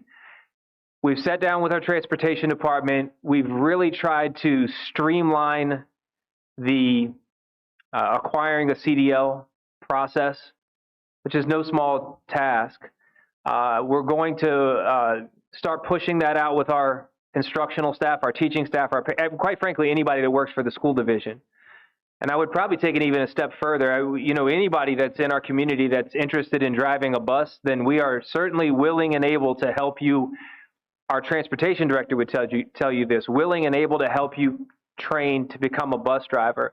I think what we're going to do here very shortly, and Dr. Wright's been working with transportation and our human resources department, is provide professional leave for our staff to do the classroom portion, facilitate the process for getting the learner's permit, provide professional leave for the behind the wheel portion, and then really once those individuals become quote unquote certified CDL bus drivers, that's going to give us the opportunity to do a lot. Some of the things I'm hearing right now, after school activities are very difficult to accommodate for. Sporting events and scheduling certain sporting events is difficult to include academic needs after school right now. We have some bus stop issues where students are having to cross Route 3, for example, and it all has to do with the fact that we have a limited number of bus drivers, and we're trying to create an efficient pattern so that, especially down in the Shiloh area where there's a long distance between bus stops, we're trying to make sure that we have an efficient route to pick students up, and just really not enough bus drivers right now. Our ability to have our students take field trips is limited right now. So I've even tried to see if I can do some field trip routes, driving buses for field trip routes. But really it all boils down to something in the ballpark. If we just had 5 more bus drivers, just 5. If we could create a policy that these 2 can ride buses because they want to. We've talked about it, and I want to do it. Yeah, we've sought some legal counsel on it, and to be honest with you, I don't mind publicly saying that I think that's a great idea. Did you hear that? That we need to make a policy that. Well, we need to talk. Yeah, I've been told I've got to talk to a couple lawyers first of all, just to let the audience know. I'd like to be able to help drive a bus, but I was told I couldn't. That's very sad because I'd like to help with this. I'm just one, but who knows? Maybe Mr. Frank would join me. That's all right. I don't want to put it anyway. But I do when want I to was in high school, seniors were allowed to drive buses. I know. And I drove a bus when I was in high school. Mr. Frank, remember, we're 75 years old, okay? I know. All right, I did want to say a couple things. I think on the bullying, this is not a new thing, and I even think about my background as high school principal. Bullying on buses has always been an issue, and I'm trying to remember what I did, but anyway, have we talked to the bus drivers, getting some recommendations how they might help solve that problem? We certainly can. I think it's be a great idea, just like we talked about with the librarians. Maybe hear from the bus drivers. They may have some ideas we're not even thinking about that will help with this bullying, that I think could be helpful listening to them. And they probably really appreciate us asking them, too. Yeah, I think the seating by grade level is I think that's certainly a decent suggestion. Because we hear about other issues that it's not bullying, but just the fact that we have to have students, and again, because of our limited number of bus drivers, of different age ranges on our school buses, trying to accommodate for that and many of our bus drivers do it currently, but it's not a policy that the school board has pushed or anything of that nature, but something that we could probably make a practice to a greater extent across the board. And I also like to recommend, I only did it once, I meant to do it 2 or 3 times, but to go ahead and ride on the buses, school board members. I plan to.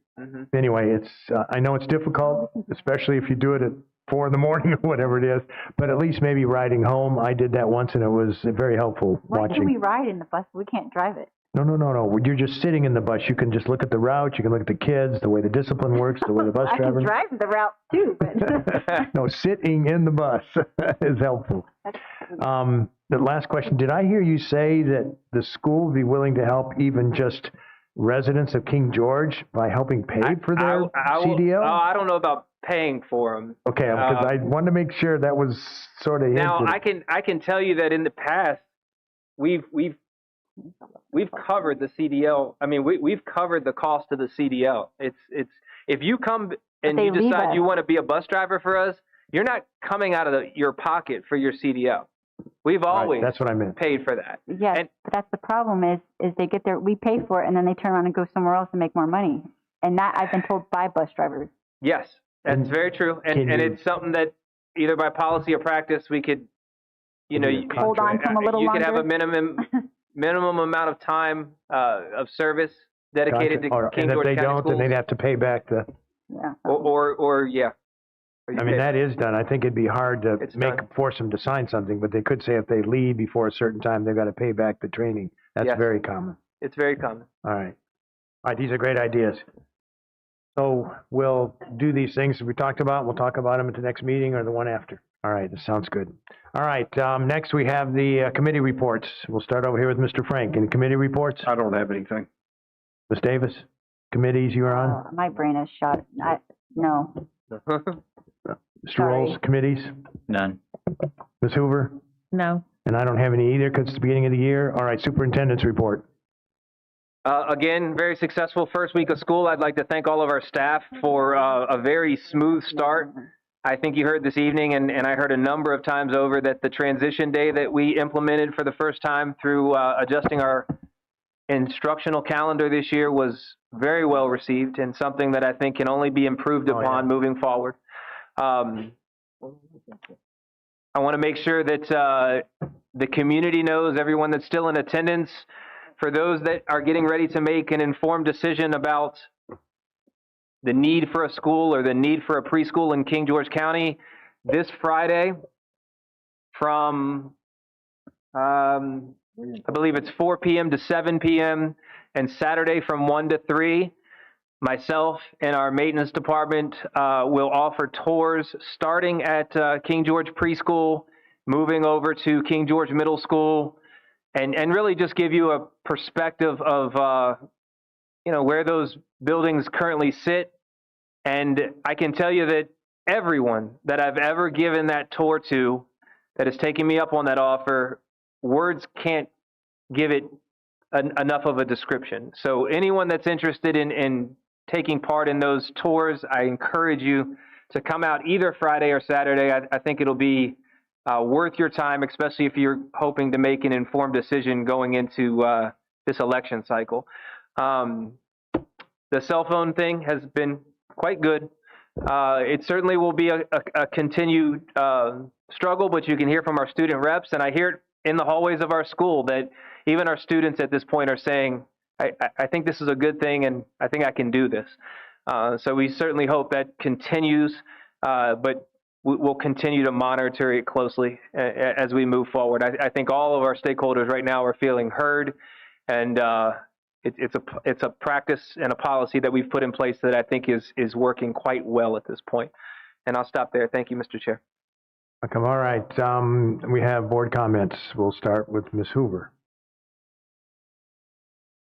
So I agree that the transition day was a fabulous addition. I attended the kindergarten transition day, and boy, the staff and teachers are so just excited, and I saw a lot of happy faces, and it was just, I think, a great idea. Those little ones, getting into a building full of hundreds of students, that was a great thing.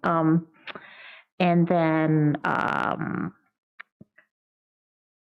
the convocation, I attended that, and thank you for the opportunity, Mr. Bush, to say your greetings. Yeah, your 30 seconds of fame. But that was a great day to see everybody back, and excited to be in school again, I'm sure. And then the first day of high school, I stood outside and greeted the students, the 10th through 12th graders, and the same. I could just say the same. Like, at first I didn't see a lot of smiling faces, but when I was paying attention, they were actually pretty excited to be there, and the staff was great. Ms. Davis and I stood outside and talked to the kids, and I can't remember, one group was handing out donuts to the kids, and it's just it's exciting to be back in school. So welcome everybody back, and looking forward to a great year. Rolls. Got the opportunity to attend the open house at Potomac the other week before school started, and yeah, it was just a great vibe. It was good to be there to see everybody getting all set up and excited for school. Got to smell the new car smell in the trailers we got at Potomac there. Hopefully that'll wear off eventually, but they look good. I think the convocation also, yeah, it was wonderful. Did a great job, speaker did.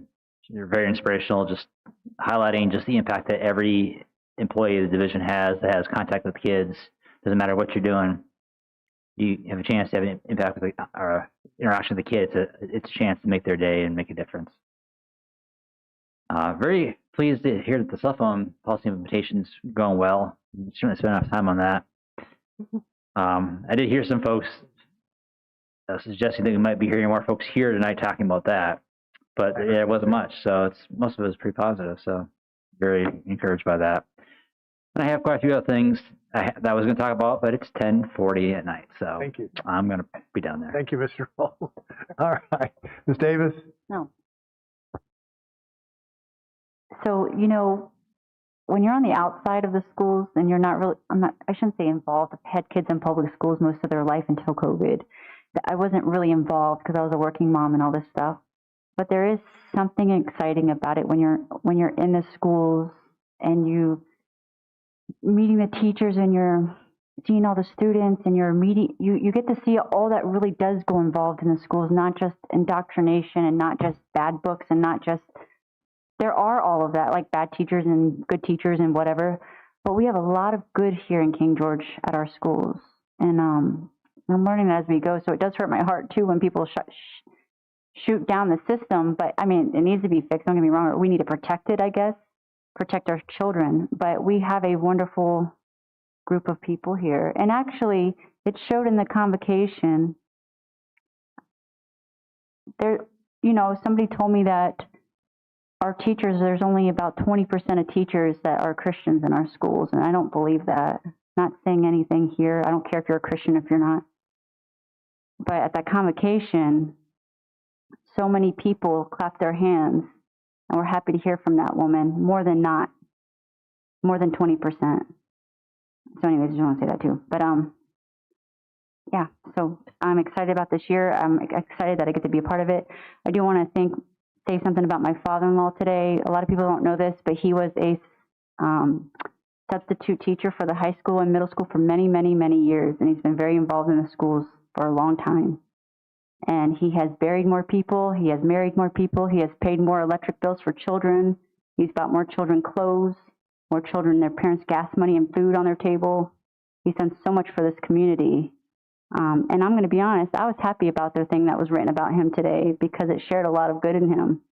And I was happy to see the community stand out and actually support and see all that he does for this community, because a lot of people some people are trying to shoot him out as if he doesn't belong as a citizen in our schools. He's done way more than those people have ever had for these children in this community. Frank? I want to thank everyone for being here tonight in this meat locker you have going on. I also want to thank the teachers and the staff for all that you do. Librarians, you may feel like you're being picked on, but you're not. We appreciate everything you're doing. Saturday, I had a town hall with Sully, Mr. Sullins, and Mr. Davis, the Board of Supervisors. We had the room was full. And one of the things that the members, the citizens there were saying was, why doesn't the school board hold more town halls? So Dr. Boyd and I have talked about that, and maybe we're going to get something going on there. Colleen and I were at the high school for the transition day, and it was fantastic. It was really, really great. Really enjoyed it. Kids were all excited. So looking forward to getting into this new school year. And thank goodness the phones thing is working out. All right, thank you. Again, I also want to thank especially the librarians. This has been a tough couple of months for you guys, and thank you for what you do and who you are. And appreciate all of the people that came out. And again, I'd love to see this kind of response when we're building the new preschool, and when we building the elementary school we need so badly, and a lot of other things that go on. It was great to see all of the community participation tonight. I was also there at the transition day. I was at the middle school with Dr. Boyd, and it's funny, at the middle school, I mean, they were on there, I think, but they were more scared than excited. as I was trying to greet them and give them high fives, they were, it's just like, okay, they want to be sure they're going to fit in and everything. And then there were even 2 middle schoolers that came to the high school first, and that was a little interesting. They were a little concerned. They were actually scared, and Dr. Boyd assured them, it's okay, you're going to be fine, you can walk over with us. But it was very good. I think this concept of a transition day when they don't have the rest of the school there was absolutely wonderful. Then I traveled on to Sealston, and I greeted all those kindergarten kids, and I I coincidentally went to a class, a kindergarten class that as soon as I walked in, she knew who I was because she taught my granddaughter and grandson, and it was very interesting. And then she even pulled out some pictures of when they were there. But then I told her, I said, well, I'm here. I was there a little bit early, and I'm afraid that, my big frame and those little kids, even though I've been a preschool director. And she said, here, why don't you hold this? And so she gave me a little stuffed animal, a pigeon. And that was going to be the theme for the day. And I had this little stuffed pigeon. I said, this looks a little funny with this great big man holding a little stuffed pigeon. But I bent way down and got almost on my knees, and all the little kindergartners came in, and they loved the little pigeon. So anyway, it was enjoyable and kind of funny at the same time. It was wonderful, especially there at Sealston. It was almost like it was a cheerleading squad as they were coming in. As each kindergartner came in, there was a whole line, and they were all clapping and giving high fives. These kids are, like, a little overwhelming, but I could still see their faces were smiling and happy. Anyway, it was kind of a really cool thing. All right. Do I have excuse me, I don't know if I'm sure we left out, but it's late, and I'm sure I left out many other things. Thank you, Dr. Boyd. I know you do a tremendous amount, and thank you to our new, fairly new, your name was? Clerk, Aaron. Aaron, that's right. Fairly new clerk. I'm sorry, Aaron. I'm sorry, I'm getting old. It's late. And it's late. All right, thank you, Aaron, for all that you do. And the rest of my board members, thank you. I know it's late. So do I have a motion to adjourn? Move we adjourn. Second. All those in favor? Aye. We are adjourned.